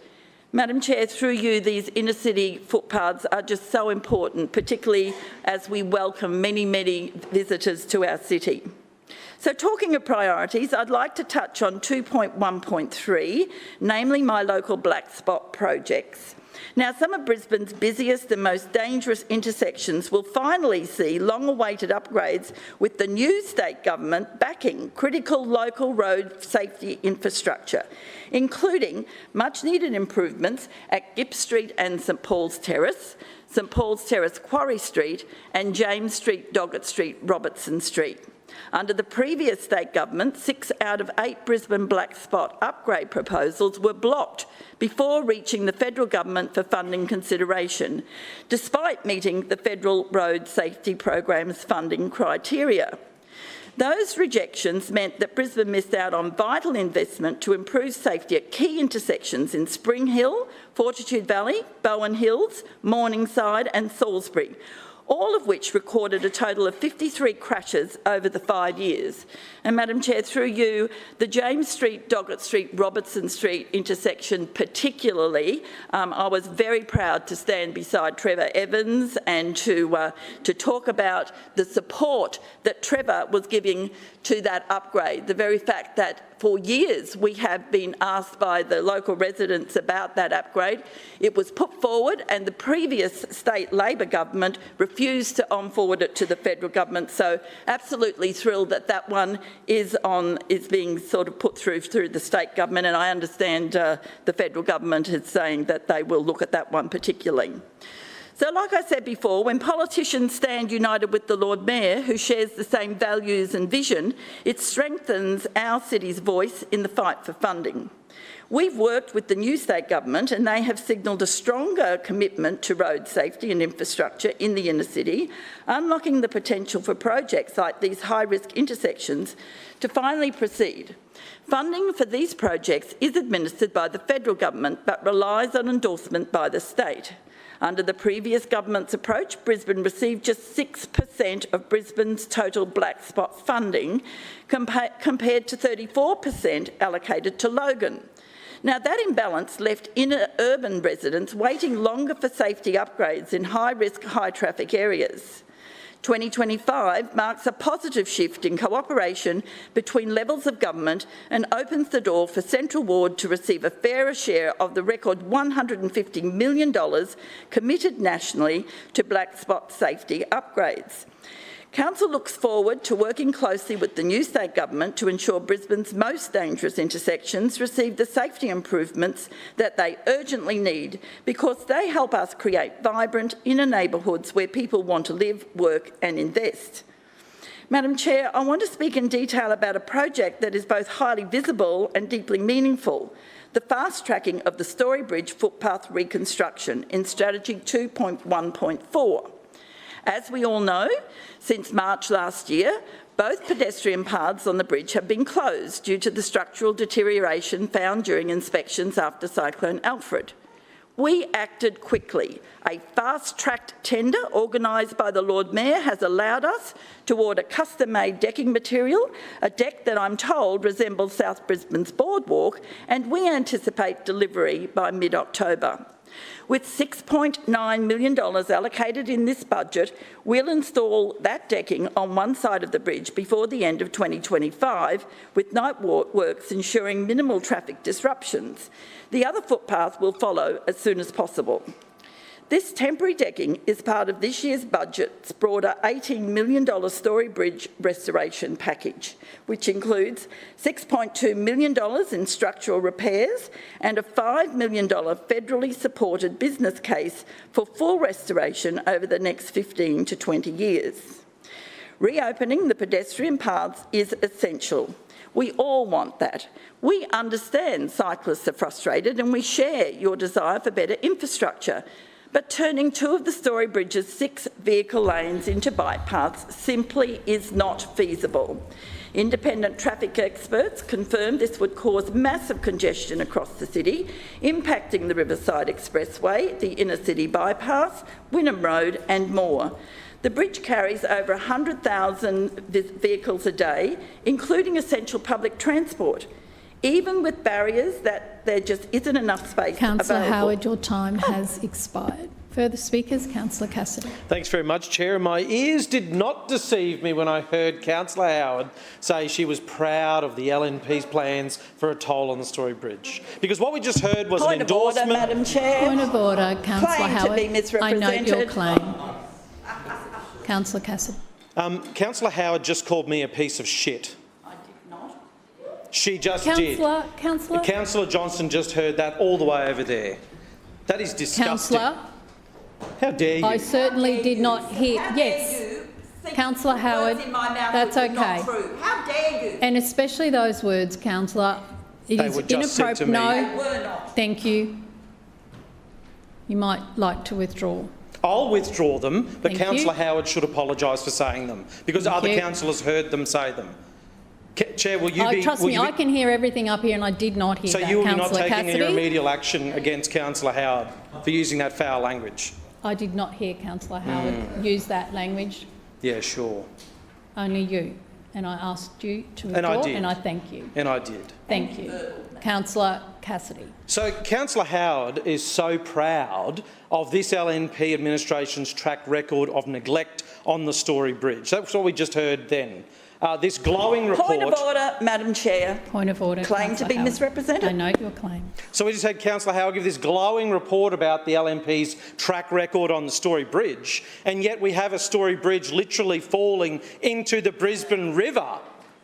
I mean, that is the LNP's track record, and that's what Councillor Howard was just endorsing, and had some strange view of accountability and transparency in council, suggesting that their information, the so-called information sessions that ran over 2 days, a couple of hours, had 3 hours of question time. In fact, it's 2 hours of questions alternating side to side, and Councillor Chongwei hit the nail on the head. What happens is the LNP come in with a list of pre-prepared questions, and they all have their names allocated to them, and there's a corresponding number in the chair's folder that when an LNP councillor asks a question, they flick to that point and then read pages of speeches. Now, I know this is also prepared by council officers inappropriately. I don't think the council officers are working inappropriately, but the pressure that is put on them by the Lord Mayor and chairs of committees, getting them to draft these questions and getting them to draft the statements that chairs then give. And I've seen the authors of these documents on digital copies. I know they exist. So the LNP's so-called information sessions are nothing more than a fake LNP briefing parading around as some part of the budget process. It is not part of the budget process. We are here debating the budget. I don't know where the part-time Lord Mayor is at the moment. It's a bit disturbing to see. Maybe he's packing his bags for New York. Yeah, apparently this is we are fulfilling our statutory requirements, being here on this side of the chamber. Where is the Lord Mayor? Where is he? Where is he, I wonder? So you can't trust a thing the LNP says, particularly when it comes to infrastructure. Not what they say out loud. There's certain things that they have to put in a budget book, like the long-term financial forecast. That is required as part of legislation to put in there. So what we see here is the intent of the LNP's future budgets. We see here income is rising about $100 or over $100 million each and every year into the long-term forecasts. But expenditure, guess where that's heading? While income's going up, rates, fees and charges going up, where does long-term expenditure go? A hint? Down, down, down. In fact, if you track the expenditure, it goes from nearly $2.9 billion this year down to 2.8, 2.859, 2.846. It's not until you get to 2030 that they intend to lift that by a measly $40 million on today's figures. So when the LNP say that they have been good managers of the Story Bridge and they are committed to its future, they are not telling the truth. Because you don't need a business case to suggest that you're going to have to invest a major amount of money, despite where the money comes from, in maintaining and restoring the Story Bridge. There needs to be intent in the budget papers out to 2035 that you're going to need to spend hundreds of millions of dollars if the Lord Mayor is to manage this project. But this LNP council has no intention of doing that whatsoever. And it's not just on the Story Bridge we see this neglect. We heard Councillor Murphy in introducing this item saying that the time to invest is now, and then went on to say that the costs of concrete and other associated construction items has gone up 40%. And yet we know that the long-term contract for concrete has been cut by 20%. So that is reflected. That is reflected in the projects of which are listed to may be carried out this year, because we know what's listed in the Suburban Works program and through the programs is just supporting information. So maybe they have some aspirations to do them, but there's no guarantee that they'll happen. So we see less projects, but we also see the proof in the long-term financial forecast there, which say that this LNP administration have absolutely no intention of investing in the transport network for Brisbane's future. So what we would like to see is an ironclad guarantee. The Lord Mayor said that a comparable project might be $300 to $400 million. We know it might be as high as $1 billion. So why out to 2035 is he put $0 towards the restoration of the Story Bridge? With the LNP, expectations really often don't live up. Residents feel like this city is being held together with duct tape. In some cases, it's cable ties. People shouldn't feel like footpaths, bikeways, basic infrastructure, for that matter, is sort of granted by the vibe of the thing. I think Councillor Wines let the cat out of the bag earlier when he said that their slogan of keeping Brisbane moving, this is his words, is an aspiration. He said it was an aspiration to keep Brisbane moving, not a reality, not a plan, not a concrete plan with figures attached to it and projects that will roll out. It's just simply for the LNP an aspiration. There's a lot of need around our city for infrastructure. Brisbane is, right in communities right around our city, a great place to live, not because of, but despite its governance. Last year we saw new footpath construction almost completely dry up. And while we know the LNP see footpaths as an excess that need cutting, we see that as essential community infrastructure. We heard, I know Councillor Griffiths has 100 footpaths on his list. There would probably be 50 on mine. And every time we get a quote to do a footpath now out of the $600,000 odd that's allocated for footpaths, they're now, as we've heard from Councillor Murphy, 40% higher. And yet they know that they're going to deliver less, the LNP, because they're ordering less concrete to do it. In last year's budget, we raised concerns that under the LNP's watch, Brisbane will be a crumbling mess by the time the 2032 Olympics come along. Well, you fast forward 12 months and things are getting much worse. It literally is crumbling. There's nets on the Story Bridge catching falling pieces of concrete, making it dangerous to go underneath the Story Bridge. Now, what did we hear? So the Lord Mayor said he needs all three levels of government to support this in terms of funding. He needs the state government on board. And as Councillor Howard said, the LNP administration here are the same political party as the state government. So they have a direct line. They pick up the phone. The Lord Mayor can go visit the Premier, the Deputy Premier, the Treasurer anytime he wants and gets anything he wants. That's the impression we get from the LNP. What did the Deputy Premier say about the Story Bridge? He said he believes it's just a council problem, nothing to do with the state government. The Premier then backed that up a week later. This is a couple of weeks ago they said that. And he also said he thinks it's just a council problem. So it's little wonder the LNP stopped talking about a 3 levels of government contribution to this, because they know they're getting stiffed by the state government. Now, the Lord Mayor said we have to wait to see what the business case says, whether the Story Bridge can be saved and repaired. Well, I'm pretty sure we all agree that it does need to be saved and it does need to be repaired. We don't need a business case to tell us that. Last week's budget revealed a $200 million cut to the materials and services budget. That's the bricks and mortar used to physically deliver council projects. So what hope do we have? And especially seeing the shrinking level of infrastructure investment we're going to see over the next 10 years. And in fact, over the last 2 years, we saw $800 million in cuts to the basic budget as well. Residents shouldn't have to pay for this LNP council's mistakes. We've heard from Councillor Wines that all the information's out in the world, and yet I put information request after information request for Story Bridge documents, and I'm now denied at every opportunity, even ones just the reports for this year, just the last couple of months. And when we had a motion here calling on that, Councillor Cassidy, Wines your rejected time that. has expired. Councillor Howard, your 2 points of misrepresentation. Well, thank you, Madam Chair. The first was about the toll.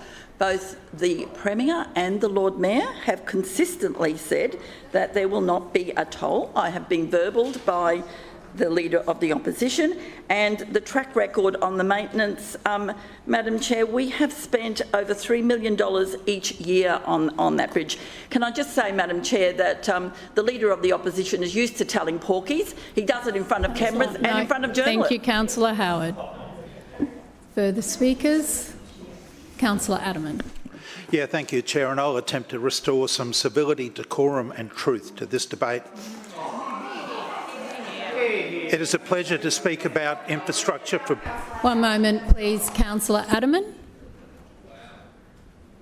Again, it is the councillor's speech, and they are on their feet, and you should not be calling out.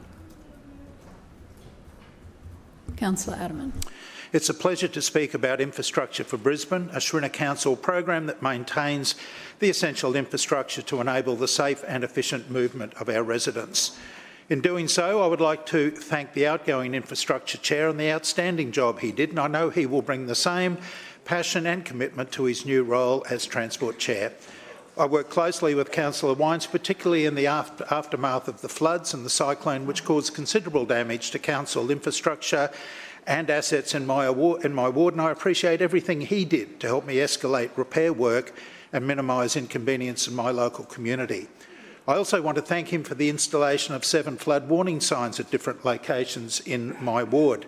I have a number of creeks that are prone to flooding quickly and some for long periods, and these signs have been a lifesaver in every sense. And while it's not located in the Pullen Vale ward, Councillor Wines oversaw the Moggle Road upgrade, which is now ensuring a quicker and smoother drive for the many of my local residents who drive through this once notorious roundabout every day. To the new Infrastructure Chair, Councillor Murphy, while you have a hard act to follow, your record in the previous role of Chair and Public Active Transport stands you in good stead to be just as successful in infrastructure. One only has to look at what you achieved in delivering the Metro and the Kangaroo Point and Breakfast Creek bridges to know that actions speak louder than words, and I wish you every success.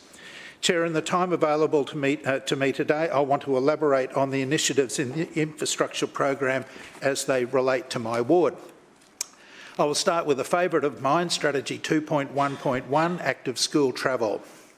As Councillor Murphy said, this important council initiative began 21 years ago to encourage children to get to school via methods other than a car. I have 2 schools in my ward, Kenmore South Primary and Our Lady of the Rosary, currently participating in the Active School Travel program. Since joining in 2023, Kenmore South has been one of the real success stories of this program citywide, and I commend the teachers and parents for embracing the aims of this program and making it into an enjoyable activity for the students. A special shout out to Council's Rebecca Barkman for her commitment and working with both of my schools to ensure they remain motivated and involved.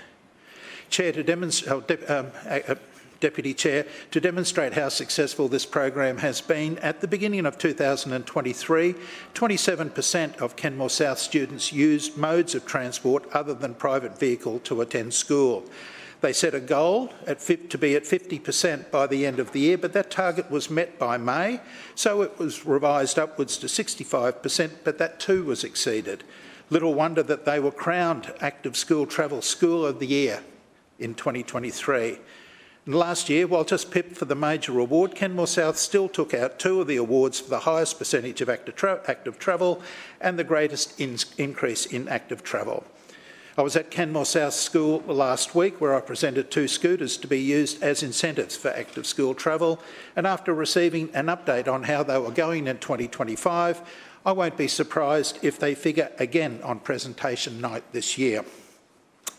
On to 2.1.3, and work on the Kenmore Road Suburban Modernisation project will be completed in the new financial year. Consultation commenced in 2022 to help make it safer for drivers, cyclists and pedestrians at key intersections on this busy local road corridor. Work has now commenced on the following improvements on Kenmore Road: 2 pedestrian refuge splitter islands and curb ramps at the Kenmore Road and Gilruth Road roundabout, upgraded curb ramps on Crestview Street at Kenmore Road, line marking and 2 traffic islands at the bend between number 50 and number 54 Kenmore Road, upgrading existing lighting and painting and other associated line marking, including to allow no stopping islands. Staying with Strategy 2.1.3, I'm pleased to see funding will be set aside to plan and design road infrastructure improvements, i.e. road realignment, drainage considerations and new asphalt design on Lake Manchester Road at Colo. As far as I'm aware, Lake Manchester Road has the only unsealed section of road in the Brisbane city limits. I have met on side with local residents and promised I'd continue to advocating for the dirt section on Lake Manchester Road to be sealed. Council officers over the years have told me that for the number of people who use this road, it's difficult to justify the cost to seal it. But after heavy rain in the past 12 months, this road has gouged badly, which makes it even more difficult now to traverse. Upon his appointment as Infrastructure Chair, I asked Councillor Murphy if he would accompany me to Lake Manchester to see the condition of the road. He kindly agreed, and I look forward to doing that when he's available, but at least now the funding will be there next year to start planning and ultimately give residents in this part of Brisbane a fully sealed road. I now turn to Strategy 2.1.4, Footpath and Bikeway Reconstruction, where funding will be set aside for the footpath on Ironbark Road outside the Chapel Hill State School from Brushbox Circuit to the school driveway. Deputy Chair, this school has recently installed a new stop, drop and go area on Ironbark Road, and at my request, council traffic engineers recently joined the principal and I to look at how this can work better during the busy drop-off and pick-up times. A new footpath will contribute significantly to child safety there. Staying with 2.1.4, and I'm pleased that a number of local roads will be resurfaced in the next 12 months. The first, Priors Pocket Road Moggle from number 80 through to Stratford Street. The Stratford Street intersection was a 2024 election commitment, and again the Schrinner Council is delivering for my community. With the development of the nature reserve at the end of Priors Pocket Road progressing, I expect greater numbers of people to be using this road in future. For the most part, Priors Pocket Road is in reasonable condition, but the profile of the section in question has failed and is in need of urgent attention. Another local road that will be resealed next year is Huntingdale Street at Bullenvale. Over and above the suburban modernisation program mentioned earlier, Kenmore Road between Kersley Road and Sunset Road will also be resealed. Again, this will be well received by the many motorists who use this road to avoid Moggle Road. Sir Samuel Griffith Drive at Mount Cootha from the Quarry driveway to number 3 Sir Samuel Griffith Drive will also be resealed, along with College Road, Corona Downs from Sellers Court to Langhey Court. Chair, I note in Strategy 2.2.1 that the Suburban Enhancement Fund now comes under infrastructure, which makes sense given that we on this side of the chamber use this fund to create and build projects that enhance the lifestyle of our residents. I'm yet to meet with my local outcome manager to discuss possible CEF projects in my ward for next year, but one that I have already committed to is the establishment of a dirt BMX jumps structure in the Chapel Hill Kenmore area. While the issue of building illegal dirt jumps in council parks and damaging the natural environment sits under another program, the decision to build a legal and safe jump structure arose from what a group of young riders were doing in Cicada Park at Chapel Hill. I basically asked if they would stop damaging Cicada Park if I agreed to build this structure for them elsewhere, and I also undertook to consult them in the types of features they would like included. We're in the process of determining a location for this on council land, and I look forward to progressing this now that there will be suburban enhancement funding in the budget to do it. Chair, I will also be reviewing the list of requests received over the past 12 months to determine possible locations for new footpaths, and again, subject to consultation with residents in streets under consideration, I will look at where paths can fill missing links between existing paths and where we know they will represent good value for money in terms of the number of residents likely to use it. Chair, I'll finish on the same strategy, and in doing so, commend the city maintenance crew for which last year repaired about 62,000 potholes across the city. I regularly take a staff member for a drive, drive around the ward, and particularly after heavy rain, looking for potholes to be called in. And when we are given a 48-hour KPI, they deliver. So I want to place on the record my appreciation of this important service these unsung heroes undertake. Thank you. Further speaker, Councillor Massey. Thanks, Chair. I rise to speak on Program 2, Infrastructure for Brisbane. As we hear, this program is being framed as a city-shaping budget for infrastructure. And my question is the shape a spiralling downward circle? And I say this specifically for the following reasons for Gabba Ward residents.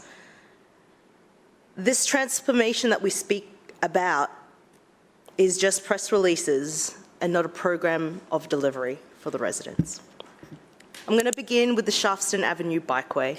This was a core promise from the LNP in the 2024 elections. But this need for a connection was not new. As the Green Bridge was being built, I know former Councillor Jonathan Srinivasan and, of course, myself were advocating and calling for a safe connection to protect riders and pedestrians exiting the Kangaroo Point Green Bridge to travel east towards Coorparoo, East Brisbane and beyond, and of course to travel south to connect to the Gabba bikeway, which is one of the best bikeways in the city. This connection could have happened in two ways. One, the stalled but longly awaited Kangaroo Point to Mulberry Park Riverwalk, and two, the Shaftesbury Avenue bikeway, now rebranded as the CityLink bikeway, perhaps to distract from the fact that it's actually not built and there's been no public consultation, not even mentioned in today's speech. In this chamber just last year, we saw this announced as one of the big ticket press items. The deal was done, we were told. 50-50 with state government. The project would cost $30 million, and yet here we are.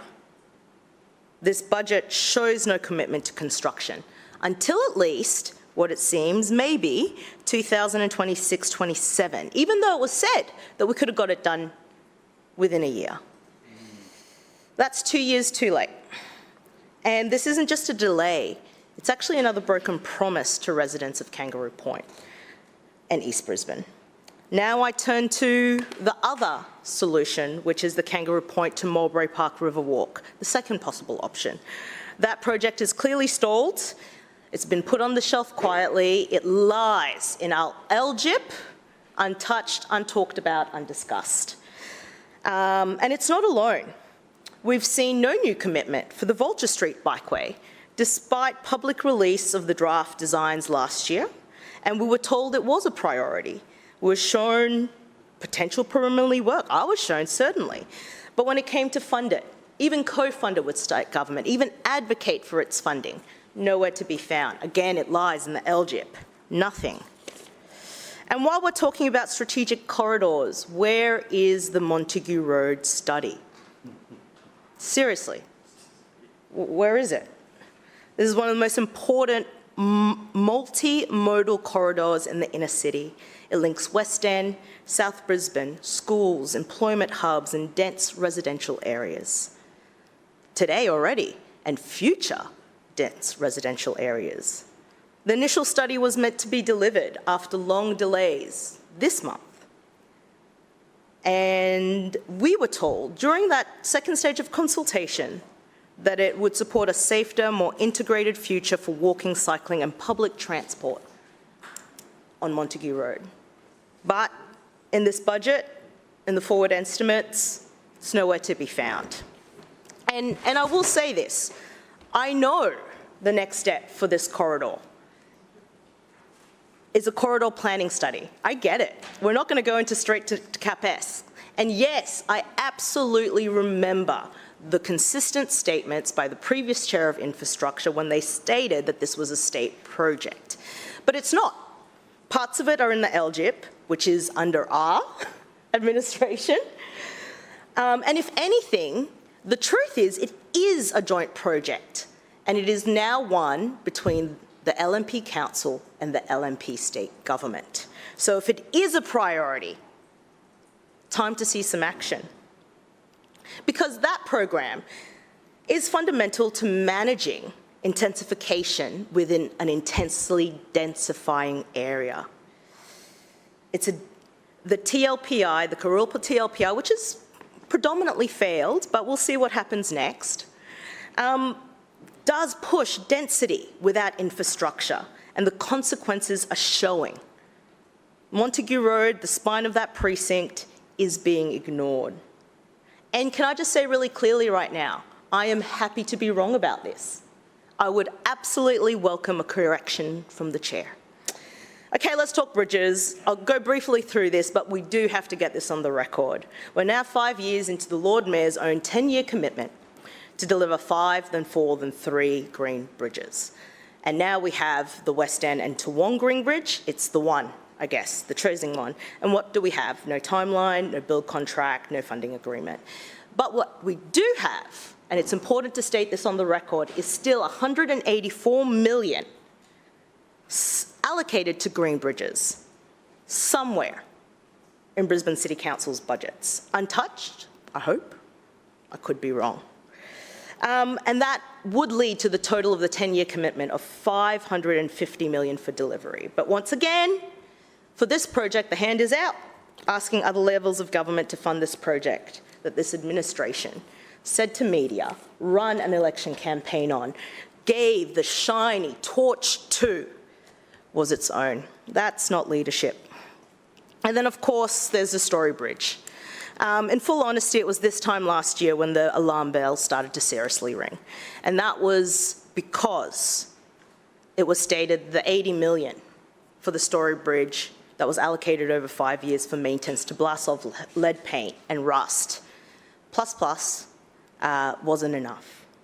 Residents in the Gabba, in meetings, in town halls, at community meetings, and of course in my physical and digital communications have been well aware of the LNP's mismanagement of the Story Bridge for over a year now. Well, for nearly a year now. And the budget of $18 million is just been dressed up as strategy. The announcement isn't a sign of vision. It's a reaction to years of the LNP neglect. It's damage control. The footpaths on the northern end and centre span, which were original 1930s, were left to deteriorate so badly that they were crumbling into the river. And now, urgent safety works are needed and are unavoidable because there's only 2 years left in the lifespan on the footpaths. And the thing is, if there's only 2 years left, you surely can't just blame all of that on Cyclone Alfred. No. The structure of the Story Bridge itself has been degrading on this council's watch. This isn't a council that's been managing infrastructure properly. And of course, it has left this iconic piece of public infrastructure to rot. And now, as after last week's chamber vote, it's clear that people won't have access to footpaths for at least 6 months.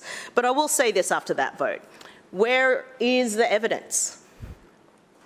We've been told that engineers say that it can't be done, but we haven't actually seen any calculations, any diagrams, anything. All we've been told is trust us. Trust the LNP administration.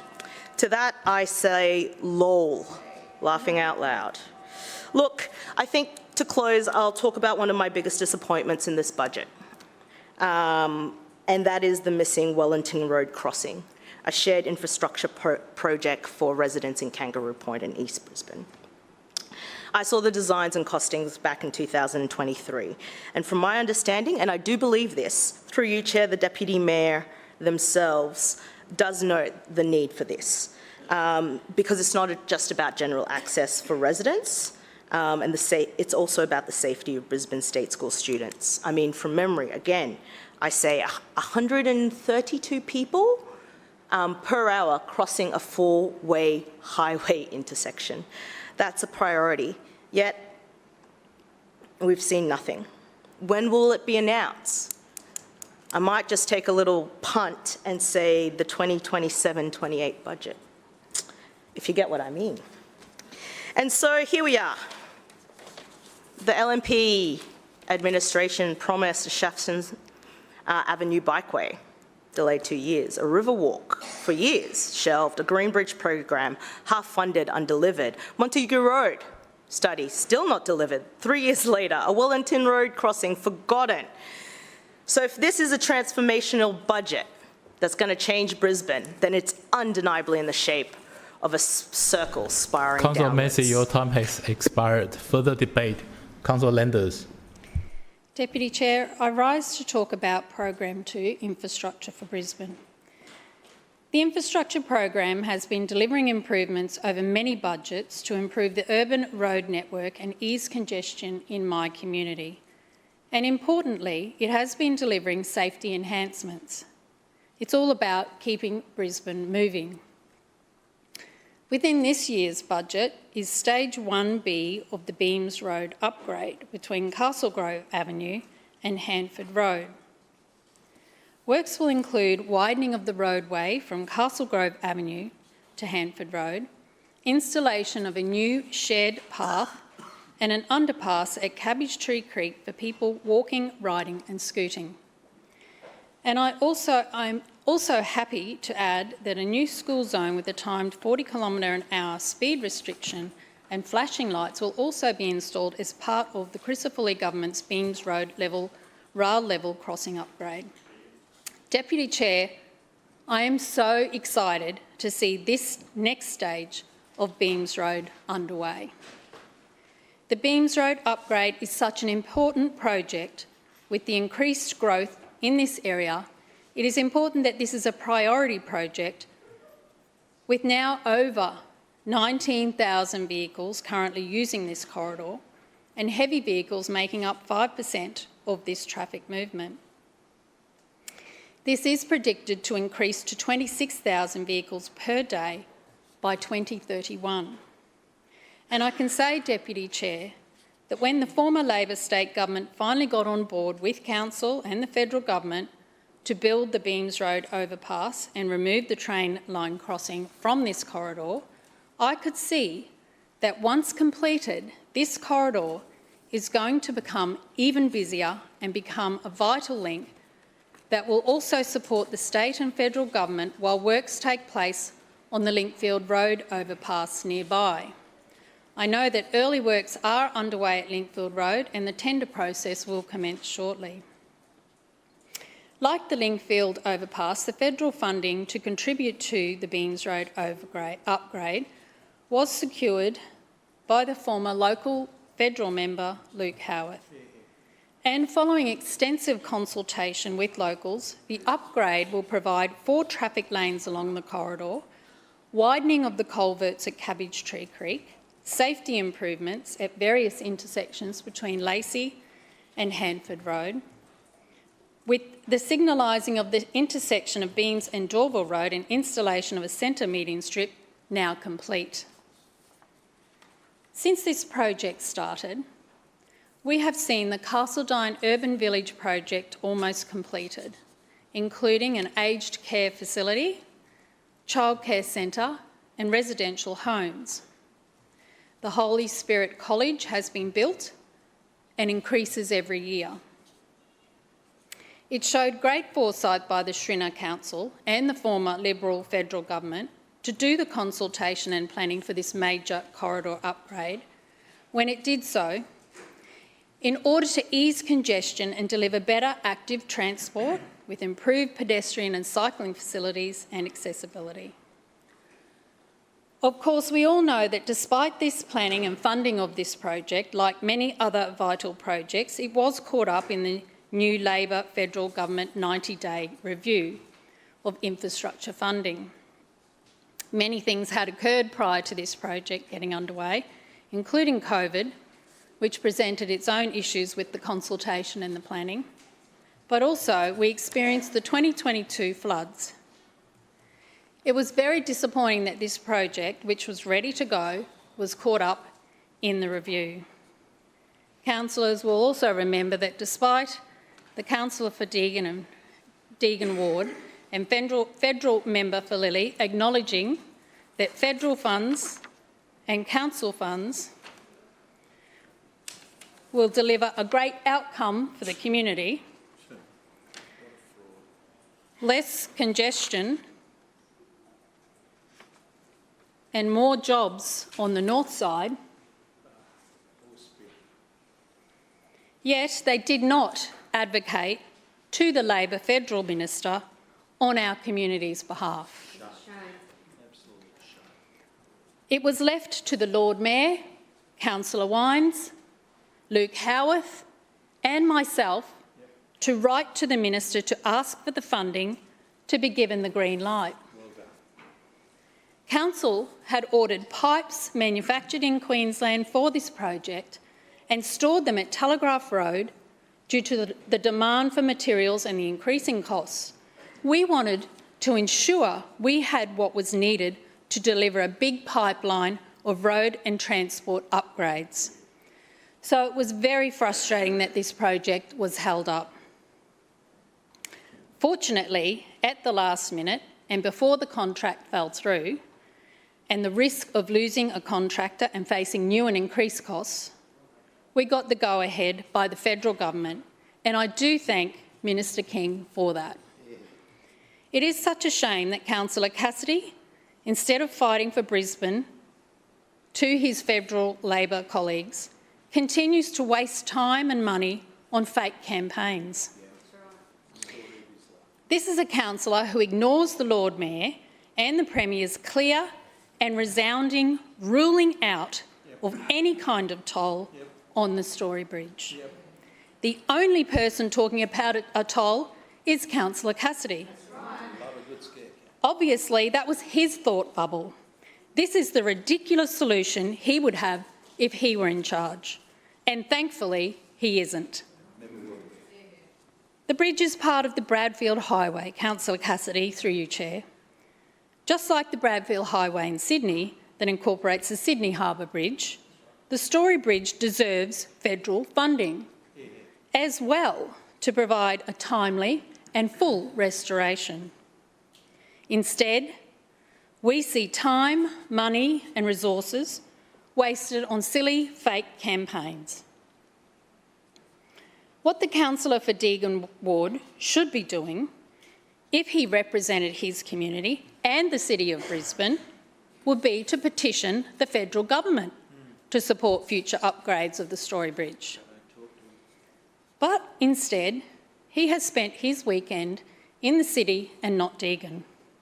Councillor Cassidy has been misleading the people of Brisbane while other councillors were out in their communities working hard.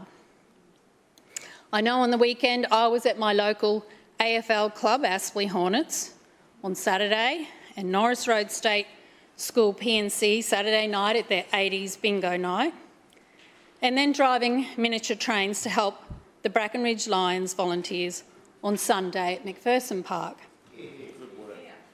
I noticed that Councillor Atwood attended the Cannon Hill State School Trivia Night. Councillor Parry, I see you were at the Growl Theatre production at the Windsor School of Arts. Councillor Dixon attended the Harvest Cook Create Community Swap in Hendra. Councillor Allen was at the Nunda State School Winter Fair and provided financial support to them as well, I note. Councillor Allen. Councillor Wolfe participated in the 11th anniversary International Yoga Day at Government House and attended the St Lucia Kindy Open Day, as well as the Brisbane Boys College Piped Band and Tartan Spectacular. Councillor Givney, I see you attended the Wynnum Bugs Rugby Club Ladies' Day and the Shire Clerks Cottage Market's 8th birthday celebrations. And Councillor Howard attended the Brisbane Brass Showcase ahead of their 2-week tour representing Australia at the World Expo 2025 in Osaka, Japan, amongst many other events, Councillor Howard. But Councillor Cassidy and his Labor colleagues were not in their wards, but instead running fake campaigns. Councillor Cassidy and the state Labor MPs could have picked up the phone to the Prime Minister and to Minister King to actually stand up for Brisbane. Deputy Chair, it is only the Schrinner Council who are representing and advocating for Brisbane to ensure we keep Brisbane moving and make Brisbane's lifestyle even better. And I commend this report. Further debate.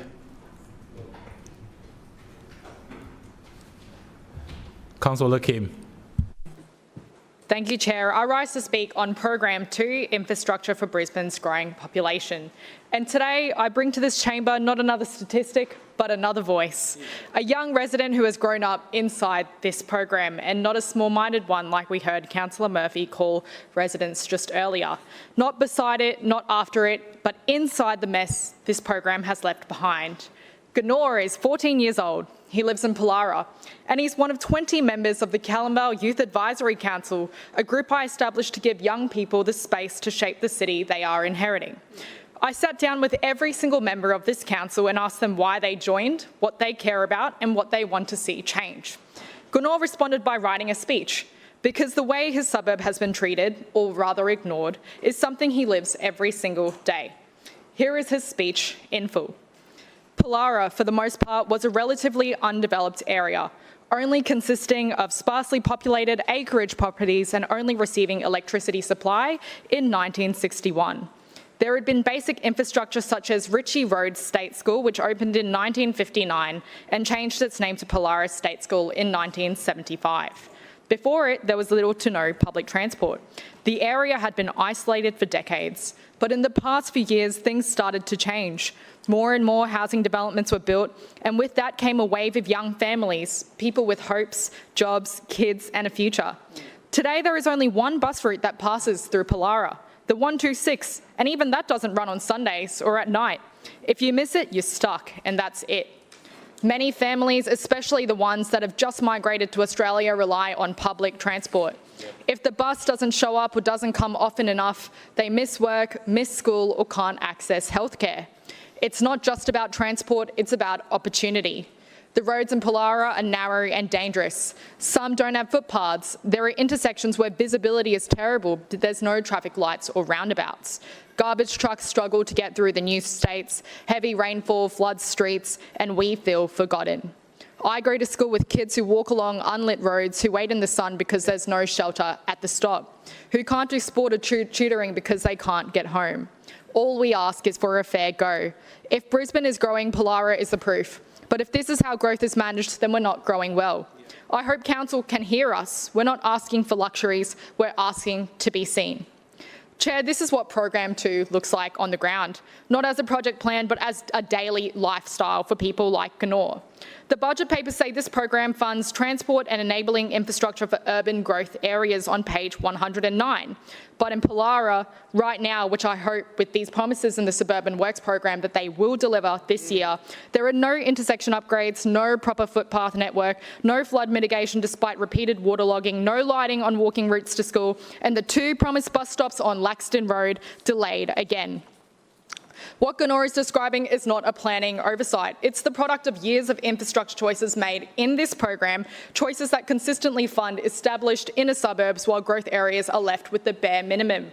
And here's what we're spending instead. $2 million, as we recently saw, for a brand new inner city playground upgrade, decorative corridor upgrades in neighbourhoods that are already well serviced, high visibility investment in places that already have the basics. Meanwhile, families in Pollara are walking in the dark, waiting in the sun and navigating flooded streets without a footpath. Their infrastructure is not just late, it's missing.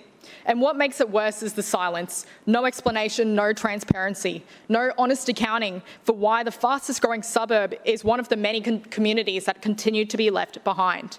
Gunor has grown up inside this deficit. This isn't theory, this is real life for him. And every school year, every walk home, every missed opportunity are shaped by decisions made in this very chamber. And still, he believes in the city enough to write to us, to tell the truth and to speak for his community. That deserves more than applause. It deserves action. It's also worth remembering that Pollara was one of the few places in this city where the Lord Mayor, the LNP Lord Mayor, didn't win on election day. Maybe that was a message from the local residents. Maybe residents are tired of being told that their time will come while watching every other suburb move ahead without them. So, Chair, if this chamber wants to earn back the trust of the outer suburbs, it starts by listening to stories like Gunor's. It starts by delivering footpaths before fountains, bus stops before brochures, and stormwater drains before decorative upgrades. And it starts by putting essential infrastructure where the population is actually growing, not just where it's politically convenient. Because the people who have grown up inside this broken system see everything, and they're not asking for luxuries, they're asking to be seen. Thank you, Chair. Point of order, Chair. Point of order, Councillor Dixon? Acting Deputy Chair, I move that Council now adjourn for afternoon tea for 15 minutes, which commences only when all the councillors have vacated the chamber and the doors have been locked. Seconded. It was moved by Councillor Dixon, seconded by Councillor Givney, that the chamber take a break for 15 minutes for the afternoon tea. All those in favour say aye. Aye. Those against say no. Well, enjoy your afternoon tea.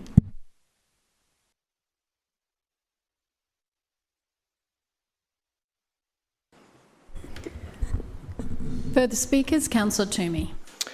Thank you, Madam Chairman. I rise to speak on the program that is maintaining our city and building for the future, Program 2, Infrastructure for Brisbane. This program is the backbone of Brisbane's growth and resilience to prepare us for the future. It's how we prepare for the future while taking care of the present. Madam Chairman, before I move on, there was something that was annoying me before in Councillor Collier's address, and I do note that the Leader of the Opposition mentioned the word spectacle. You know, that this side of the chamber throws far more spectacles than their side of the chamber. I just want to put on the record that while the opposition councillors, and specifically the Labor councillors, I want to actually acknowledge the independent councillor and the Greens did turn up for the information sessions. The Labor councillors were out with cardboard cutouts on the Story Bridge with fake rage towards the camera. It just left me with a couple of questions, and I'm not going to particularly direct them at anyone. I just thought it's just something to think about. I'm just wondering if this is Labor's new reality, Madam Chairman, where they're promising things that won't happen and calling it delivery for their community. I'm just wondering if that's what it is. But anyway, it was just a thought bubble. I thought I'd put it on the record. Madam Chairman, it's easy to understand why infrastructure goes unnoticed. For most of our residents and visitors, it's just there. It was there before we were born, it was there, and it'll be there long after we're gone. But we know infrastructure is not set and forget. It requires maintenance, a bit like doing a gym session for 30 minutes a day. Daily maintenance, if you will. However, with years in the gym, sometimes the knees need to be replaced and the hip joint needs a new ball and socket. A full restoration of the joints is needed. Infrastructure for Brisbane are the gym coaches and the orthopaedic surgeons of our city. They keep Brisbane moving forward smoothly, safely and sustainably. Infrastructure for Brisbane Program 2 is responsible for building and maintaining our city's transport assets. Just like a good gym instructor ensures the sustainable and focused muscle growth, this program ensures that new infrastructure complements existing transport network and improves connectivity throughout the suburbs for our residents, visitors and businesses. A connected, integrated and sustainable transport network is vital to deliver economic, social and environmental benefits for the city. Madam Chairman, like our circulatory system moves life-giving blood around our body, Brisbane's roads and bridges provide safe, efficient and sustainable movement of people, goods and services across our city. This enables our city to meet the needs of all the road users across a variety of transport modes, now and into the future. And just as a cardiologist invests in your long-term health and well-being, this Schrinner Council is continuing to invest in keeping Brisbane road network pumping.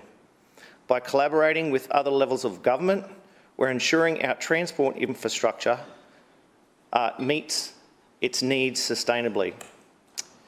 We want the investment in Brisbane's road and transport networks to continue to have a positive economic and livability outcomes for our residents. Madam Chairman, we are cooperating with other levels of government to get local traffic flowing again in our suburbs. In the Gap ward, we're preparing for surgery on Mini Street. For those that did attend the information sessions, they would know that Mini Street is named after the former landowner's favourite cow. So I'll just fit that one in there. Thanks to the state government, they're providing $3.9 million to relocate the road. And I know Councillor Wines, as the former chair, as the former councillor for that area, you know Mini Street very well. I dare say you and I would have had many of the same conversations with many of the same residents over the years. It is. For far too long, Mini Street has been clogged by poor design outcomes by the previous owner. Like a collapsed blood vessel, it has limited the flow of vehicles through Upper Kedron and completely choked the movement of buses in an area of growth. We now have a design that will vastly improve the flow of traffic and enable future bus services to connect to parts of the community that have never ever had buses before.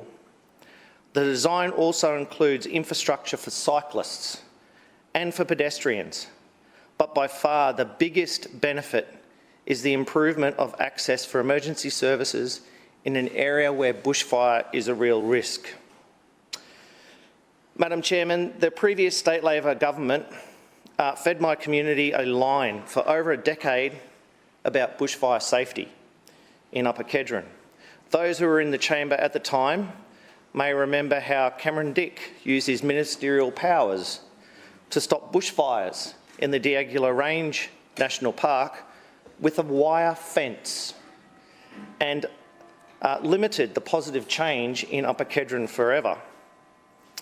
But today I ask we put history aside, Madam Chairman, because today it is this Shrinner Council and the Crisafulli State Government who are scrubbing in for surgery on Mini Street to free up the blockage to provide a much safer, connected community for Upper Kedron. Madam Chairman, it's not just Mini Street that is being rolled into surgery.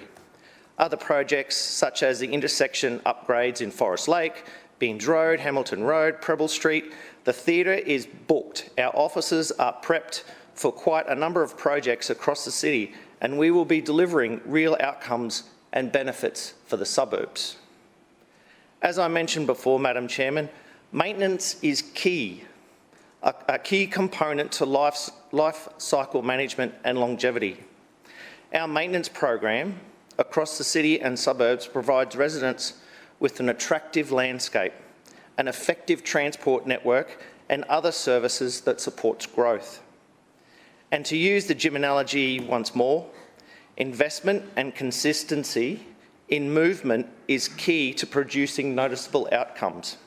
Using an asset management framework, Infrastructure for Brisbane ensures consistency, value for money across our city and assets portfolio. Through strategic investment, responsible asset stewardship and collaborative delivery, Program 2 plays a key role in maintaining and shaping the infrastructure that supports Brisbane's growth and resilience. This program is heavy with maintenance and includes road renewals, active travel infrastructure, boardwalks, retaining walls, traffic signals, culverts, and more than I can mention here. Everybody knows that you need to do the heavy lifting at the gym to achieve those gains and see those benefits. And it is those benefits that benefit this city across not only the core of the city, but the suburbs. And our residents will see the work that we do to maintain and improve our whole city. Madam Chairman, I must touch on a disappointing moment. The information sessions. Labor councillors chose to miss their information sessions this week. Maybe they decided to sleep in, maybe it was too cold, or maybe they wanted to prove a point to coach. In doing so, they missed out on seeing the heavy lifting that this Shrinner Council is doing across the city. not just for this side of the chamber, but for both sides, for the whole city. Madam Chairman, Councillor Cassidy's budget reply speech, which he did not deliver and chose to table, wrote, "Unlike this part-time Lord Mayor, who only turns up for the bits of the job he likes doing, our Labor team will always show up and put in the work that our communities expect and deserve from us." Labor councillors may walk into this chamber and blame everyone else but themselves. However, by not participating in the process, showing a lack of respect for the officers, the budget process and the people of Brisbane. As councillors... Councillor Toomey, your time has expired. Further speakers, Councillor Strunk. Thank you, Madam Chair. Listen, I rose to speak on this program, infrastructure Brisbane. We'll call it Infrastructure Brisbane. That's good.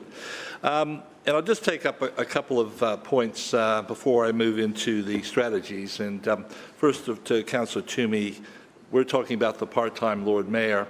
Well, the Lord Mayor hasn't been in for this particular program for virtually the whole time before afternoon tea, and then he was here for like 5 minutes, and then he left for afternoon tea, and he's just come back in now. Now, what commitment does that say? What commitment does that say? Okay, councillors, thank you. Thank you, Councillor Madam Chair. Strunk has the microphone. Thank you. So what does that say about the commitment of this Lord Mayor? Infrastructure is one of the key programs in this city. Straight through that wall there, over at the river, is called the Story Bridge, right? The icon, the second biggest icon here in... One moment. Point of order, Councillor Toomey. Madam Chairman, the Story Bridge is that way. No. Councillor Toomey. I just pointed that way. That's okay. I don't uphold the second your biggest point of order. icon in Australia. Thank you. What's happening to it? It's falling down, literally. First, the side bits, the wings, which is the footpaths, they're going first, and then the rest of the bridge is going to fall unless we do something about it. But I'm just getting back to the commitment of this Lord Mayor. Infrastructure is the #1 program in this city, and he was absent for most of this debate. All right? So I'll just leave it at that. And the second thing I wanted to say was to you, Madam Chair, right? I was quite indignant when you started saying that I didn't have a commitment to my ward. The councillors on this side didn't have a commitment to our wards over the weekend, that we weren't in the wards doing our ward work.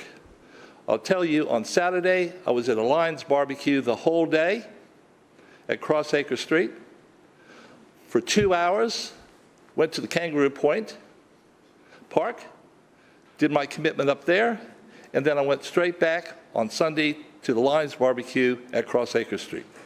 Now, I'm sure my other colleagues did much the same in their wards as well.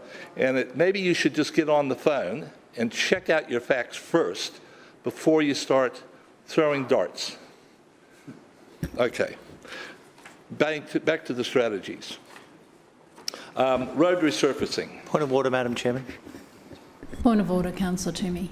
I just wonder if Councillor Strunk would take his own advice about throwing darts. I don't uphold that point of order, Councillor. Thank you, Chair. So, road resurfacing. Road resurfacing is a big issue right across Brisbane. We know that. I've got 859 roads in my ward. And the road resurfacing that's taking place on those roads each year out of this budget and previous budget has been averaging around about 6 to 8 roads. That's 107 years or 143 years right, before all the roads will be resurfaced in my ward. That's almost longer than Queensland's been a state. So honestly, if you think about crowing about road resurfacing and how much we're spending, we are not spending anywhere near enough.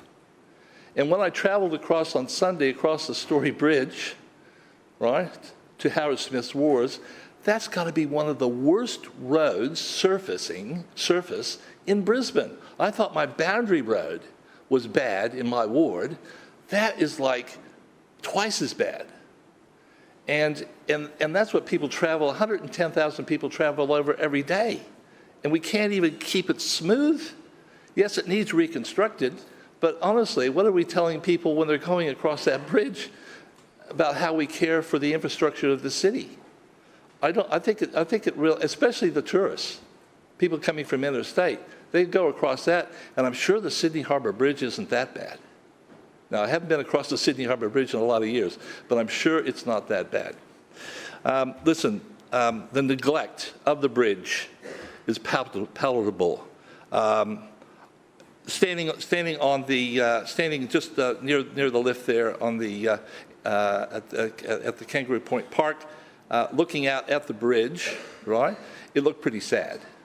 It does look really sad, especially with the blue netting underneath it now that is catching some of that concrete that's falling off. And again, what does that say to people that are coming to Brisbane, looking at some of those iconic places that they like to visit? What are they taking back to their home countries or their home states? What is it saying about Brisbane? That we can't even look after a bridge that we've been in charge of since 1947. It's really sad to think that this is what it's coming to. Infrastructure is something that you have to maintain. You have to, I mean, honestly, the Story Bridge should have had a sinking fund. I mean, this is what every apartment block basically has in Brisbane, is a sinking fund to look after that infrastructure or those big ticket items that you need to address every 10, 20 years, right? Why didn't we have a sinking fund for well, at least for the last 20 years or the 20 years before that or 20 years before that? Why didn't we set aside something that we knew was going to wear out within 100 years, that we were going to have to reconstruct, right?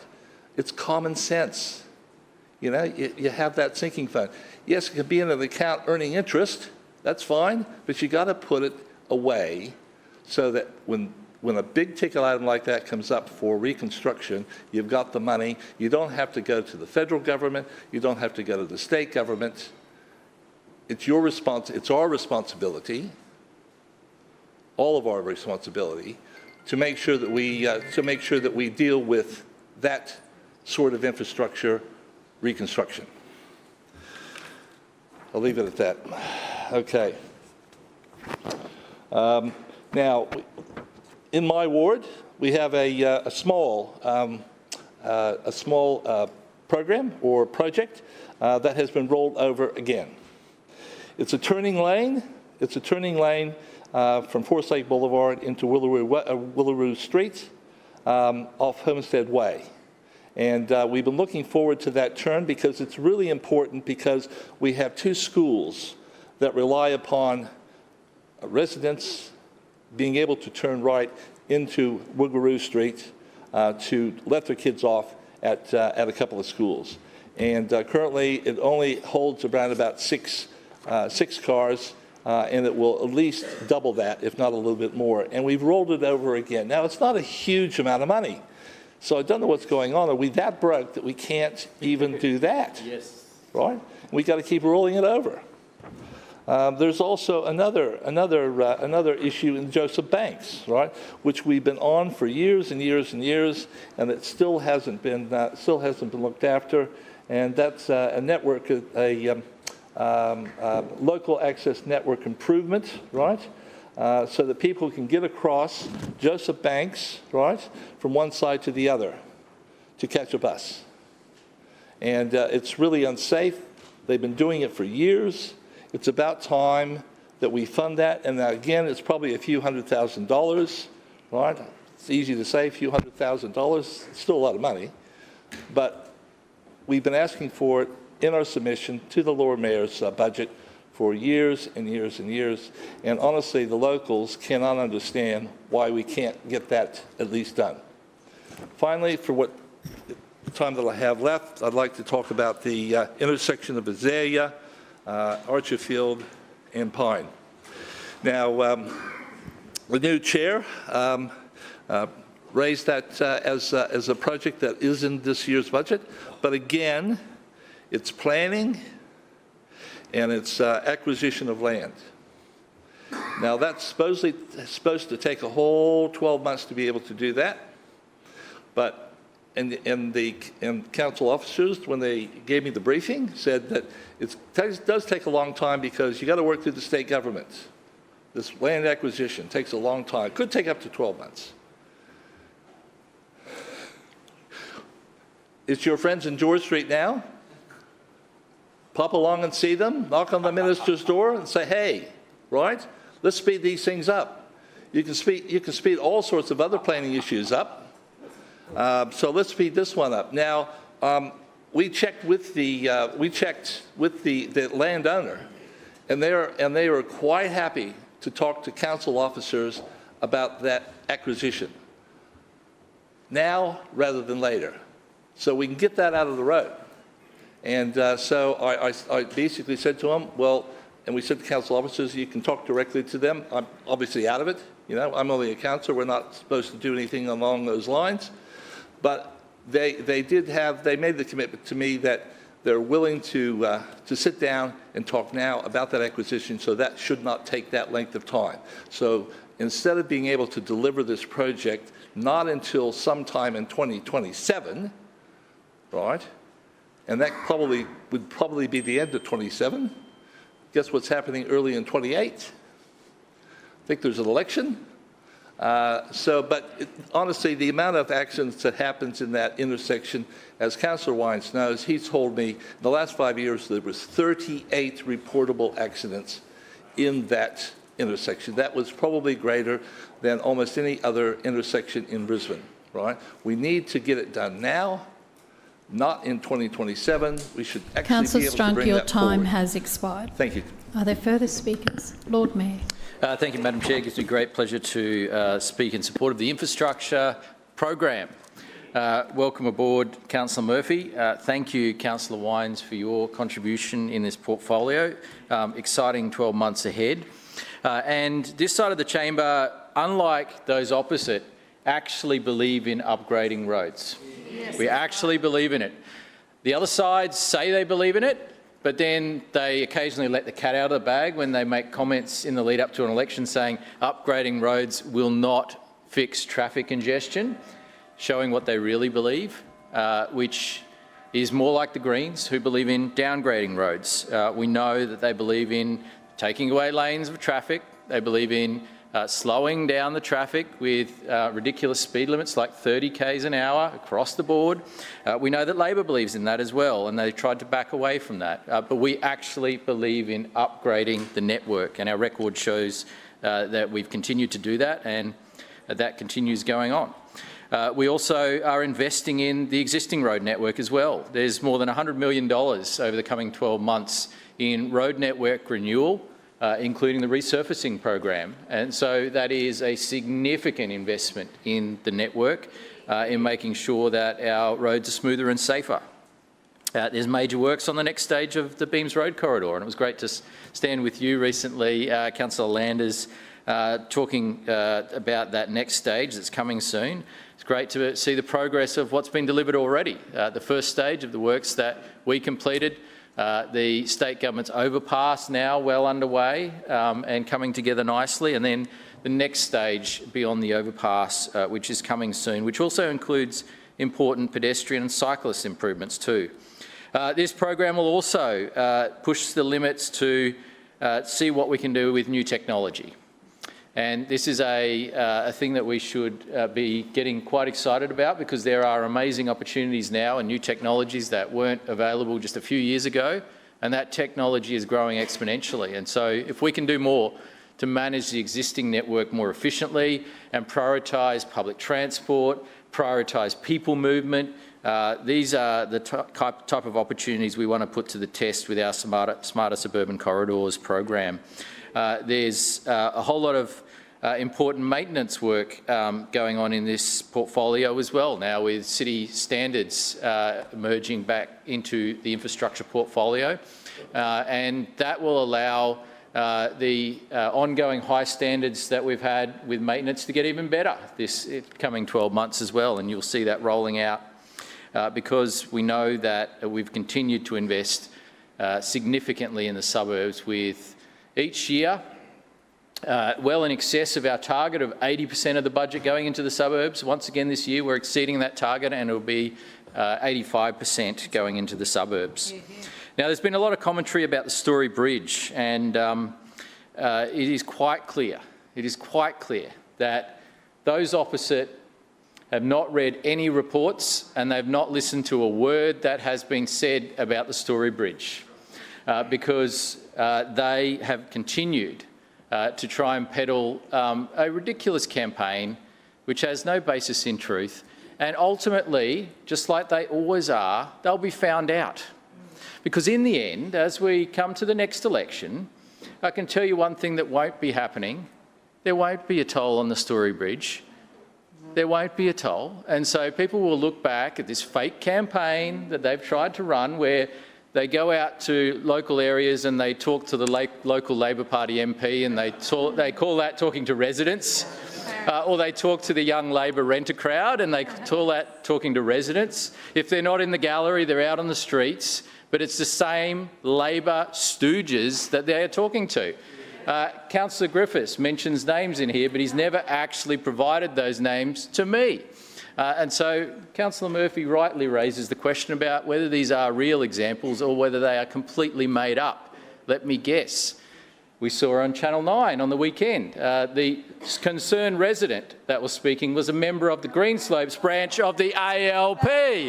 Another stooge. And so we know who these people are.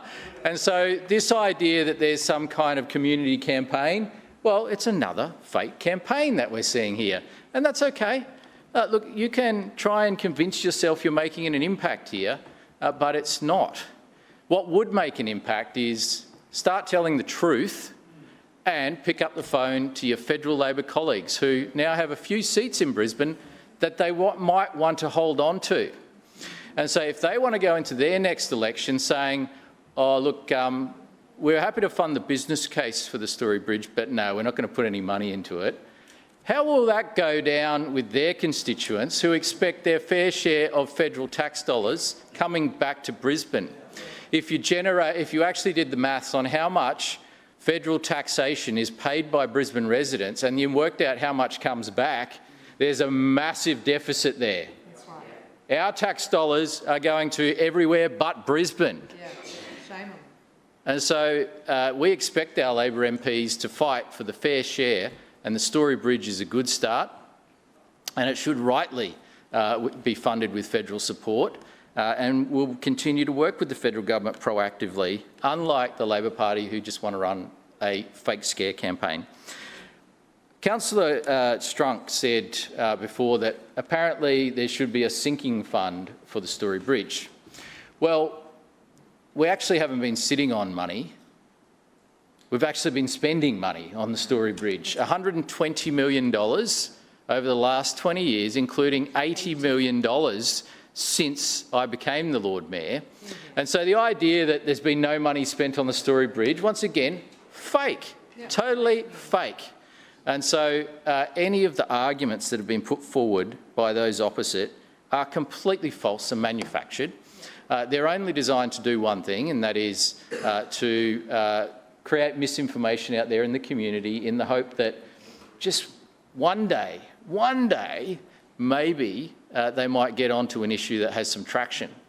But so far they haven't, and certainly in the time that Councillor Cassidy's been Leader of the Opposition, they haven't. But the reality is we are serious about making sure that the Story Bridge is restored. Now, most of the work that needs to be done on the Story Bridge can be done over the next 15 to 20 years. But the urgent work right now is to make sure that there's a new deck put onto the Story Bridge, onto the footpaths. That has been funded in this budget.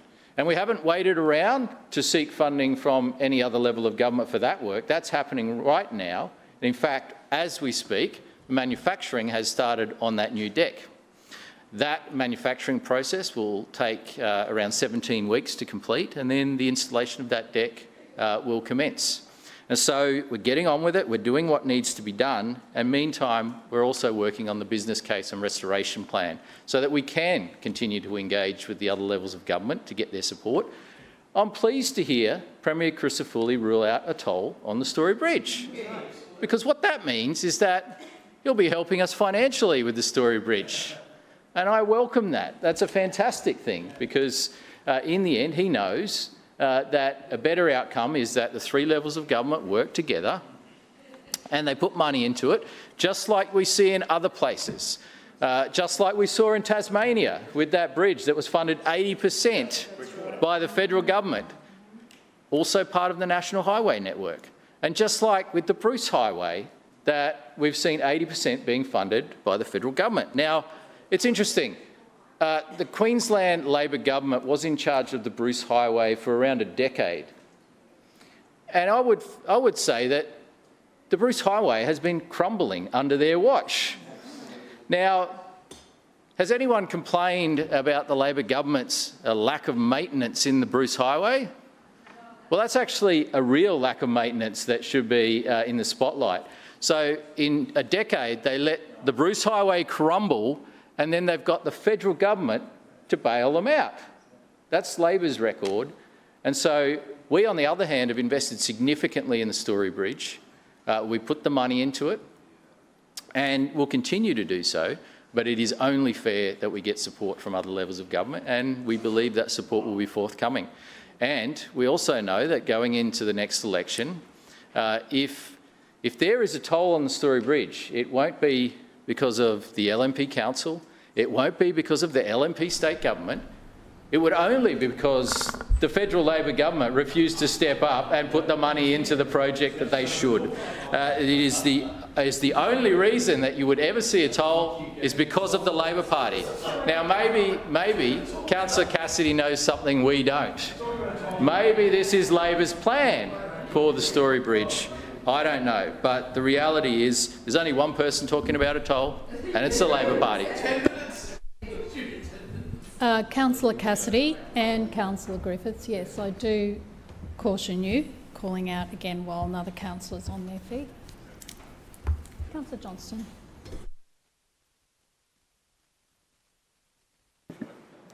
Sorry. Thank you, Madam Chairman. Chair, I just rise to speak on program 2. What a fascinating talk from the part-time mayor on program 2.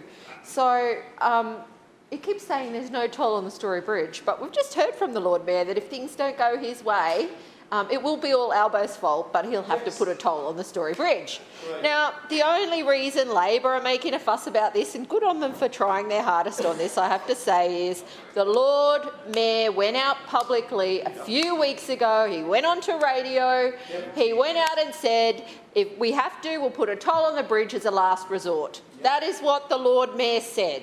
That is what his staff said. So if it was naughty, if you want to blame Lord Mayor, that's great, but no doubt she did this based on your advice. Point of order, Madam Chair. It is inappropriate to mention members of staff in this place like that. It is totally inappropriate, and I ask for that to be withdrawn. Thank you, and I do ask you to withdraw Councillor Johnston.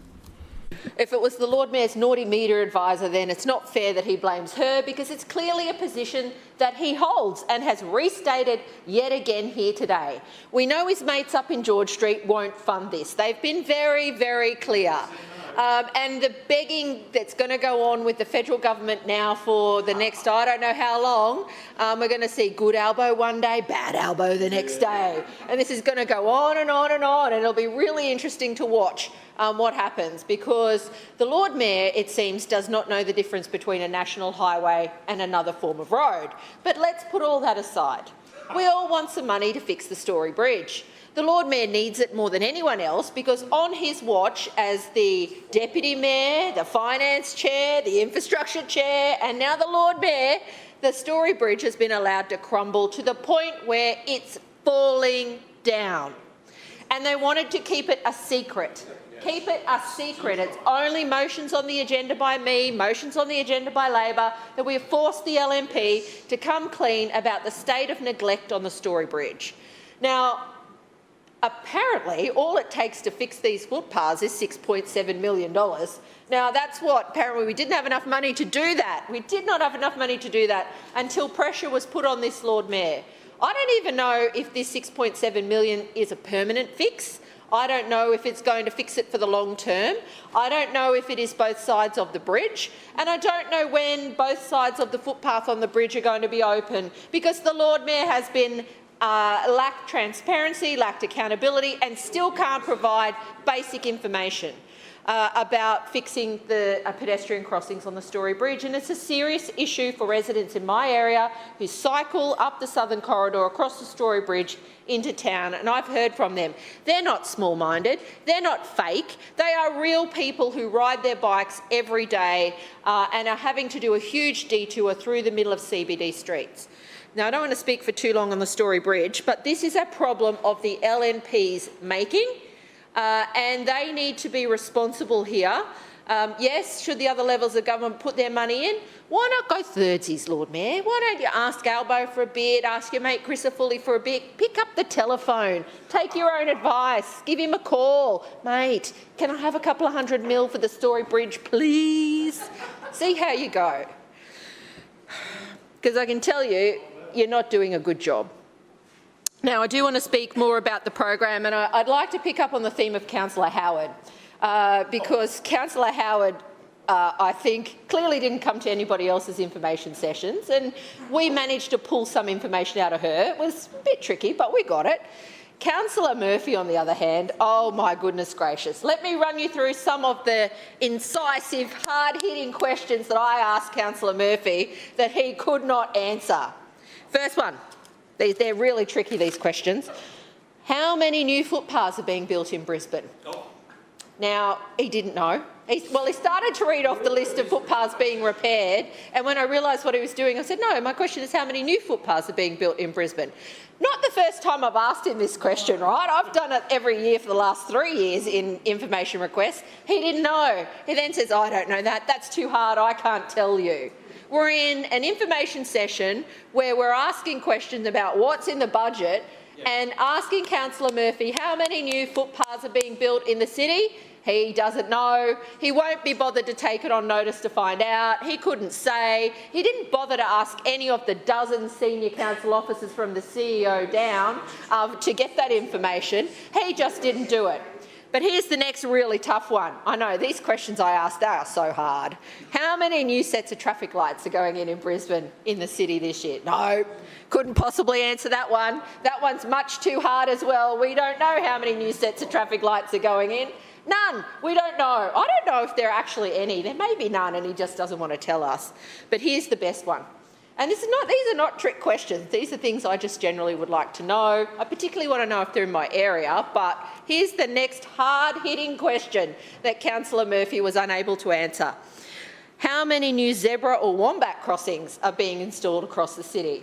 And Councillor Murphy says, no, I can't answer that. It's too hard. It's too complex. It'd take too much time to answer your question about how many zebra crossings and wombat crossings are being built in the city. So, do we think the information sessions, the question and answers are useful in terms of getting information? Not when Councillor Murphy's in charge. He can't tell you how many new footpaths are being built in his portfolio. He can't tell you how many new traffic lights are being built in his portfolio. And he can't tell you how many new zebra crossings and wombat crossings are being built in the city. How proud our council must be. So guess what we have to do? We have to fill out a form, send it to the CEO, who's sitting here in the chamber and listening, which is much better than her predecessor, who never used to come. But I've just got a letter from her about an hour ago saying it's too hard to answer my questions within 10 days. It's going to take 20 days to answer my question. So if we thought that perhaps we would get the information we needed to understand what's in the budget so we can make an informed decision and vote on it, we didn't get it in the information request, and you were sitting right there when I asked, CEO, through you, Madam Chair, and we're certainly not getting it from you until about a month after the budget's been decided. So if anybody thinks that this is a transparent process like Councillor Howard, put your hand up, because I can tell you I did not get my very basic questions answered. More importantly, this portfolio is not delivering for people in my area, and I'm going to run through some of the... Where did I put them? Here they are. I'll run through some of the issues very quickly. So I'm just going to run through the budget. Major network improvement design, 0 for Tennyson Ward. Preliminary road designs, 0 for Tennyson Ward. Congestion busting projects, 0 for Tennyson Ward.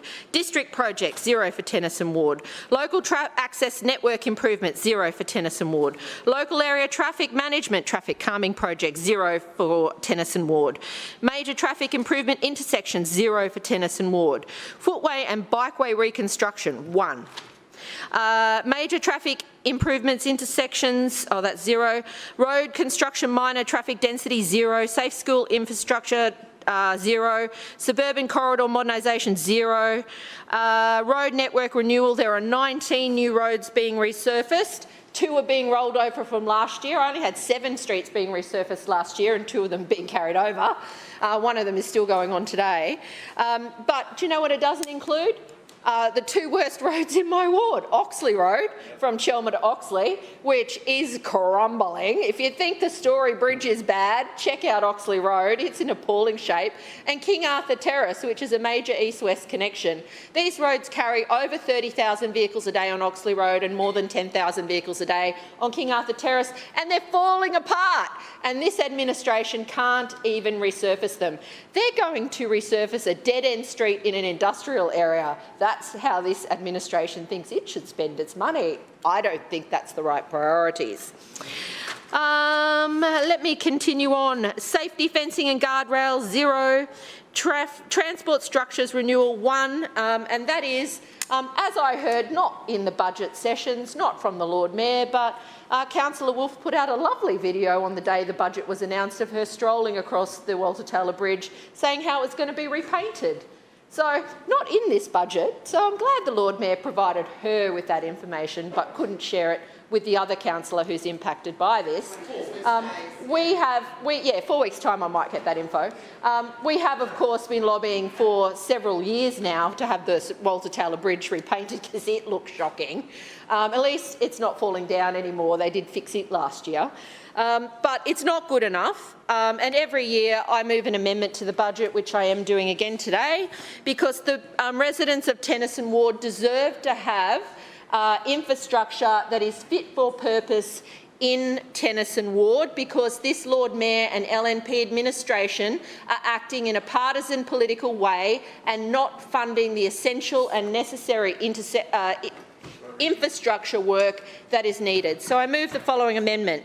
I move that within program 2, proposed 25-26 capital and expenses budget, page 15, council allocates $175 million to local area traffic management, $3 million to undertake intersection upgrade, $500,000 to design Colwell Street, $3 million to design the intersection for Venner Road, $500,000 for Dunlop Memorial Car Park upgrade, $250,000 for a green walk signal on the slip lane, Eckerbin Road, Ipswich Road, Annerley, $250,000 for the green walk signal and slip lane at corner of Annerley Road and Noble Street, Annerley, $100,000 for a new pedestrian refuge on the corner of Park Road and Verney Road East, Graceville, and $100,000 for a zebra crossing on Appel Street and Verney Road, Graceville, near Graceville Rail Station. Seconded. It has been moved by Councillor Johnston and seconded by Councillor Griffiths that the motion be amended to include, has been moved so that program 2, proposed 2025-26 capital and expenses budget, page 15, allocates $175,000 to build a local area traffic management solution, traffic calming for Egmont Street, Sherwood. $3 million to undertake the intersection upgrade at the Graceville Five Ways, corner of Oxley Road and Long Street, Graceville. $3 million to design and build an intersection upgrade, including traffic light upgrades to create fully controlled turning lanes at the intersection of Venner Road, Waterton Street and Ipswich Road, Annerley, and a new dedicated signalised left and right turn lane from Venner Road into Ipswich Road, Annerley. $500,000 to design and build traffic lights at the intersection of Colwell Street and Oxley Road, Oxley. $500,000 to upgrade and extend the Dunlop Memorial Park Corinda car park. $250,000 for installation of a green walk signal on the slip lane at the corner of Eckerburn Road and Ipswich Road, Annerley. $250,000 to install a green walk signal on the slip lane at the corner of Annerley Road and Noble Street, Annerley. $100,000 for a new pedestrian refuge at the corner of Park Road and Verney Road, East Graceville, and $100,000 for a zebra crossing in Apple Street at Verney Road East, Graceville, near Graceville Rail Station. Councillor.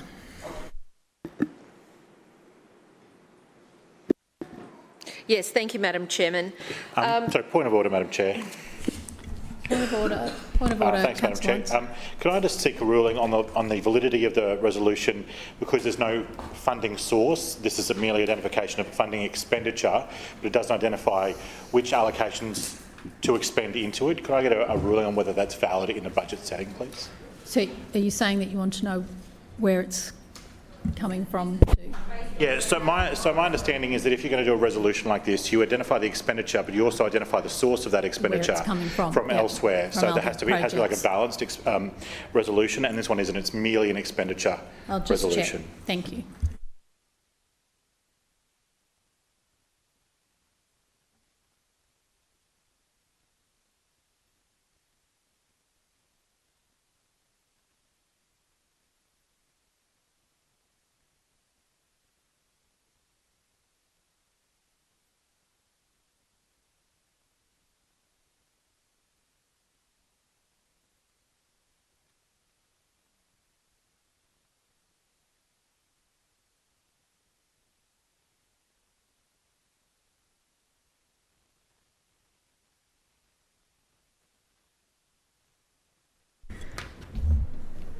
Councillors, it is difficult to debate it if councillors don't know where the funding is going to come from out of this program, or if it's coming out of others, because that hasn't really been indicated. You're saying that, Councillor, that you want it taken from this same program for these things, not from any other program in the budget.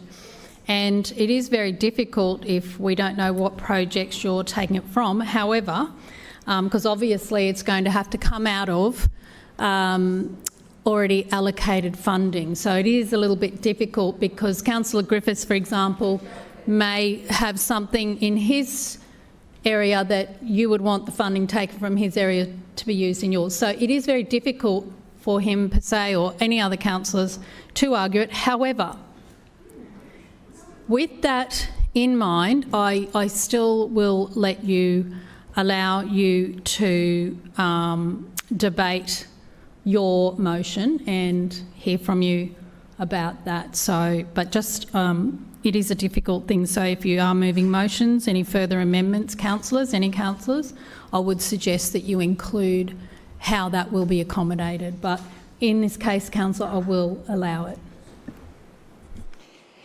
Thank you, Madam Chair. I'll just draw to your attention that the actual budget is the few pages at the beginning of the budget book. The list of projects, which is not an extensive list, does not include figures, is supporting information.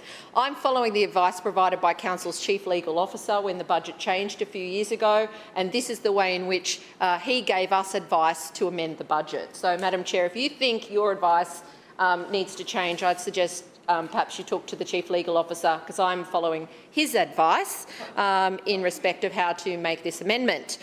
Now, the amendment is very straightforward. The LNP has failed to deliver for the essential projects that are needed in Tennyson Ward, and most of these issues are ones that I have raised. I've been here a long time and I've been raising them every year. It is incredibly disappointing to see the Lord Mayor neglect part of the city simply because he does not have an LNP councillor sitting in that ward. The Lord Mayor has been elected to govern for the whole of the city, including Tennyson Ward, and yet he fails to do so. Almost every program in this budget has zero funding for Tennyson Ward. That was the same last year, that was the same the year before, and it's just inappropriate, unacceptable, and it is, how do I put it?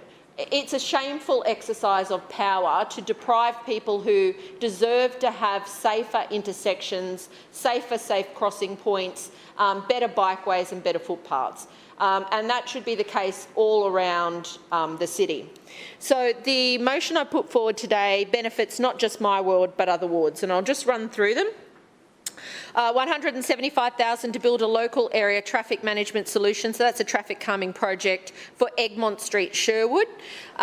It's 15 years now that has been on Council's capital works list. It was the very first, actually it might even be more, it's the very first traffic calming project that I started with my community. They came to me and asked for it. It's behind Sherwood State School. We have a huge amount of rat running through there, and it's very disappointing that 15 years on, it's still not being funded. Last year there was one traffic calming project which didn't get delivered. It's been rolled over. This year there's two. This is a Lord Mayor that is not interested and does not care about safer local streets because he refuses to fund traffic calming on local roads. The next one, $3 million to undertake the intersection upgrade at the Graceville Five Ways, which is the corner of Oxley Road and Long Street, Graceville. This project was due to be funded last year under Council's LGIP. It is a major intersection carrying more than 40,000 vehicles a year, and it doesn't have proper turning lanes or arrows. It is essential that this intersection be upgraded. It is on Council's capital works list. It is on the LGIP, and it has been ignored time and time again by the LNP. The next one, $3 million to design and build an intersection upgrade, including traffic lights to create fully controlled turning lanes at the intersection of Venner Road, Waterton Street and Ipswich Road, Annerley, and new dedicated left and right turn lanes from Venner Road into Ipswich Road, Annerley. This is on the intersection of my, on the border of my ward with Maruka Ward. This intersection carries 75,000 V65 on Ipswich Road, and I don't know, Venner and Ipswich would carry 10, 20,000. Also a road that does not have any turning lanes, does not have any turning arrows. People have been killed on it. A child not long after I started, Dr. Jeff Copeland just a few years ago. So people are dying on this road. We pushed Council to finally resurface it, which is still going on. It's taken 3 years just to get the resurfacing done. But at the major intersection of an arterial road, there are no turning lanes or arrows, and it is not good enough. We forced Council to put it onto the LGIP, but now they just won't fund it. It needs to be done, and it will benefit thousands of vehicles every day. The next one, $500,000 to design and build traffic lights at the intersection of Colwell Street and Oxley Road, Oxley.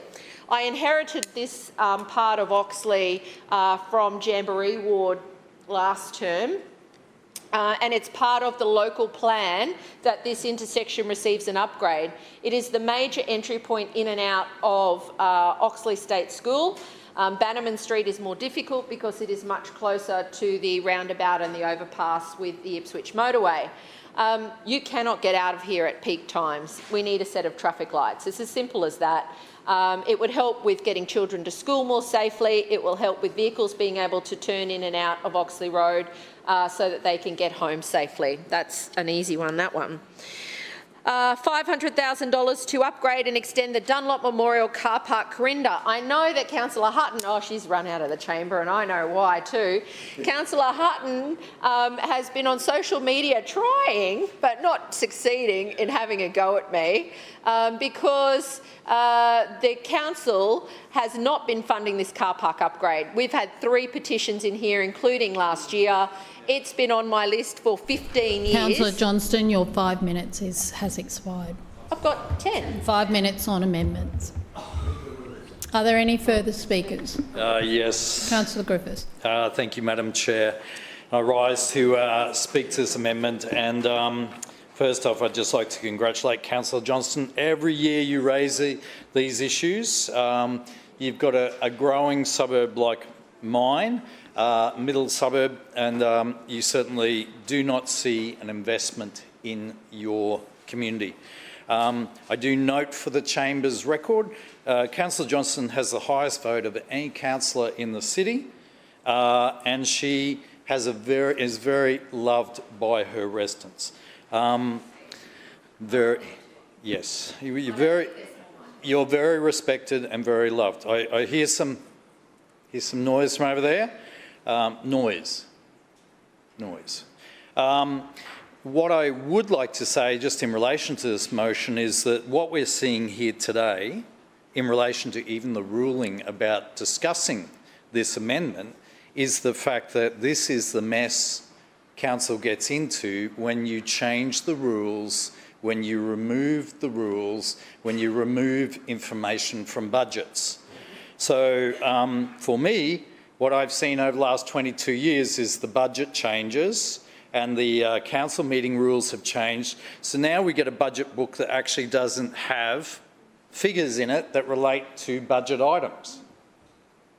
How is that possible? I did the company directors course last year and they were saying the most important thing you can do as a company director is have clear, concise information so you can make good decisions. Doesn't happen in this council. Don't think they've done the company directors course.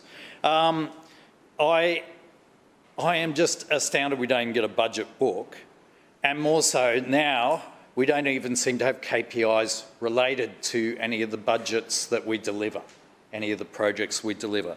So, Councillor Johnston, in relation to the issues you're saying, I think it's fair enough that this should come out of the infrastructure program. I support it coming out of the infrastructure project, particularly for Venner Road, which you and I and Mark Bailey MP have worked on for years to get petitions to get this intersection upgraded. Carries 65,000 cars. It's a major truck and freight route for the city and also leads down Venner Road, which is also a major freight route to the Brisbane markets. It makes sense. It should have been done years ago, and yet again and again and again we're going through a discussion to get a design done for this road. Secondly, Eckerman Road and Ipswich Road. This is on my side of Ipswich Road. Various times it's been in our wards. The reason we raise this is because it's near a major shopping centre, it's near a school, it's a really dangerous intersection for people crossing from the footpath onto Ipswich Road, go across Ipswich Road or go across Eckerman Road. Across the road we have the Vision Impaired Society of Queensland. It's really important. It's really important. I keep hearing all this talk about accessibility and disability and how we love them, want to hug them and, oh, they're great, but we don't deliver for people with accessibility issues or issues of disability. We just ignore them. It's almost like they don't exist in the suburbs. So this has been there for a long time. We have repeatedly raised this as an issue that needs to be dealt with, and it's continually ignored by the administration. My big observation from listening to both sides speak in relation to infrastructure is the LNP are very happy, and on this side of the chamber we are very unhappy with what's being delivered for our residents and for Brisbane. And I don't think that's a good way to run a city. I don't think it's a good way to look after our residents. Whether they vote for you or not, Lord Mayor, I don't think this is the right way to be doing it. And I just think staff who are meant to be apolitical,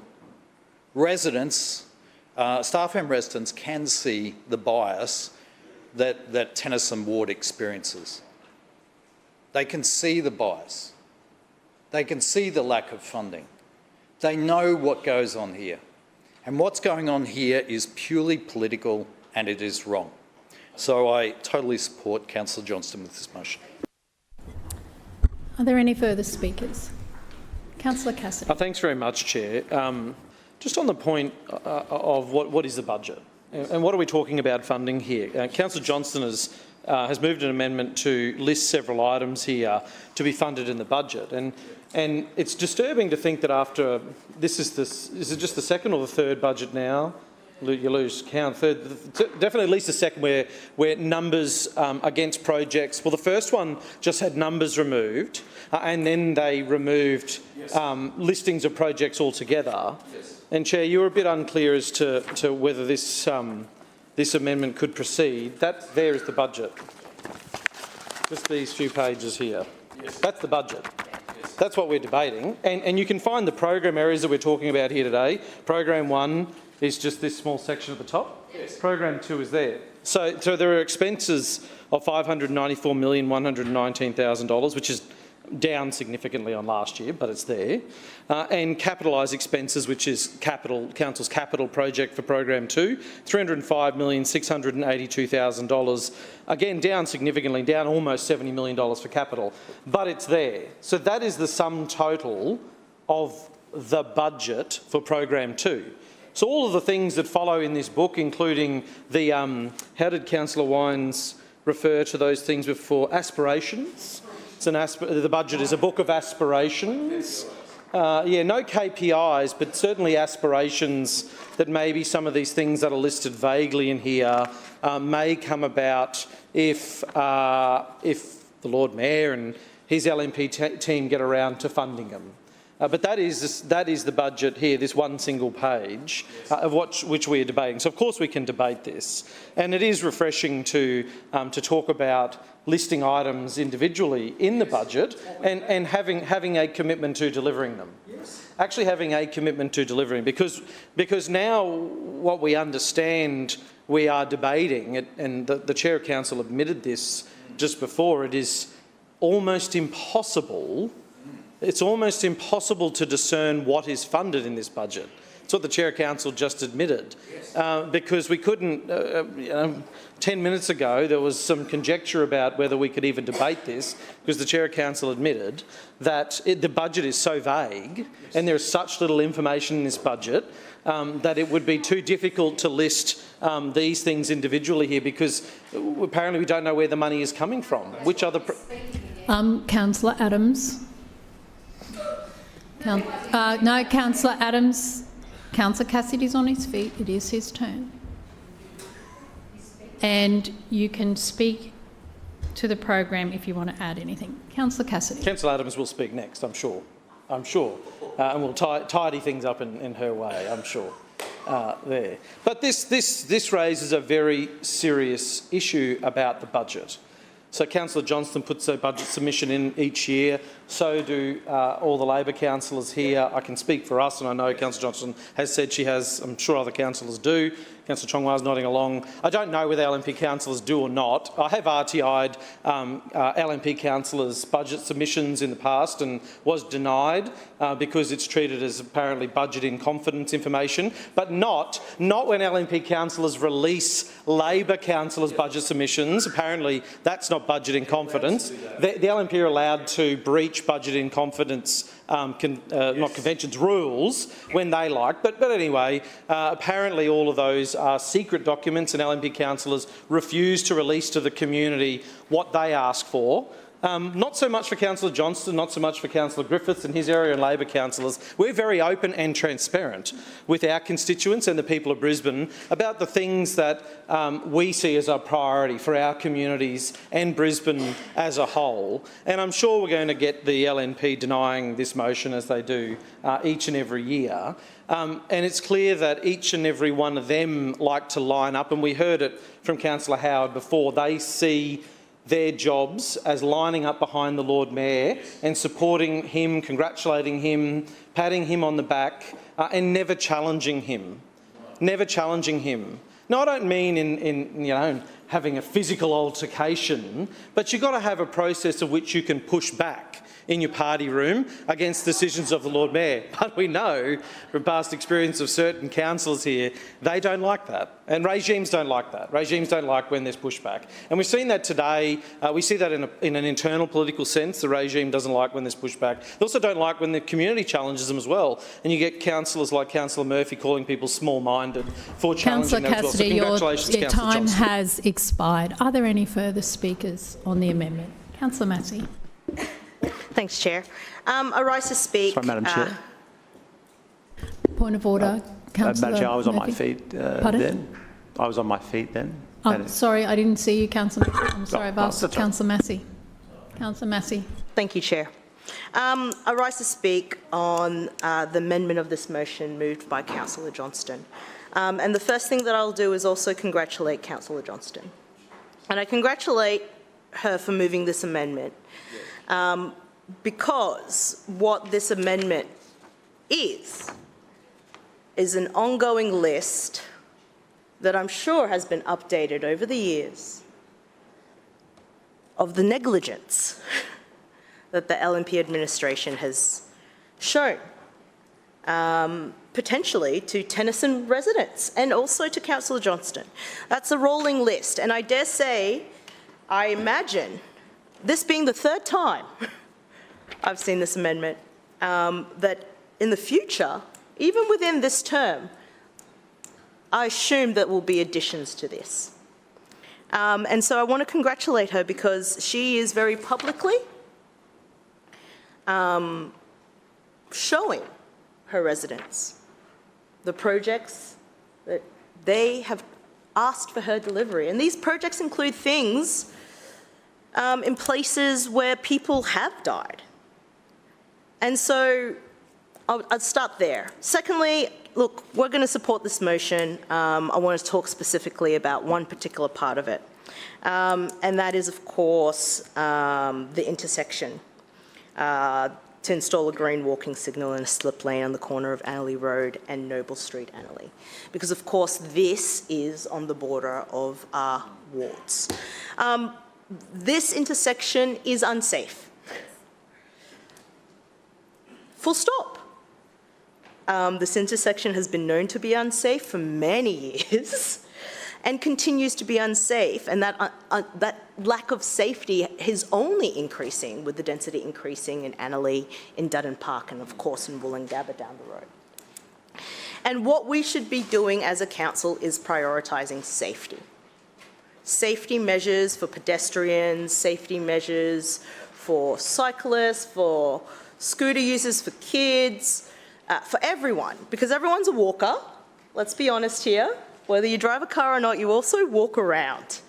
And so safety should be a priority, and we know safety, because it has been stated publicly in this chamber, through you, Chair, by the Lord Mayor, that safety, like traffic lights specifically, are downgrades. And so, you know, I support this because I support safety. The other thing that I'll also note, just as we talk through this, is the ruling that was said earlier, where there was a lack of clarity on whether this could even be debated. That in itself speaks to the council papers. The estimates that we go into, some of them is like pulling teeth. But we go to them, we did, I went to them, because it was one of the few ways that we could find information. And the fact that there's such little information and the question exists about whether this could even be debated is an indicator of what the challenges these budgets present. That's one point. The second point is I am sure that every councillor in here delivers a budget list to the time frame, through you, Chair, that the Deputy Mayor, or the Lord Mayor requests. And I'm very transparent with my list. I will tell residents, I'll show them my list, because it's important to create that transparency about what we're working towards. And we're not talking in the short term. I'm not talking in the short term. I'm not talking today, I'm not talking tomorrow. Like, there is work that we can get done to prioritise deliveries across all of our wards.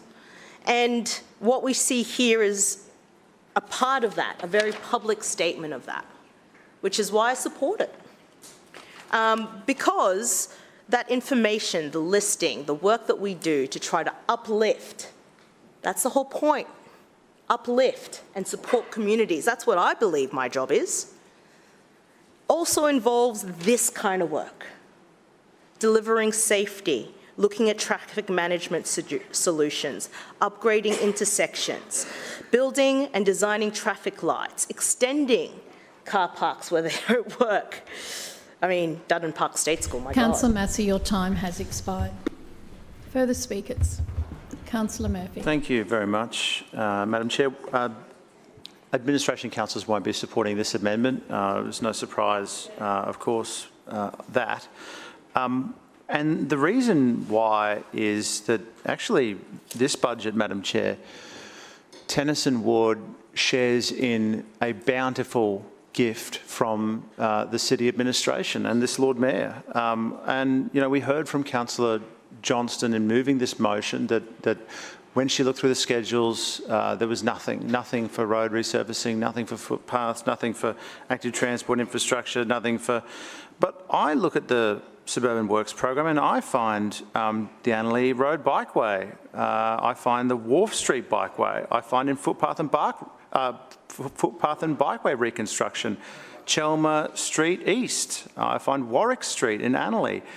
When it comes to road network renewal, curb and channel, we've got Fenton Road in Fairfield, Hall Avenue in Corinda, Long Street East in Graceville, and Spencer Street in Corinda, Warwick Street in Annerley. How many councils are getting 5 curb and channel projects this year? Any count? How many?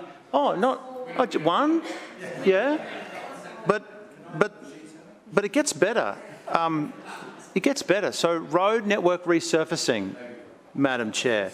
Apple Street in Graceville, Boulderstone Street in Corinda, Blackheath Road in Corinda, Blyvis Street in Oxley, Clive Street in Annerley, Fenton Street in Fairfield, Goodwin Street in Tennyson, Graceville Avenue in Graceville, Hall Avenue in Corinda, Ipswich Road in Annerley, and Lamb Street in Corinda, Lincoln Street in Oxley, Long Street East in Graceville, Nelson Street in Corinda, Orlando Road in Yeronga, Orsova Road in Yeronga, Plumridge Street in Chelmer, Probyn Street in Corinda, Sandon Street in Graceville, Utzon Street, forgive my pronunciation, Madam Chair, in Yeronga, and then the 2 continuing projects being Spencer Street in Corinda and Warwick Street in Annerley.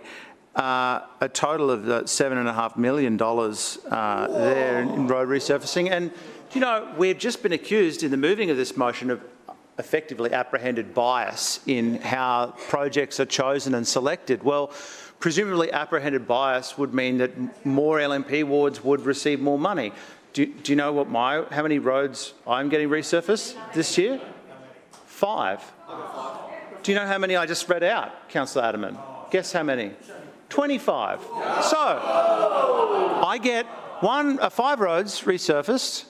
Tennyson Wards gets 25 roads resurfaced, and so this accusation, everything this motion is based on is false. It's an untruth. It's exactly the kind of thing that we've come to expect from this councillor.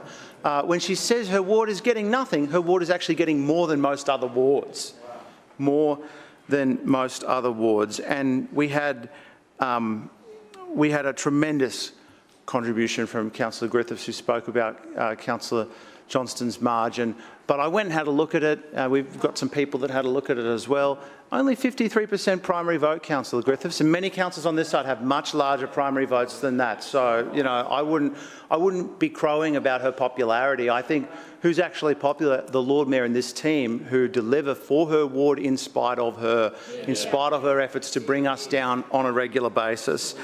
And we also had Councillor Cassidy, who talked about LNP councillors lining up behind the Lord Mayor to support him in this budget. Well, we line up to support the Lord Mayor for the budget because it's a great budget and it delivers for this city, and it delivers especially, Madam Chair, for wards that we don't represent. Wards that we don't represent get looked after in this budget, and I have read out in my moving of this today a number of projects outside wards held by the majority where we are delivering significant work, whether that's in Councillor Strunk's ward, or whether that's in Councillor Chong Wa's ward. Bikeway projects, intersection upgrades, road resurfacing, things that will benefit all residents of the City of Brisbane. That's why this side of the chamber lines up behind the Lord Mayor to support the budget. Now, how many councillors on that side in the Labor Party have been lining up behind their leader in the last few days, in the last week? Not very many, Madam Chair, not very many. And I think we all know why. So, Madam Chairman, we won't be supporting this amendment, and I urge all councillors to vote it down. Further speakers, Councillor Chong-Wah. Thank you, Chair. I also rise to speak on this amendment moved by Councillor Johnston. I also want to recognise how amazing you are to advocate and push for your residents. 15 years is a long time to be fighting on some projects that obviously are high priority in your ward. And I just want to flag, to me, someone died on Venner Road 5 years ago. That's right. Someone died. And Mr. Jeff Copeland. And sorry to the family. I'm so sorry that we're now here 5 years later and we're pleading in council here to take action and do something to prevent further deaths. Obviously, I always talk about traffic calming because my residents are pleading for it. We do need to prioritise. Of course, I'm very happy that we do have funding for designs and consultation for Sylvan Road, another area that has had people have accidents and fatalities. But yes, thank you, Councillor Johnston, for your advocacy, because to me this is seriously important. We do need to think about the safety of our community. The Lord Mayor through the chairs talking about moving things faster. But what's happening is we're moving things faster, moving vehicles faster, keeping Brisbane moving, but really we're putting our children, our families in danger.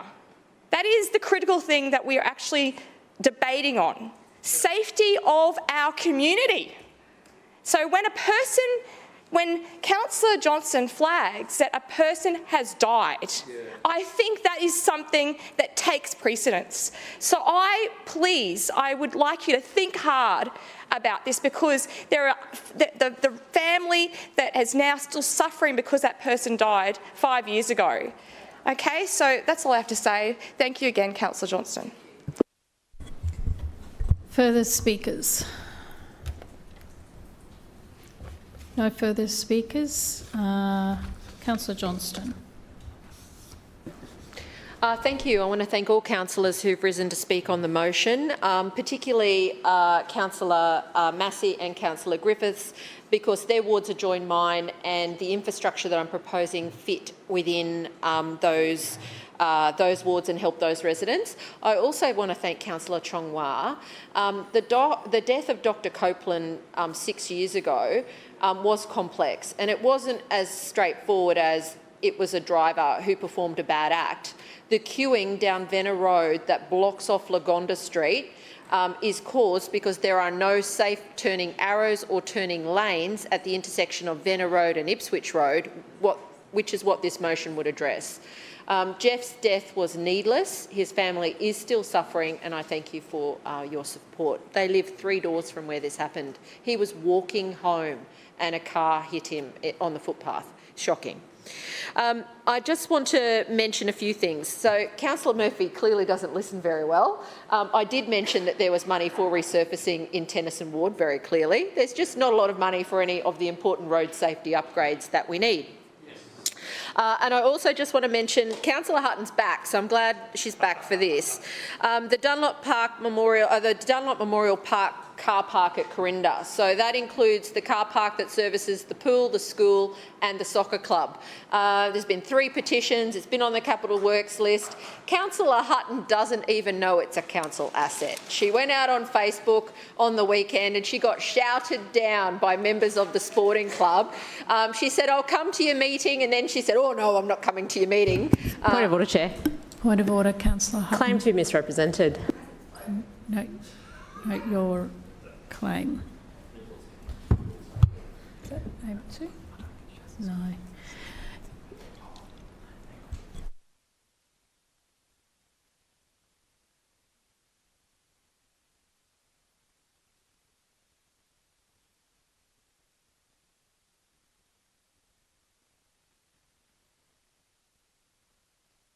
Councillor Hutton, you haven't spoken this meeting. Sorry, we had to check since it's gone over a couple of days. Councillor Johnston. Yeah, thank you, Madam Chairman. So this car park is in a horrific state. There's potholes, the bitumen's horrific where there is bitumen, the soccer club part has got potholes that look like when I was in Nepal 20 years ago after an earthquake. It is unsafe, it is dangerous, and it is enormously busy community facility that is a council asset that this council is failing to maintain. And Councillor Hutton is going to vote against that today, and I will make that clear to those residents yet again that the LNP refused to support this important upgrade. There are other projects here which are improving dangerous slip lanes by putting in safe crossing facilities, one on Ipswich Road at Eckerman Road and one at Annerley Road, Noble Street. Council promised in response to a petition about 4 years ago that they would do this Noble Street upgrade once the train station works had finished. They've now been finished for 2 years and some design has been done on this, and yet there is no money coming forward for the intersection project.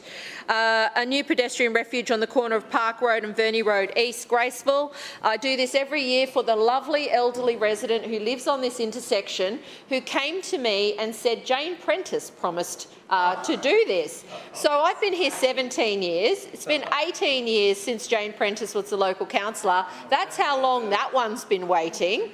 And that is for a refuge. So the 900 kids at Graceville State School could cross to the middle and then cross to the other side safely so they could walk to school. Active travel school. You think council could stump up just a little bit of money to do this, but no, that's too hard. Too hard for Councillor Murphy. He couldn't possibly agree to fund that. $100,000 for a zebra crossing on Appel Street and Verney Road, Graceville, near Graceville Rail Station. Again, this was promised after Graceville Rail Station was upgraded when Scott Emerson, so that must have been 2012-13, was the Minister for Transport.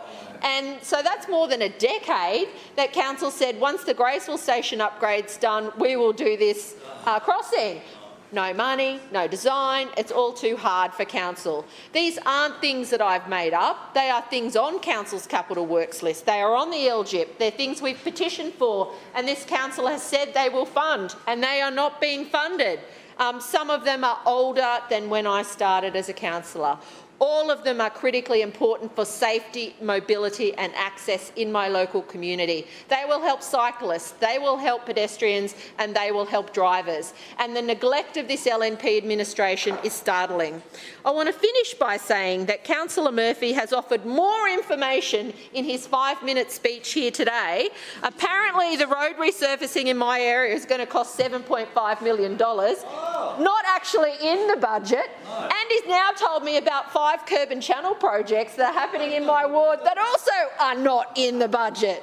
So good on you.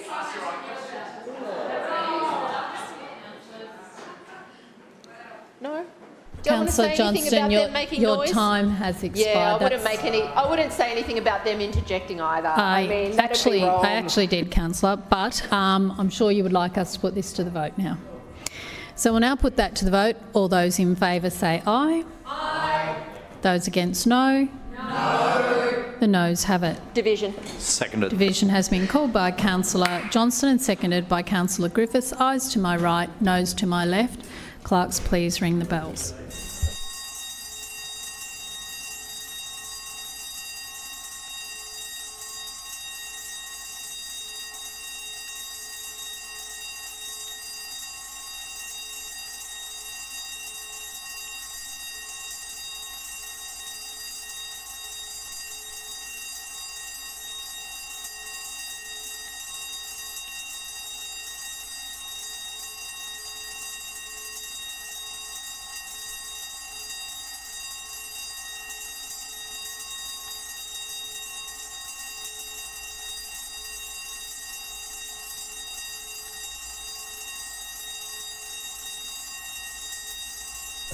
Clerks, please read the results.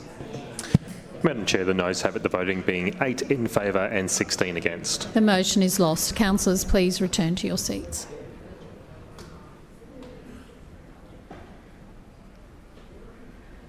Lord Mayor, could you please move an adjournment? Madam Chair, I move the council meeting now stand adjourned until 9 a.m. tomorrow morning, Thursday, 26th of June. Seconded. It has been moved by the Lord Mayor and seconded by Councillor Adderman that this council meeting now stand adjourned until 9 a.m. on Thursday, 26th of June 2025. All those in favour say aye. Aye. Those against no. The ayes have it. This meeting now stands adjourned until Thursday.